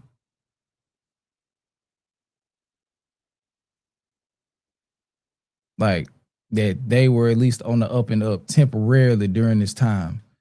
So even though we already know that the shit don't make sense, that him being on Power that has nothing to do with the game, and the game allowing Drake to come to the game's hood, diss dot on wax, say you standing with him, there's no earthly realm to where those things are similar.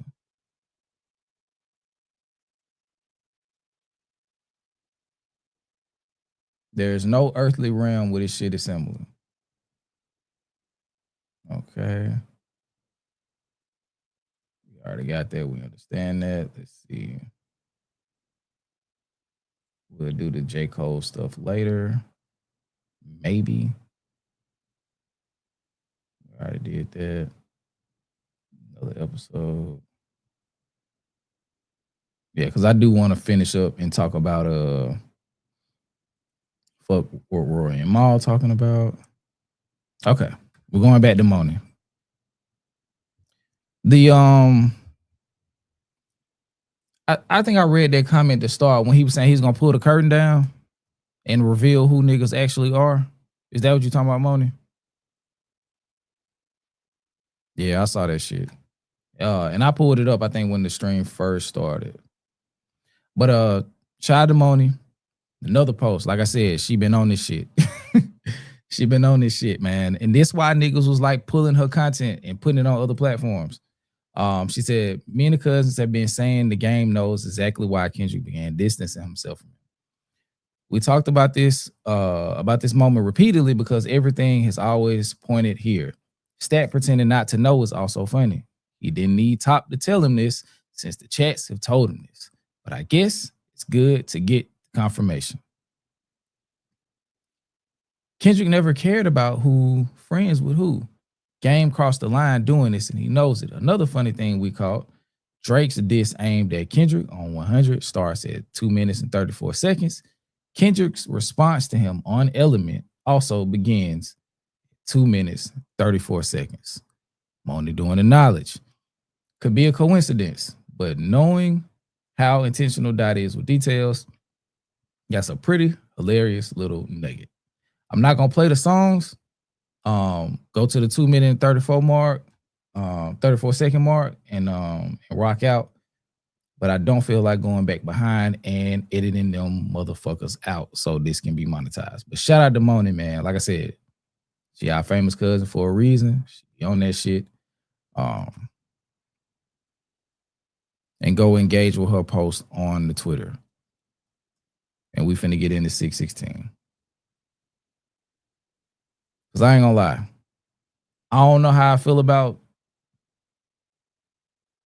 some of the stuff I'm seeing, but yeah. This is the reason Kendrick titled his song 616 in LA. It all makes sense now. This was a point that was like, niggas knew this. This was, well, I won't say niggas. But yeah, niggas knew this. Niggas knew this a long time ago that 616 in LA on one level was connected to this 100 video shoot. Like this was first week the song came out. Niggas was attaching it to Tupac birthday, this video shoot, and some other shit that I can't remember off the top of my head. But it was like 6 connections. When it like Canadian Father's Day or some shit too. Like it was a whole bunch of things. It was like 5 or 6 connections, like initially, like 2 days after the shit dropped. And that's why afterward they were so pressed, like with the Iceman shit, with the Duck and Bills, or the Duck and Drake shit. They was trying to make that mean so many different things. But yeah, it was the 616. The 616 in LA was the 100 photo shoot, Tupac birthday, Canadian Father's Day. It was those 3 and at least 1 or 2 more things. Initially, like as soon as that shit dropped, niggas was trying to see what 616 in LA meant.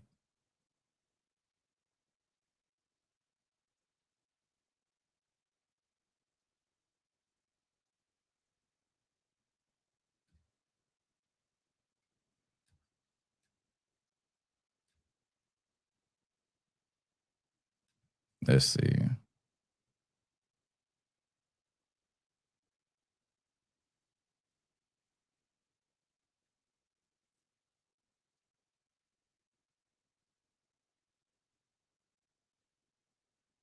Yeah, I'm straight on Rory and Mom.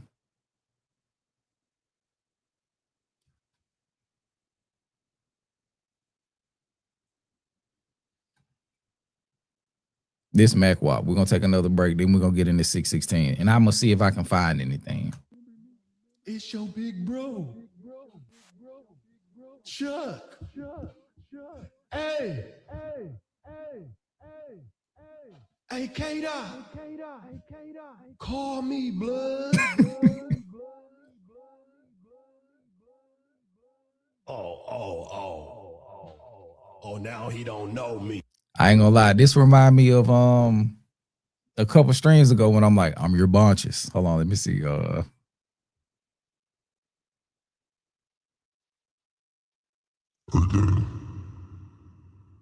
your bunches. Don't let the nigga do you like that on stage, blood. Don't let him talk to you like that. Keep your head up, blood. On par. This what this shit reminded me of when I saw it. I was like, damn. Hey, nah, blood. Oh, you don't know me. You don't know Big Bro no more. Nah. Hey, K-Dot. Call me, blood. It's the Big Bro. Let me see what's up with blood.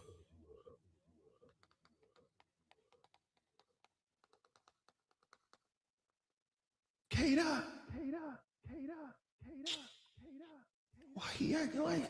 Oh, blood brand new. Y'all see how they get when you put them on?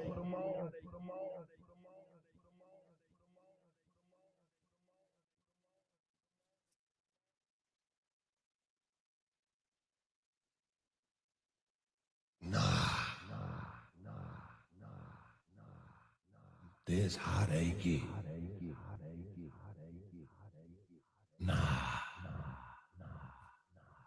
Not Lil, bro. Wait a minute. Who is that up there at the Super Bowl with Dr. Dre, blood? Eminem, blood? Is that Fifth? No. 1988 Jeffy said, everyone wants to know who the mole is. Preem and other OVO affiliates in LA got real talkative when they got a full court press put on them. Drake didn't know that would happen. Square. Play stupid games, get stupid prizes. This shit ain't for the weak. This shit ain't for the weak, bro. Shout out to Keish. Skip. See what MacWop was saying about how him and the homies were clowning game when he tried to yeah, I did see that. I don't think I got that clip up though. But he was saying that he wanted to get the DJ to cut the mic. I saw that shit earlier. I did.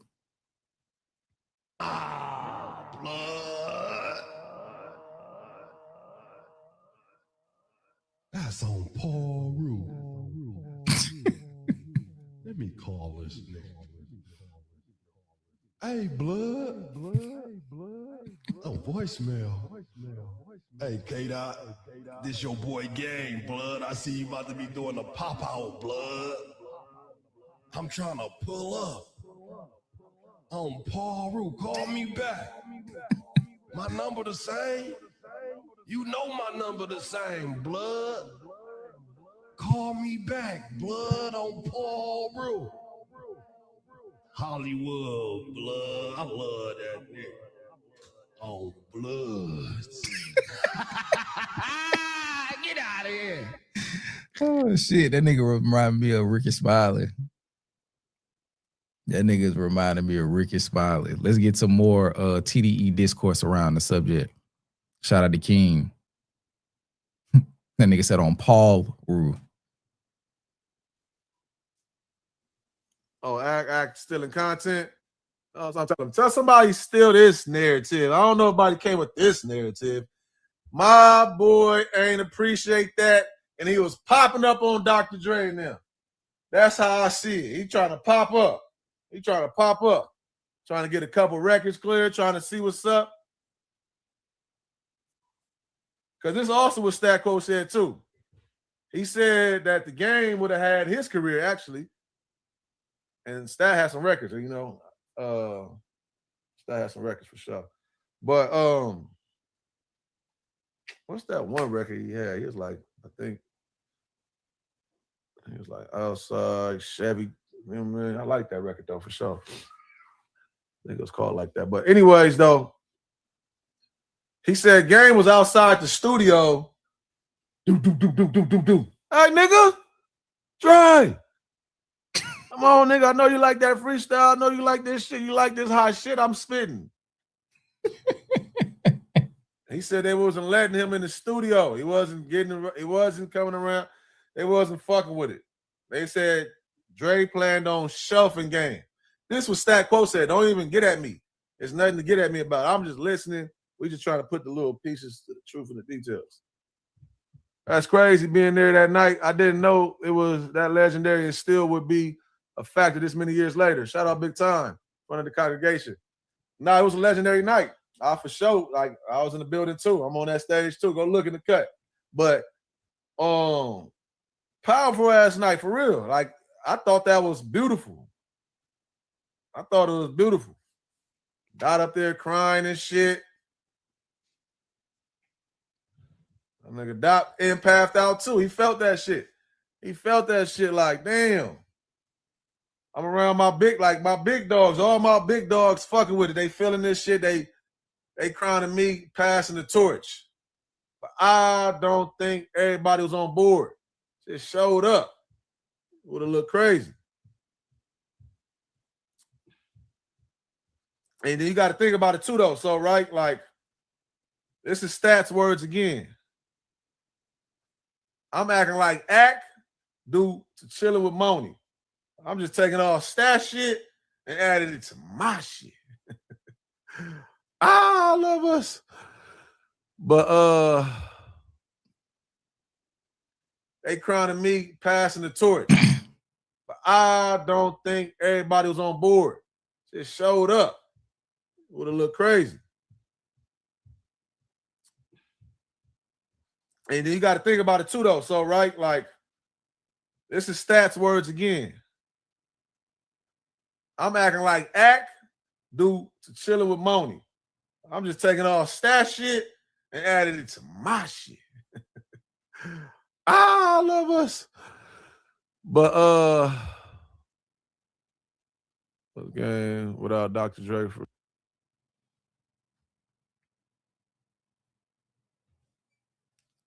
Yeah, I man. Okay, let's.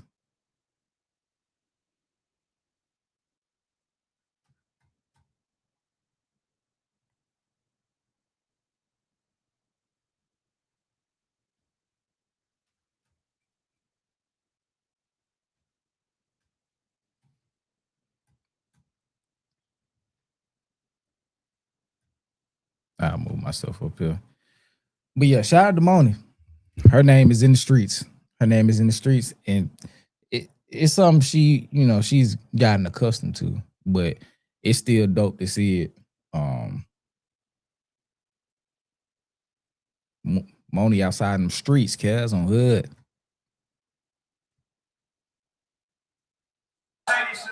This. You got the torch, nigga. You better run with it.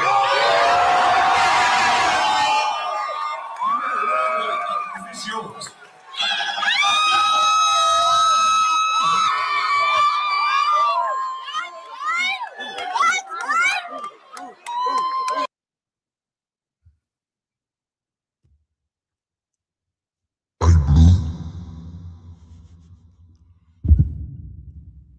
I've been prepping you for this for years, homie. Go get that shit.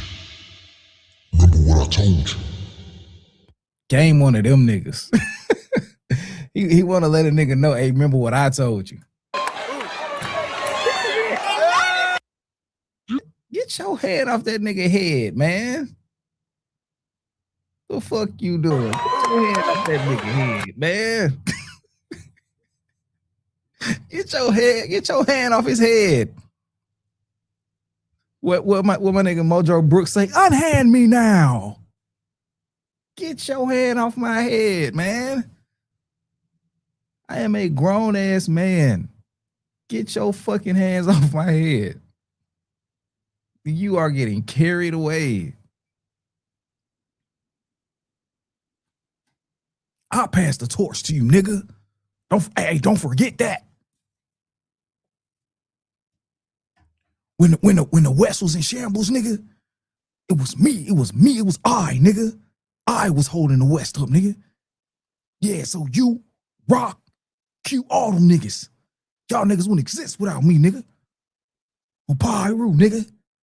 Yeah, nigga, game, nigga, Jason on, nigga.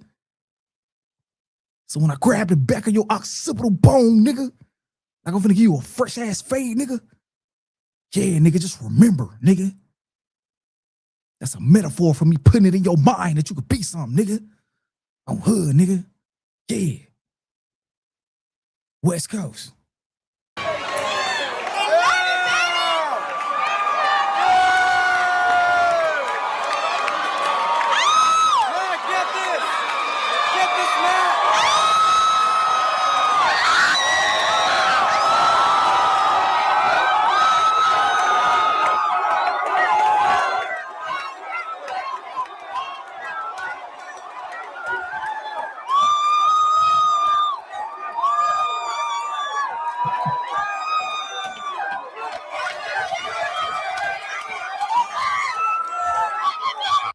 Yeah, so got me weak.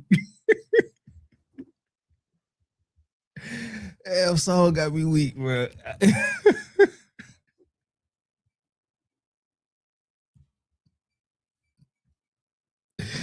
Soul, what you doing, man?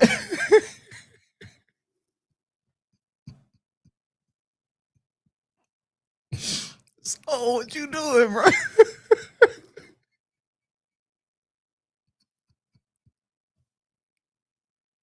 So why you tiptoeing around the corner?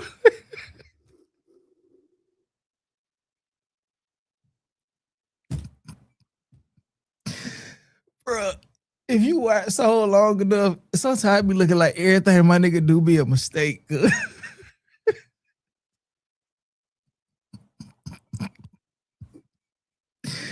Oh shit.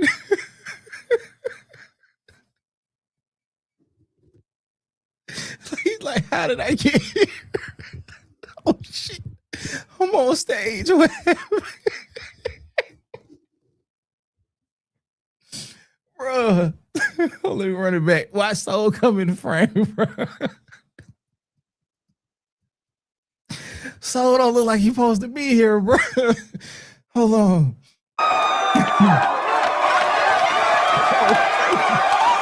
Oh shit, they making noise out there.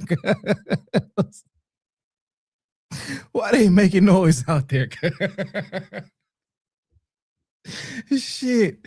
It's loud as hell out there, homie. What the fuck going on? Oh shit, why they surrounding Dot like that? Hey, what's up, y'all?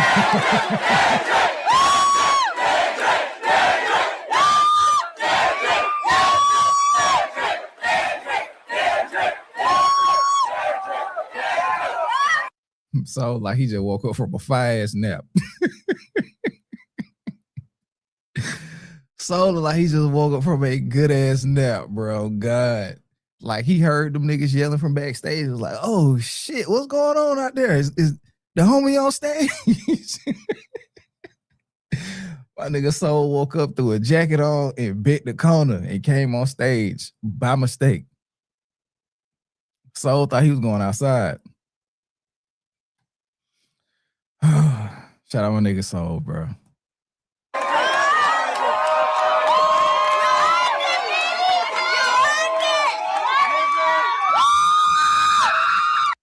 Game the type of nigga that like, you know how like when you especially like when you coming up, this time my fellas, like when you growing up and your birthday come and niggas like give you like birthday licks and shit. Game look like the type of nigga that'll like punch you and like try to bust your nose or some shit. He look like the nigga who like gonna go out their way to like hit you hard as fuck.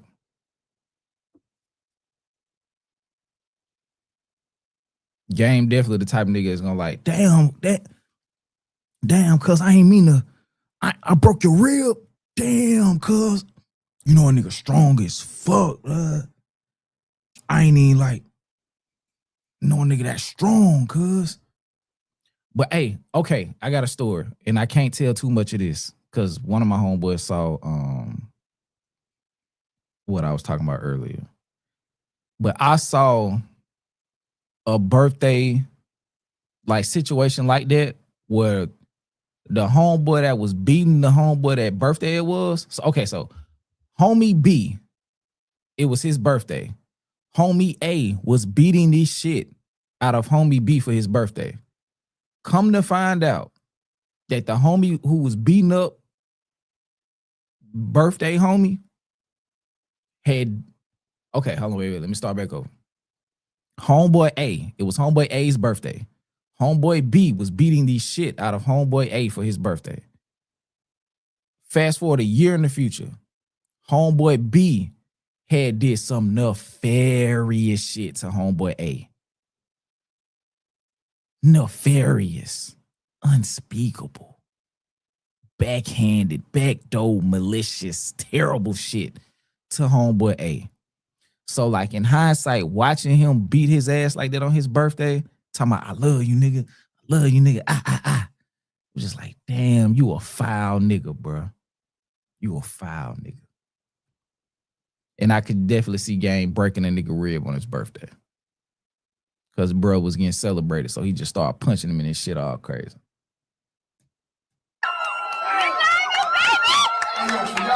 Damn. Look at that whole time.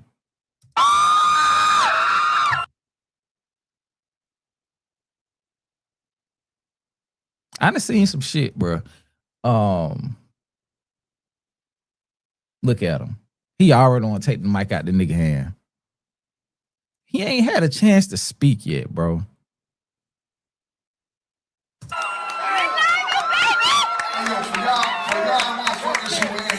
Anybody with their camera phones out and don't understand that this is the motherfucking nigga. Hey. This is the motherfucking West Coast.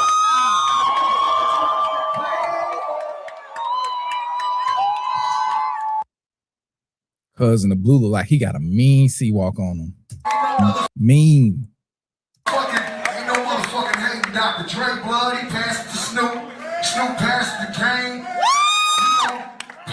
He couldn't even say he was passing it to Kendrick. He could not even admit it.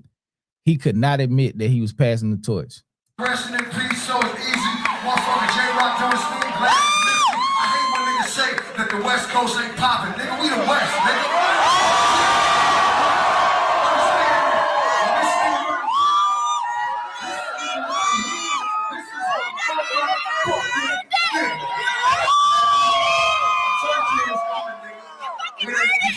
Before it was Kendrick Lamar, it was K-Dot. Before it was K-Dot, it was just a little nigga with a cool haircut that could rap his fucking ass off. You see one thing, man, this little nigga got confident.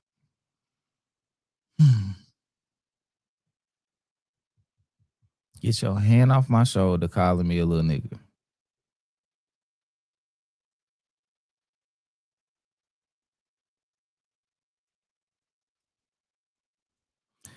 It don't help that Kendrick 5'2" though. Nigga rap his fucking ass off. You see one thing, man, this little nigga got confident. I mean, yeah, one thing we got confident. It's confident, nigga. I love you, nigga. Dre, I love you, Snoop, I love you, J-Rock, Schoolboy Q, motherfucking Roscoe, man. R.I.P. Nigga, this the West. Get that nigga the mic back. Give him the mic back. Give him the mic back. You've had the mic for 2 minutes. Give him the fuck. You had the mic longer than Snoop, nigga. Controversy was Pop was, and I still don't give a fuck. Nigga, I ride for the West Coast. It's your world, nigga. He had to take the mic back. He had to take the mic back, bro.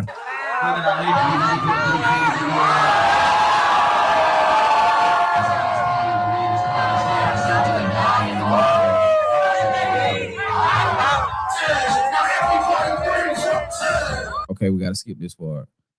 We're gonna scroll through it. We're gonna do a little scrub action. Okay. But yeah, this is the part that kind of tripped me out though. Let me go. Where is it? We got Mos Def, aka Yasin Bey.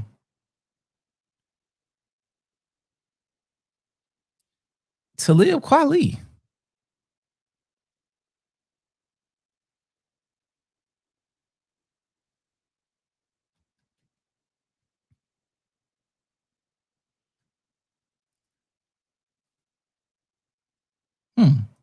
Peculiar.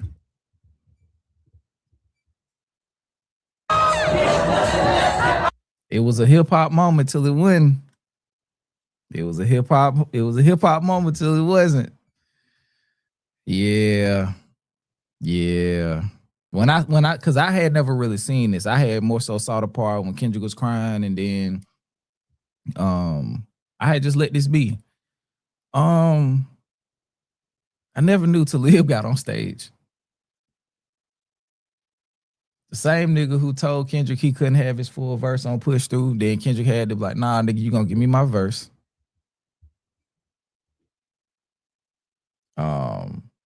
But yeah, Talib been on that bullshit, man.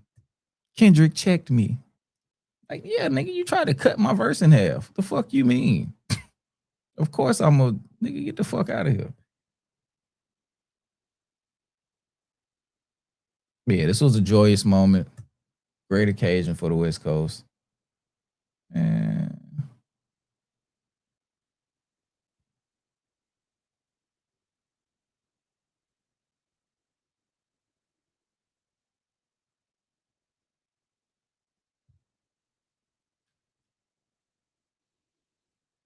okay, also I want y'all to never forget. Um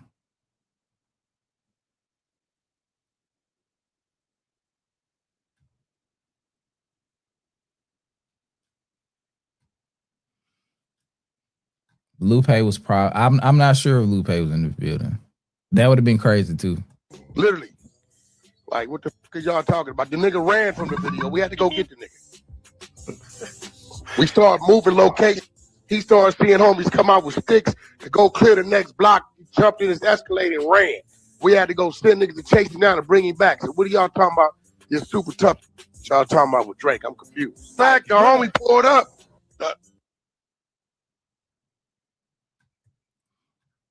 My boy Drake skedaddled. He said, "Hey man, I am not participating in none of this shit."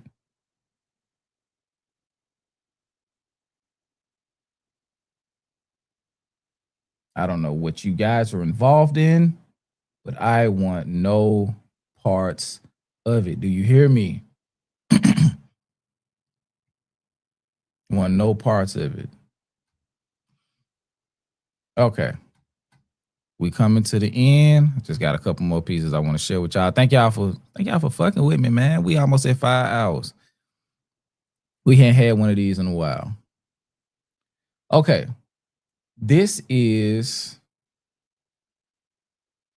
from Deleted on Twitter. And yeah. So he says, as men, we should address our issues head on. Keep shit solid. Say what needs to be said, move accordingly.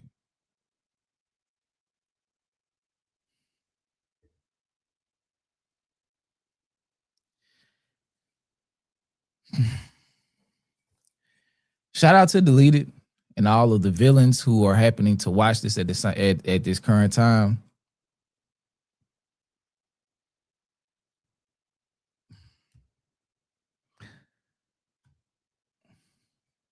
Bro, until you stand on the Kanye shit, you can't talk about being solid, bro. Like, you can't do it.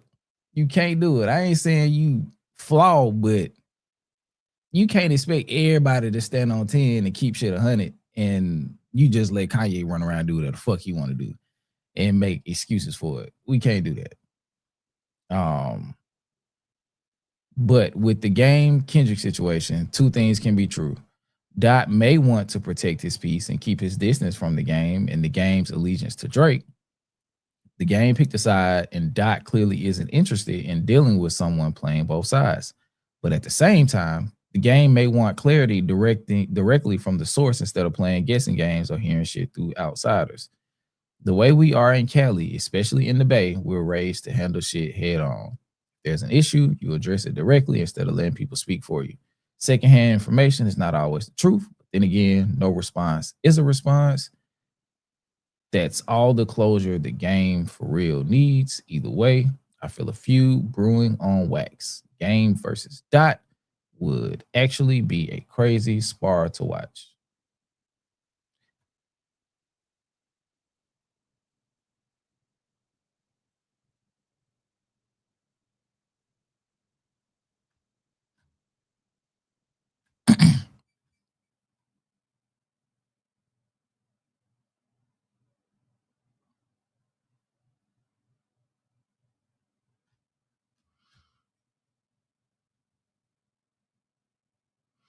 Hey man, it is what it is. But yeah, it's like that's just one of them things, bro. Like if If you gonna call niggas to the carpet for being solid, you gotta also hold the people that you fuck with to the same standard. That's just regular shit. If that turns into me popping up in the video, that's crazy. But yeah, he clipped me up one time saying I didn't want to be in a deleted video. And he just clipped that part of the star. I think it was a J. Cole video or some shit. But yeah, I ain't got no problem with him. It's just like if we gonna talk about being solid, you can't let Kanye get away with everything because you fuck with him. That's it. That's all. And like, as it relates to the game and Kendrick don't owe him shit.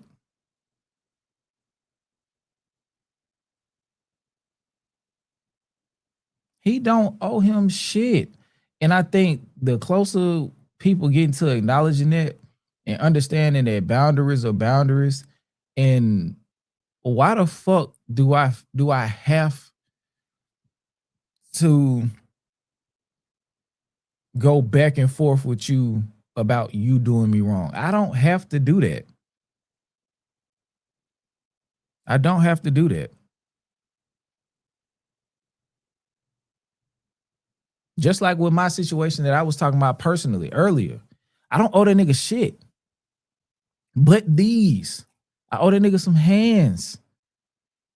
No feet, no knees, no elbows, really. Just hands, pure hands. That's it. But man, chill out. Feast, you tripping. But I don't owe you nothing. I don't owe you nothing. At a certain point, especially like niggas is grown, but like we in our 30s and 40s. I don't owe you no fucking phone call. Like, hey, bro, let me run down all the ways that you made me. You do shit like that if you trying to preserve a friendship. Like if you like, hey, bro, like, man, you been on some weak shit lately. I just feel like we need to chop this shit up so we can address it. But like, if I ain't fucking with you no more, me not fucking with you should just tell you the story. Like, you can canvas any situations that we've had together or anything I've done related to you, or I can, and be like, all right, shit, that's probably what he fucked up about. That shit was, I can see from his perspective that shit was kind of weak. But and just let it be. But like, you feeling like a nigga gotta let you call him so you can gaslight him and tell him that you don't give a fuck about how nobody feel and you gonna do what you do. What about that conversation gonna be conducive?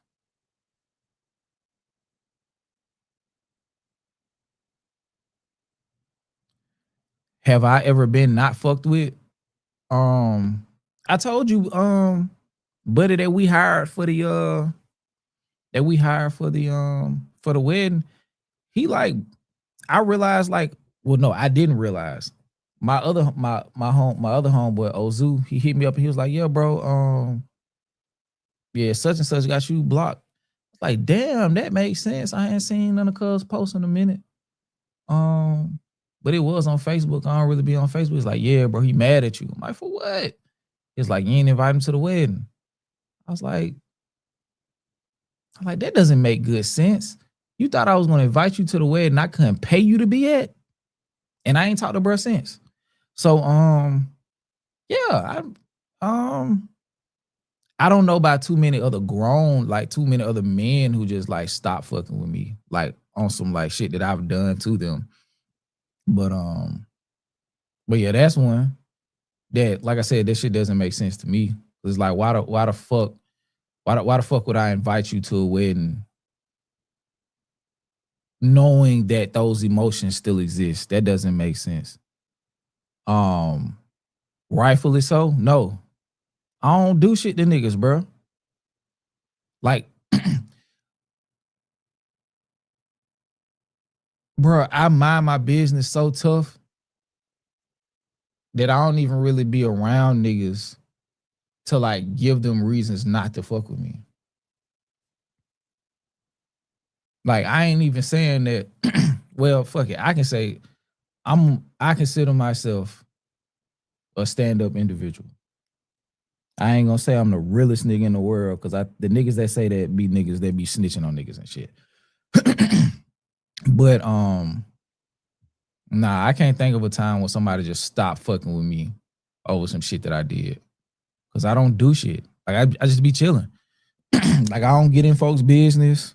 Like I don't even too tough get into shit while I'm telling niggas how to do shit.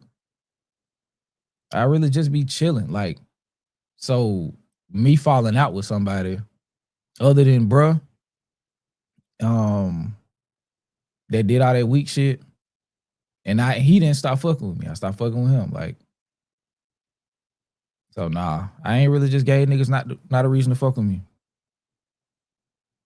He said I have, bro. I've done shit like on accident. I'll admit that, and I'm stand up too. But I fucked up a lot. Hey, and and that's the most important part. Shout out to Golden Rose for becoming a member.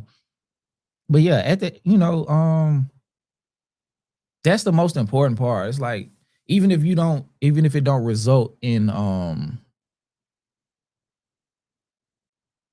you and the person getting back cool, that's a lesson for you to carry going forward. You know what I'm saying? But like, nah, I ain't really fell out with nobody. Oh, okay. So this we had an old pod, right? We got an old pod. And this was a time where somebody stopped fucking with me on some crazy shit. So, like I said, we had an old pod, and I was playing on this basketball team, this church team. In the squad we had, it split because one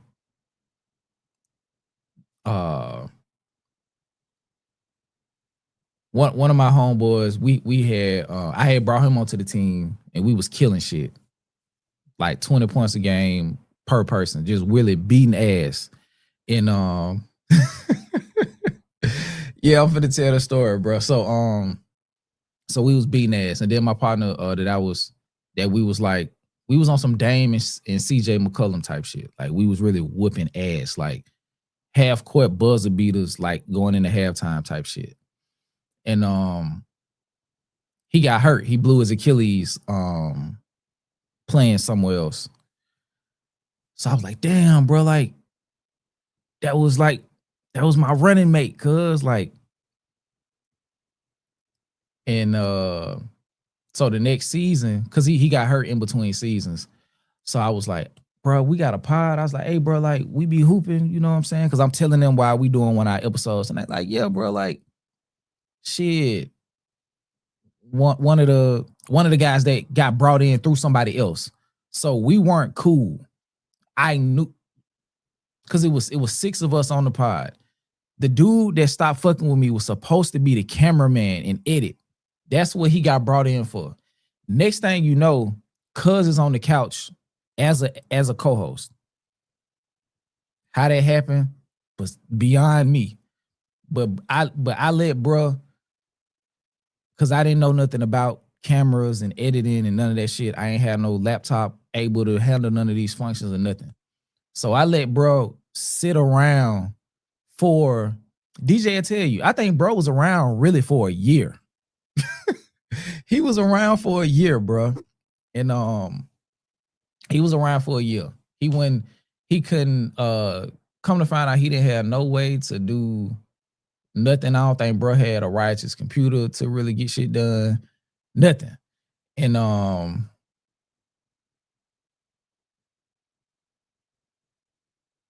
so like I said, he's sticking around. So we kind of formed a little bond, kind of sort of like we podding like twice a week. And so we start hooping. So the next season is me, DJ, that y'all know, me, DJ, One of my other homeboys that was on the old pod. Basically, I think all 5 of us that were able-bodied was hooping. All 5 of us that was able-bodied was hooping. So the first season, and my other homeboy that told me that sent me the Drake link. So it was 6 of us and 2 of my other homeboys that from the church that we was hooping at. So we played, it was 8 of us, and then a couple other people started playing. So it was like 9 or 10. And so we hooping. No. Hold on. Let me run it back. I'm putting 2 timelines together. So the first season that me and my pod mates played together with DJ. The first season that we played together, buddy that stopped fucking with me, he was a shooter. Like he wasn't really like no like scorer slasher or nothing, but he could shoot the ball. Like he was shooting that bit. I think his first game he had like 4 or 5 threes. So we rocking through the season. Matter of fact, it's like 6 or 7 of us the first season. So we really everybody could play as much as they wanted to. So we playing, and we have I think it's like a 8-game season. I think we went 5-2 because one of the games didn't count because we only had 4 people. So that game didn't count. So it was 5-2 with a no match. So the next season come, niggas is feeling he was a 3 guy, no defense. DJ will tell you I ain't lying, bro. DJ will tell you I ain't lying. He was a 3 guy, no defense. So the next season comes. And the last game of the season that we played in the first season with my pod mates, we lost a close game to these young niggas who be playing AAU. And every season they would go get like a new dude who like played in college, played JUCO to help them tip the scale. So we beat them the first game of that season. No. We lost the first game. They kind of whooped our ass the first time we played them because we always played them the first and the last game of the season. So we lost the first game. We beat them the second game. And the guy that they brought in that season, they got rid of him. They brought in a nigga who played like at a JUCO in Alabama somewhere. This nigga was nice. So our first game, we played him. And it's 5 of us against the super team. It's 5 of us. I'm hooping. I'm going to the gym 3 days a week. So I'm in decent shape. No. Well, yeah, I was. And then I got hurt. So I didn't play the first couple games. So the first couple games, the 3 guy, ass. He was ass. And we had exactly 5 people. 6 including me, but I couldn't play. So I was coaching. So we had 6 people total, 5 people who could play. So niggas is gassed. Niggas ain't got no air. We getting our ass whooped. So I'm like, okay, I got to call for reinforcements. So some of my niggas from the west side, I was like, hey, bro, they had been hooping at the church. So I'm like, hey, bro, come get on our team. So I was like, yeah, we need like 2 or 3. So they get on the team. So now we had 8 niggas, excluding me. We had 8 excluding me. So I'm coaching the first 3 games. So they come on the team. We start, the chemistry going, niggas, we winning. But some of the niggas from last season, so some of the niggas, see DJ tell you I ain't lying. Yep, and he just magically made his way in front of the camera. Couch hella full. It's 6 niggas. So, but back to the basketball shit. So, like I said, buddy, he was probably averaging like 12 points a game the first season we played with him because he could shoot. You know what I'm saying? He's shooting. But this time you could tell he hadn't been hooping. He out of shape. He ain't got no legs. Niggas is losing. So I go get some help. The help end up starting. 3 of the niggas from that came to help end up starting. One of them was a point guard, took my spot because I couldn't play. One of them was a power forward, and the other one started at center. So we're starting to win now. We got 2 dubs in a row. And then the third game is when I stopped getting fucked with. So we playing the third game, and we're in a competitive game. We're in a competitive game. So I'm trying to manage the lineups. And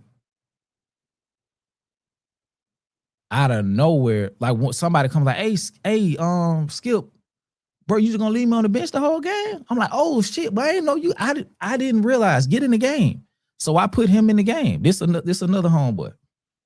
So I put him in the game.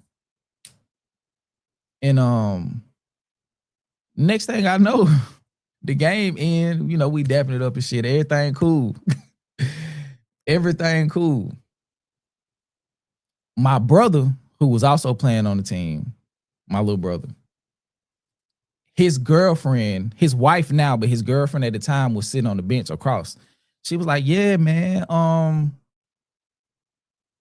for anonymity's sakes, we're gonna call him Brandon. So yeah, man, like Brandon, like, I don't know what happened. Like he like stormed out the gym. He said, if I ain't playing, I ain't staying. And he left. Brandon left. And Brandon was the camera guy that was supposed to, help us go video. And he said, if I ain't playing, I ain't staying. So him and his girl dipped. I'm like, damn, for real? Like, I ain't even realize that shit. Like he was mad that he didn't get in the game. So the DJ, were we still podding at this time? Or had we already did episode 100? Hopefully DJ's still in here.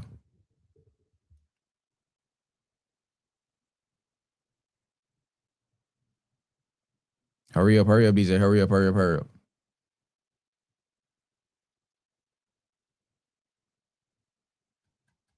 Cause I can't remember this shit like 4+ years ago. He didn't pay. It was, well, no. Yeah, everybody paid, but I think it was like $40 or some shit. But all he had to do was say, put me in the game. It wasn't like I was not letting this nigga play. And those dudes was hooping. So yeah, they need to start. Okay.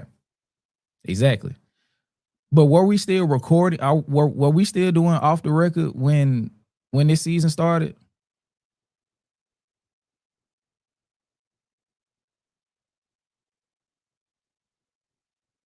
I'll let. Oh, okay. So we was doing. So the game ended. I talked to my brother and his now wife at the time. She's like, yeah, bro, Brandon dipped.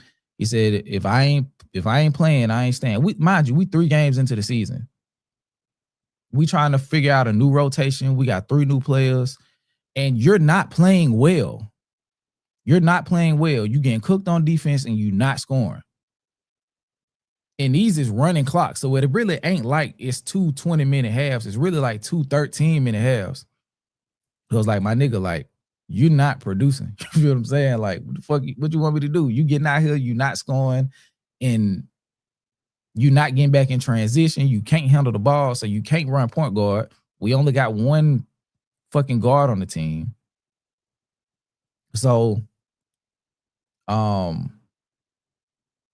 just assume we were no longer recording. So wild long after, we was recording some shit. We was recording some shit for Deciphered. And because we had a fantasy basketball team. We had a fantasy league. The first year went cool. We was about to wrap up. Okay, so we was towards the end of our first pod. Like, we had a pod, we did 100 episodes. I told y'all about this. So we had to be in that 90 clip. It was close to 100. Okay, bet. So after we finished with the road to 100, that shit over. So we recording, getting Deciphered off the ground. So we did a few, like, 4 4-man episodes back then. So we getting ready to film one of the episodes. And I think DJ and my homeboy Corbin, he was like, it was like, yeah, bro, the fantasy shit lit this year. And I was like, hold on, what? I was like, you got a fantasy? It's like, yeah, bro, we've been going for a minute. Yeah, this shit straight. And they was like, the damn, I was finna say the nigga name. They was like, Brandon didn't send it to you? Not Corbin was like, so he doesn't know. So I'm like, no, what? And they was like,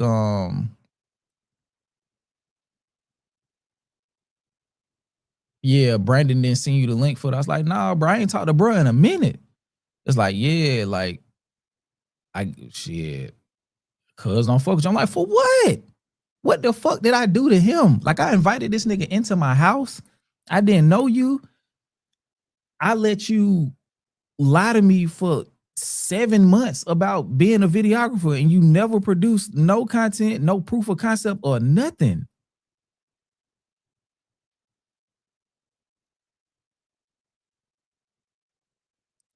And he's like, yeah, bro, cause he stopped fucking with you because you ain't put him in the game. I was like, get the fuck out of town. Like, so that nigga really stopped fucking with me after I extended all of these hands to him because I didn't put him into one game and give him the minutes that he wanted without saying like, hey, bro, shit, let me get some burn. Like, it's 9 niggas. And niggas is like, hey, bro, put me back in the game. Let me get some burns. Like, okay, let me throw you back in the game. And he was just like, yeah, bro, I ain't fucking with that nigga no more. Cause he ain't put me in a church league game. So I was like, for a second, I was like, damn, that nigga really stopped fucking with me over a game. But then the more I thought about it, I was like, bro, we don't really fuck with each other like that. Like, we don't know each other for real. I don't know this nigga mama. I don't know if the nigga didn't know my mama. I didn't know if he had no siblings. He was just an add-on from us recording because one of my homeboys used to work with him. So he was really an add-on. We weren't friends. Like, when I thought about it, like after the initial burn kind of like went away of like, damn, like her really just like, I was like, Skip, y'all niggas not friends. You just knew this nigga. This was an acquaintance that y'all happened to just be podding. But yeah, bro, really, like, bro, really stopped fucking with me. Like, I haven't heard from Cuz since. Like I said, this been years because we started Deciphered in 2022, at the tail end of 2022. And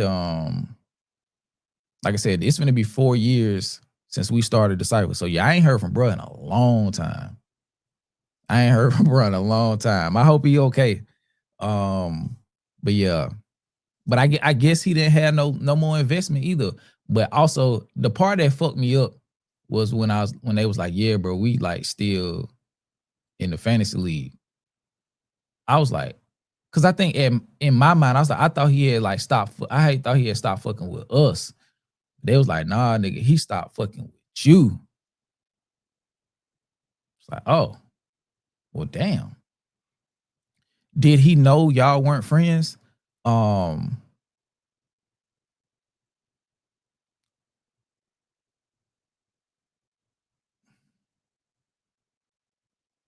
I think there's a certain like barrier that you have to cross to like become friends.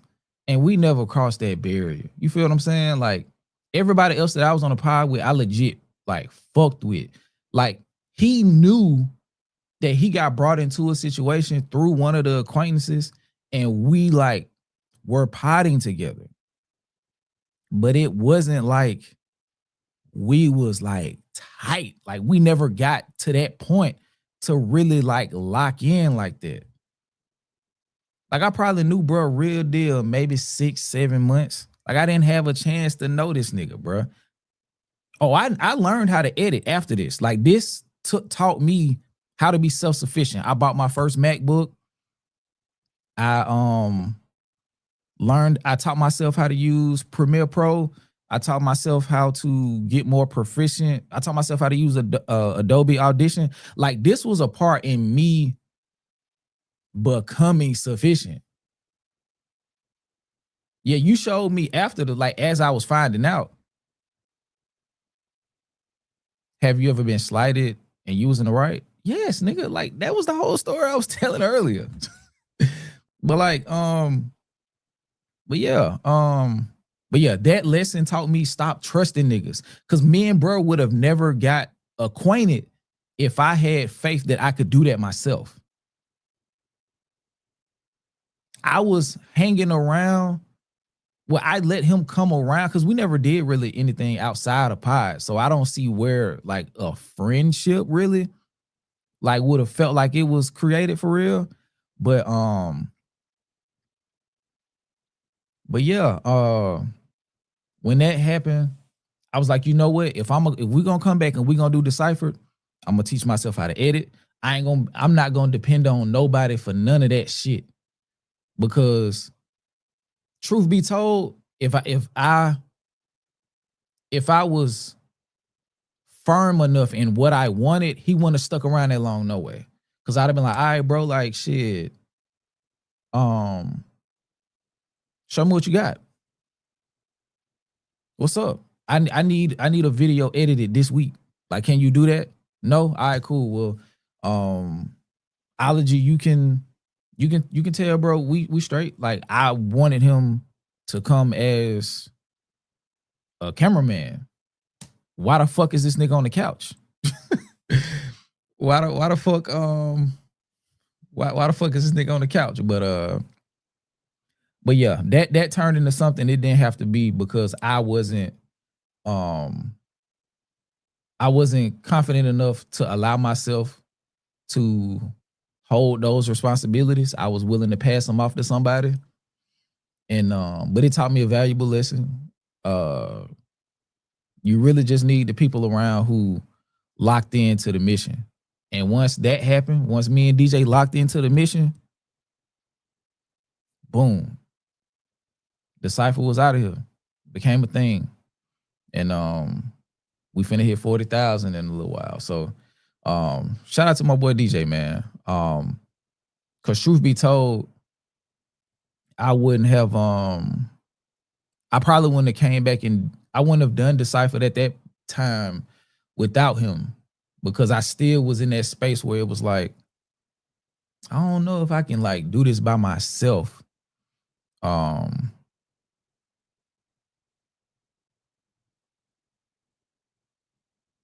we started as a group.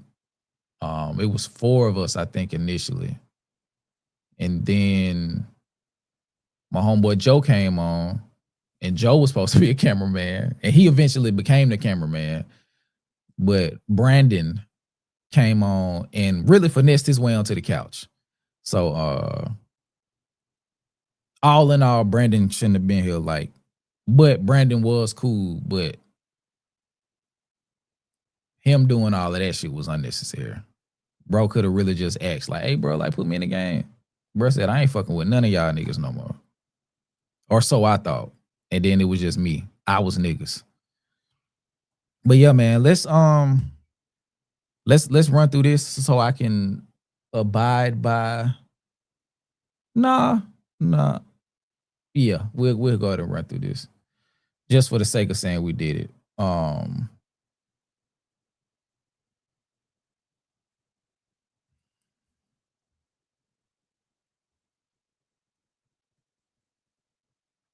I'm trying to see if it's some game dishes in here. That's what I'm really doing, and then we're gonna get out of here.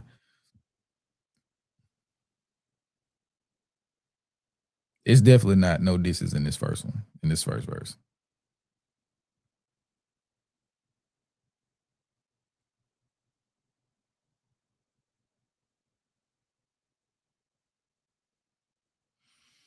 Are you finally ready to play? Have you ever? Let's see. Have you ever thought that OVO was working for me? Fake bully. I hate bullies. You must be a terrible person. Everyone inside your team is whispering that you deserve it. Can't Tussie slide up out of this one. It's just gonna resurface. Every dog gotta have his day. Not living your purpose. It was fun until you started to put money in the street. then lost money because it came back with no receipts. I'm sorry that I live a boring life. I love peace, but war ready. If the world is ready to see you bleed, the Elohim, KTW, you know you can't sleep. It would just trouble you. Know the whys in your circle shall puzzle you. If you were street smart, then you would have caught that your entourage is only to hustle you. 100 niggas that you got on salary, and 20 of them want you as a casualty. And one of them is actually next to you, and 2 of them is practically tired of your lifestyle. Just don't got the audacity to tell you, but let me tell you some game, because I can see you, my little homie. You playing dirty with propaganda, it blow up. I'm gonna be 100, bro. I'll show that next stream. I'll show that next stream. I ain't gonna lie, bro. This not a fucking game, this, bro. I could see the symmetry with the 616 related to 100, but I think that's more so focused on Drake than the game. Like, cause him saying, let me tell you some game, because he said the word game. No, my nigga. No, we're not. That's the reachiest of reaches, bro. And it don't even fucking make sense. In the what he said,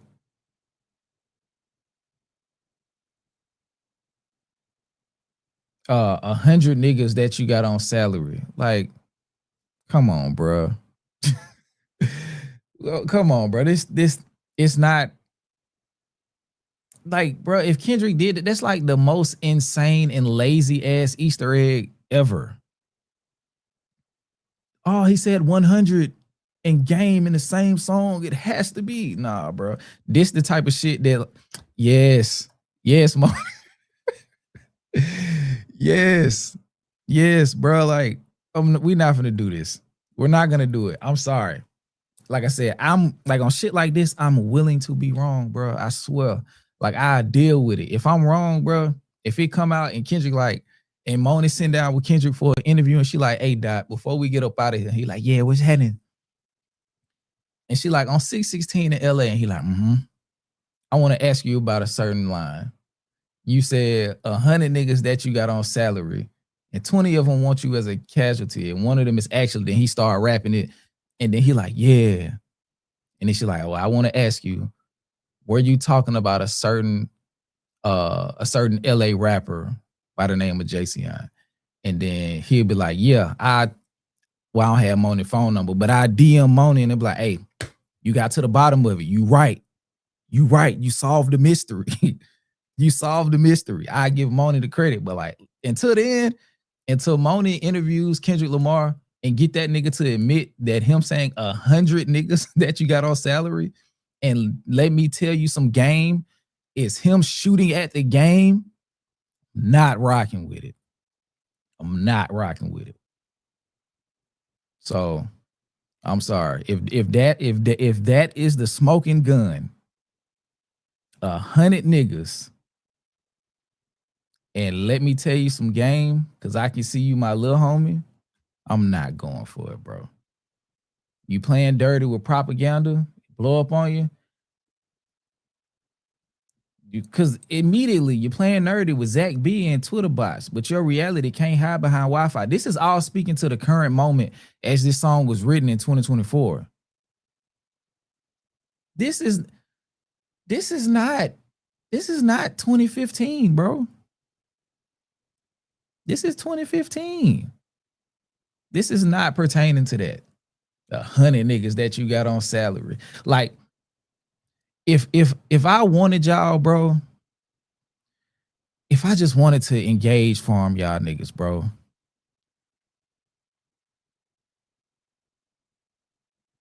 I could have said that, but I'm not gonna do that, bro. I fuck with y'all enough to engage y'all earnestly. Like I said, I'm willing to be wrong, but 100 niggas and let me tell you some game, like come on, bro. That's just like saying him saying Twitter bots was him knowing that Elon Musk was gonna get in control of This is like him subliminally dissing Elon Musk. You feel what I'm saying? Like, come on, bruh.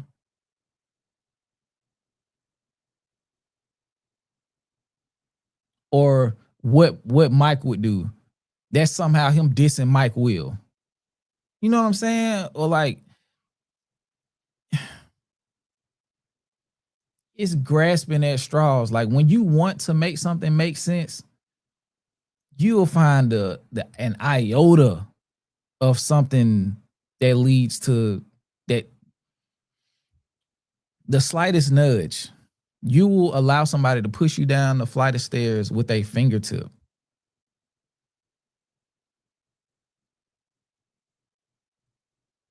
Exactly.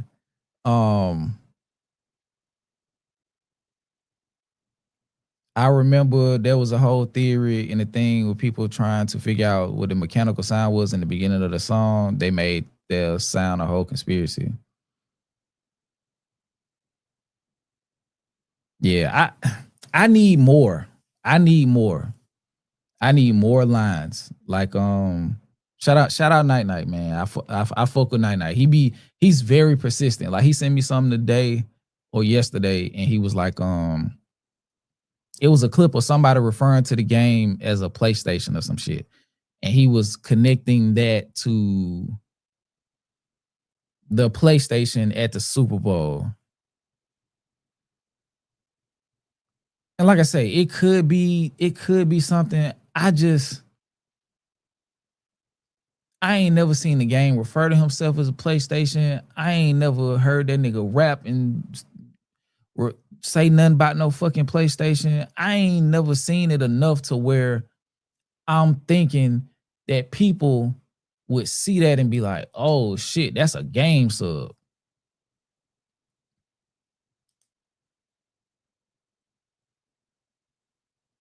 So I just can't get lost in the weeds of like the metadata or the meta narrative. I'll say that. I just can't get lost in the meta narrative because it's so much of it and it's infinite because it's really going off of like minimal information.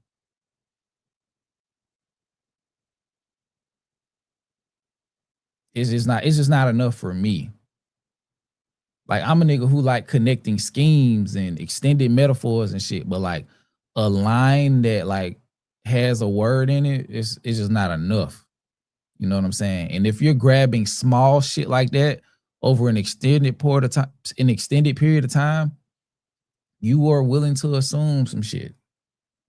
I'm just not willing to do it. So I ain't gonna bash nobody theories. I ain't gonna say they're stupid or none of that. I'm just gonna say that I'm going to park my car here and go in the house. I'm not gonna continue down that road. Shout out to Moni. She said, some folks want Kendrick to care so much because they have not gotten over the battle. The Super Bowl had nothing to do with the game. This tells me they didn't understand the actual message. That's how I feel. A part of like niggas will like completely run away from the clear and obvious, not obvious, but like the front, what niggas will run away from what is being seen, what you can break down and illustrate.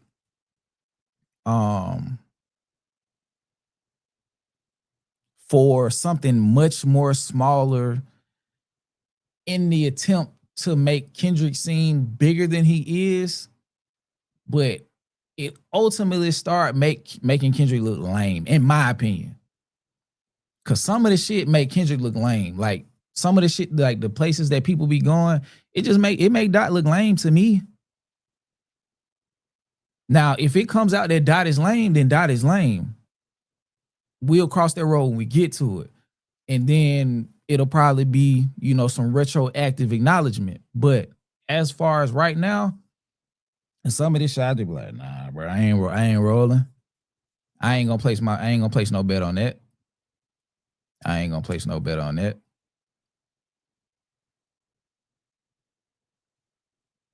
But yeah, I did kind of see from the perspective in the first verse of 616, I was kind of finna cash in on that theory that what's the 8 Ball had about him rapping from Drake perspective, but he didn't come up with that. Apparently, he stole that from somebody on he stole that from some people on Reddit. So can't even get him credit for that.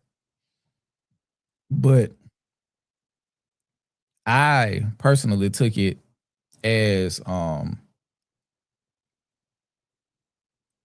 just take the first verse as him preparing for spiritual warfare. Shout out to Mona. His entire premise was leaning to play the game system exactly.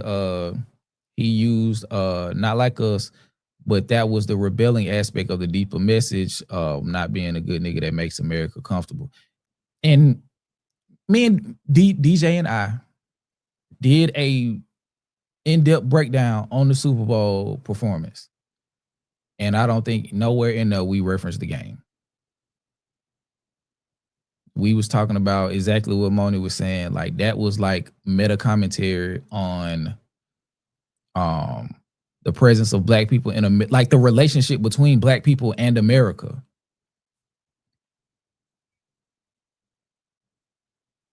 Is there a world where he could be sneakily subbing these niggas? Yes, but it's not enough for me to stand on.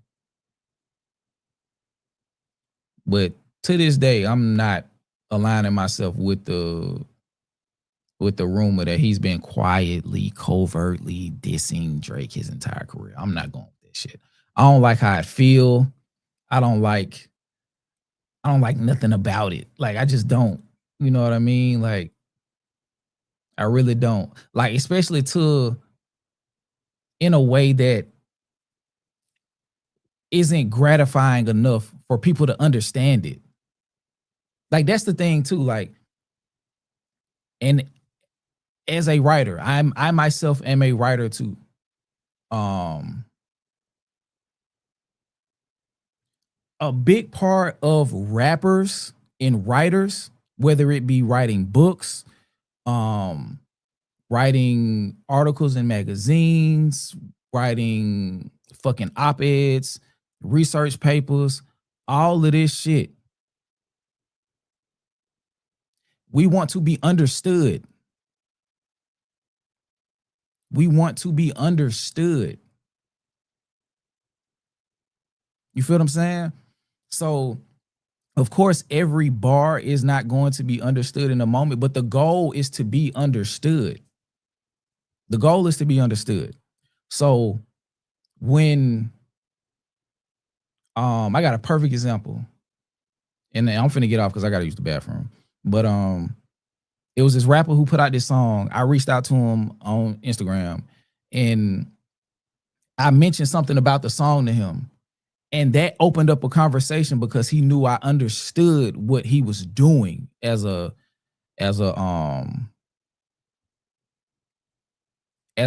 artist. And we've been kind of like keeping in contact decently since then. But I get that Kendrick and Drake have been going back and forth really since 2013 for people to see. I just don't think that Kendrick is like up under that, writing one-liners here and there that nobody's really gonna get unless they start breaking down gematria or some shit. That's what I'm saying. I don't think that's happening. I don't think you can take a line from this song, a line from this song, a line from this song, and 14 other lines from other songs and put them together and create a verse. I don't think that's what's happening. I don't think Kendrick got a 16-bar verse and the first letter is spelling out a word on this side or a phrase, and then the last letter is doing. I don't think he's doing shit like that. And niggas be trying to make it seem like Kendrick be doing that. It's like, oh yeah, if you read, it says, I was God, and it says you are Satan. It's like, no, bro, it's not what the fuck is happening. It's not, niggas is not going that crazy. I think the shit that he's saying, like, because if that's the case, he doesn't put out Black Panther. He doesn't do King Kunta. He doesn't do fucking the Hard Part 4, Element, Humble, all of these different things. Like, why be so overt and then have shit that's just buried, hoping that hoping that some fucking German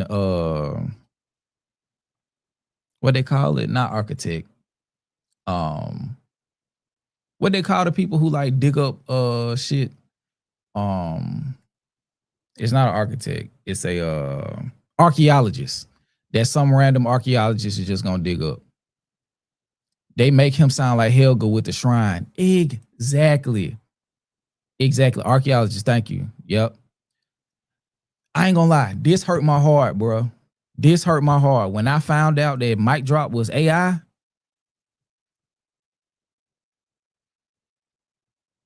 that shit hurt me, bro. That shit hurt me, bro. When I found out that Mic Drop was AI, that shit hurt my heart, bro. I swear it did. Because I started watching Casavelli, and then I started watching Mic Drop, and then it'll be like certain shit in the language model wasn't able to interpret it as regular phrasing and would like speak on the symbol. I was like, oh shit, this AI. And the videos was coming out too fast, and they was dumb redundant. They was redundant as fuck. So I was like, it's no wonder this nigga's able to put out 2 videos a day. This shit is rehashed. And then when when the video will go on, he'd be like such and such dash, like ab dash soul or some shit like that. It's like, hold on, wait. Slash, thank you. Slash, thank you. I was like, yeah, here we go. Got him. We fucking got him. But the videos was just reiterating the same shit over and over. So that like also led to, it's like, oh, okay, this shit, this is AI, bro. This is AI. But yeah, man, it ain't nothing in this 616. This is just a fire song.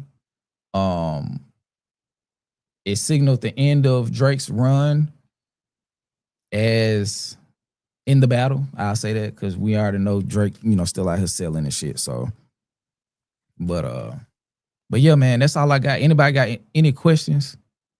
Like, make it very fast. I'm taking one question. I got pee. I got pee, bro. Matter of fact, hold on.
Okay.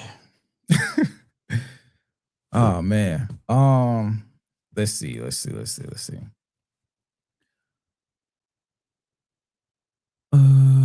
Marty said, I remember some girl was literally in my DM panicking about Drake killing Baby King mom because of that page. Oh, Jesus Christ. Let's take that down.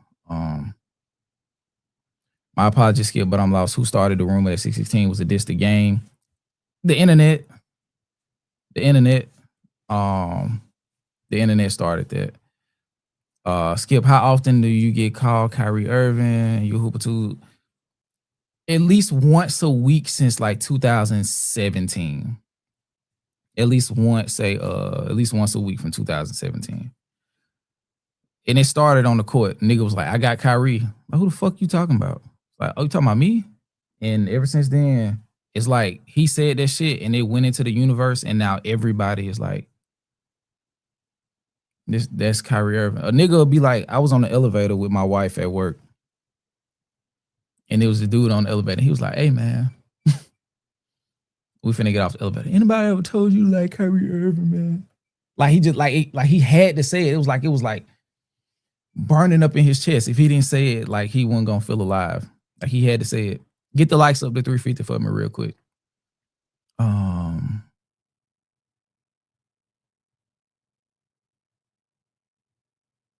Okay, so no questions. AI at first, no.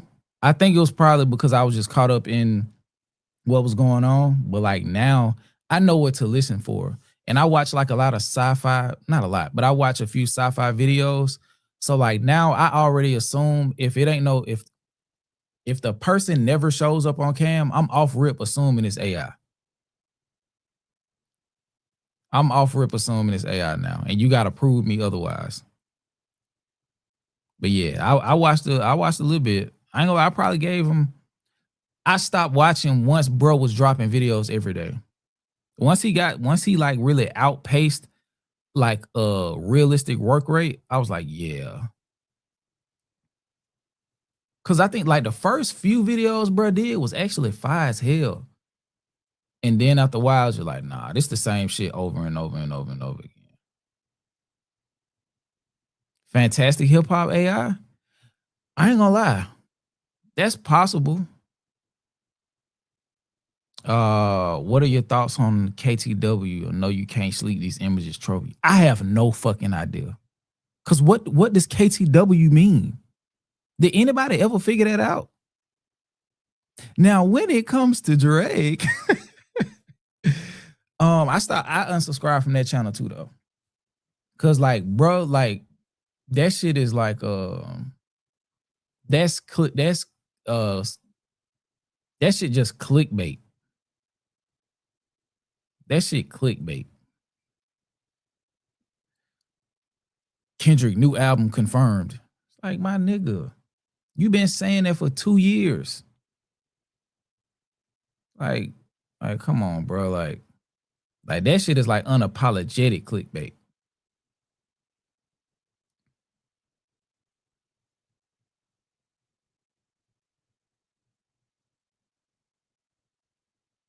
I mean, when they were trolling, yeah, man, but they still do it every now and then. Like somebody just the other day, it's like, hey man, it's so dope to see a Kyrie reacting.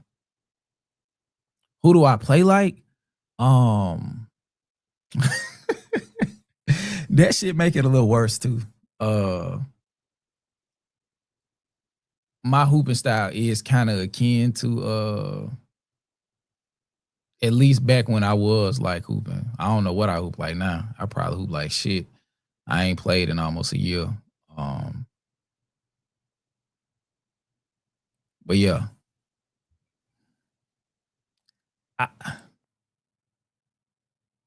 It's hard to play like Kyrie, but I was a shifty guard.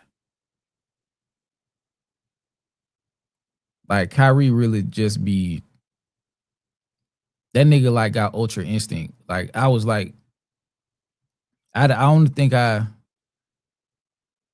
when I was playing like often, like 3 times a week, I would get into the modes where I had like ultra instinct and shit. But like Kyrie a different level. So I don't even know if saying I play like him is respectful. But like I do model some of cause like I'm a 3-level player. So like my mid range is like modeled after Kobe. Under the rim, Kyrie is too complex for under the rim game. But I would try some of that shit sometimes. But above the break, probably more Dame Lillard above the break. Cause I'm finna shoot that motherfucker. I'm finna shoot that motherfucker. I'm more Dame above the break.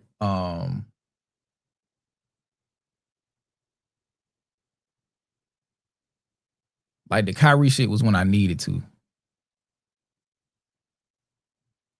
You a stopper. So I know you playing with your hands on niggas strong as hell, not letting them get around you. But yeah, I'm just I'm going mid range, back to the basket, turn around.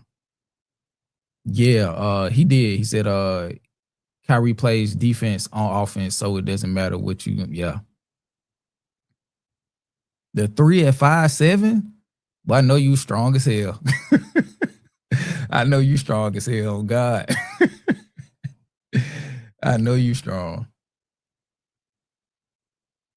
Let me see what y'all talking about.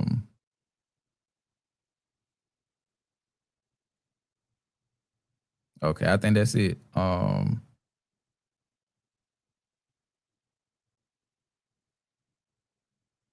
think that's it, man. Shit, I gotta get up in like 6 hours. I need to work. I was about nigga, get the fuck.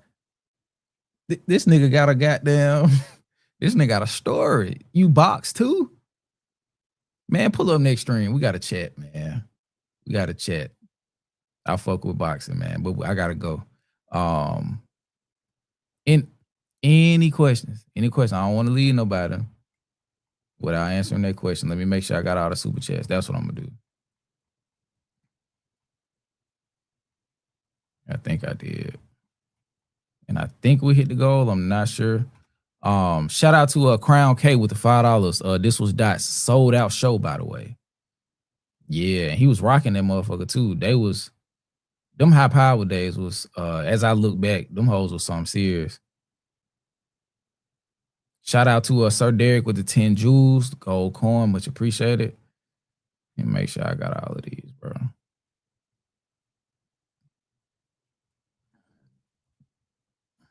I might not get to that question after going through all these super chats.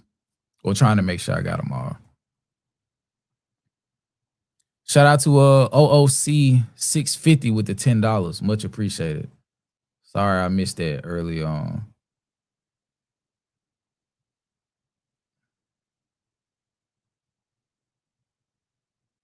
But yeah, like I said, you never know who's watching. Cause I mentioned that Reed situation and bro popped up.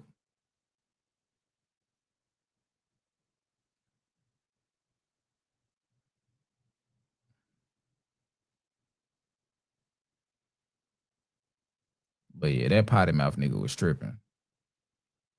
That shit was crazy.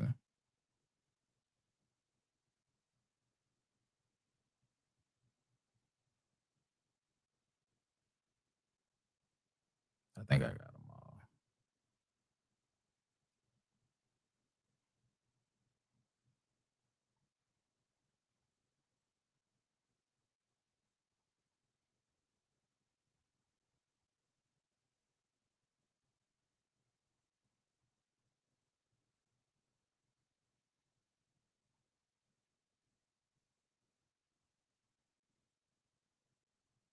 Shout out to Zero Fox 40. Remember for 11 months.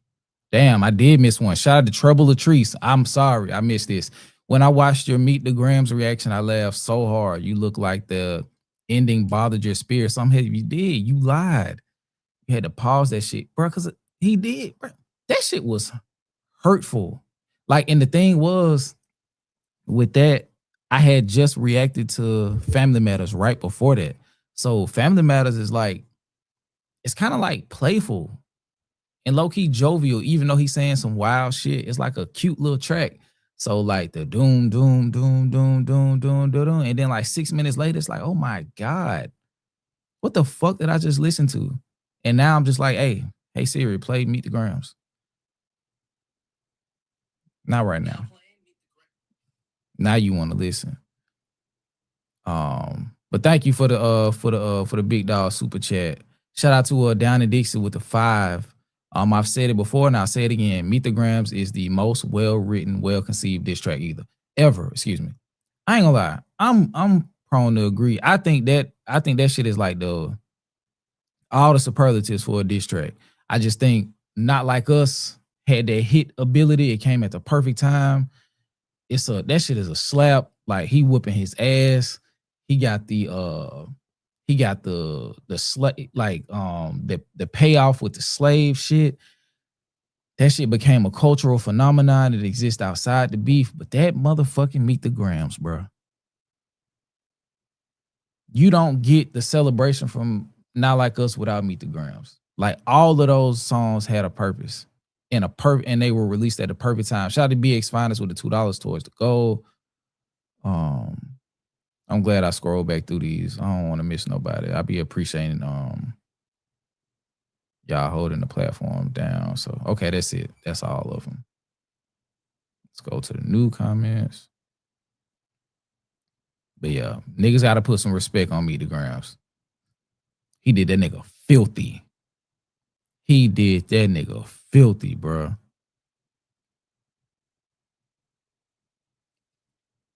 But all right, y'all. Thank y'all for tuning in to another We Are the Cypher live stream. Shout out to Moni for pulling up. Shout out to everybody, all the mods, the members, everybody, the Patreon people, everybody who pulled in. If you're new to the channel, go ahead and hit that subscribe button, hit the like button on the way out. Hopefully I'll see y'all again before next Saturday, but if not, y'all have a great week. Get y'all Sunday started off right, man. And until next time, hip hop lives here. Peace.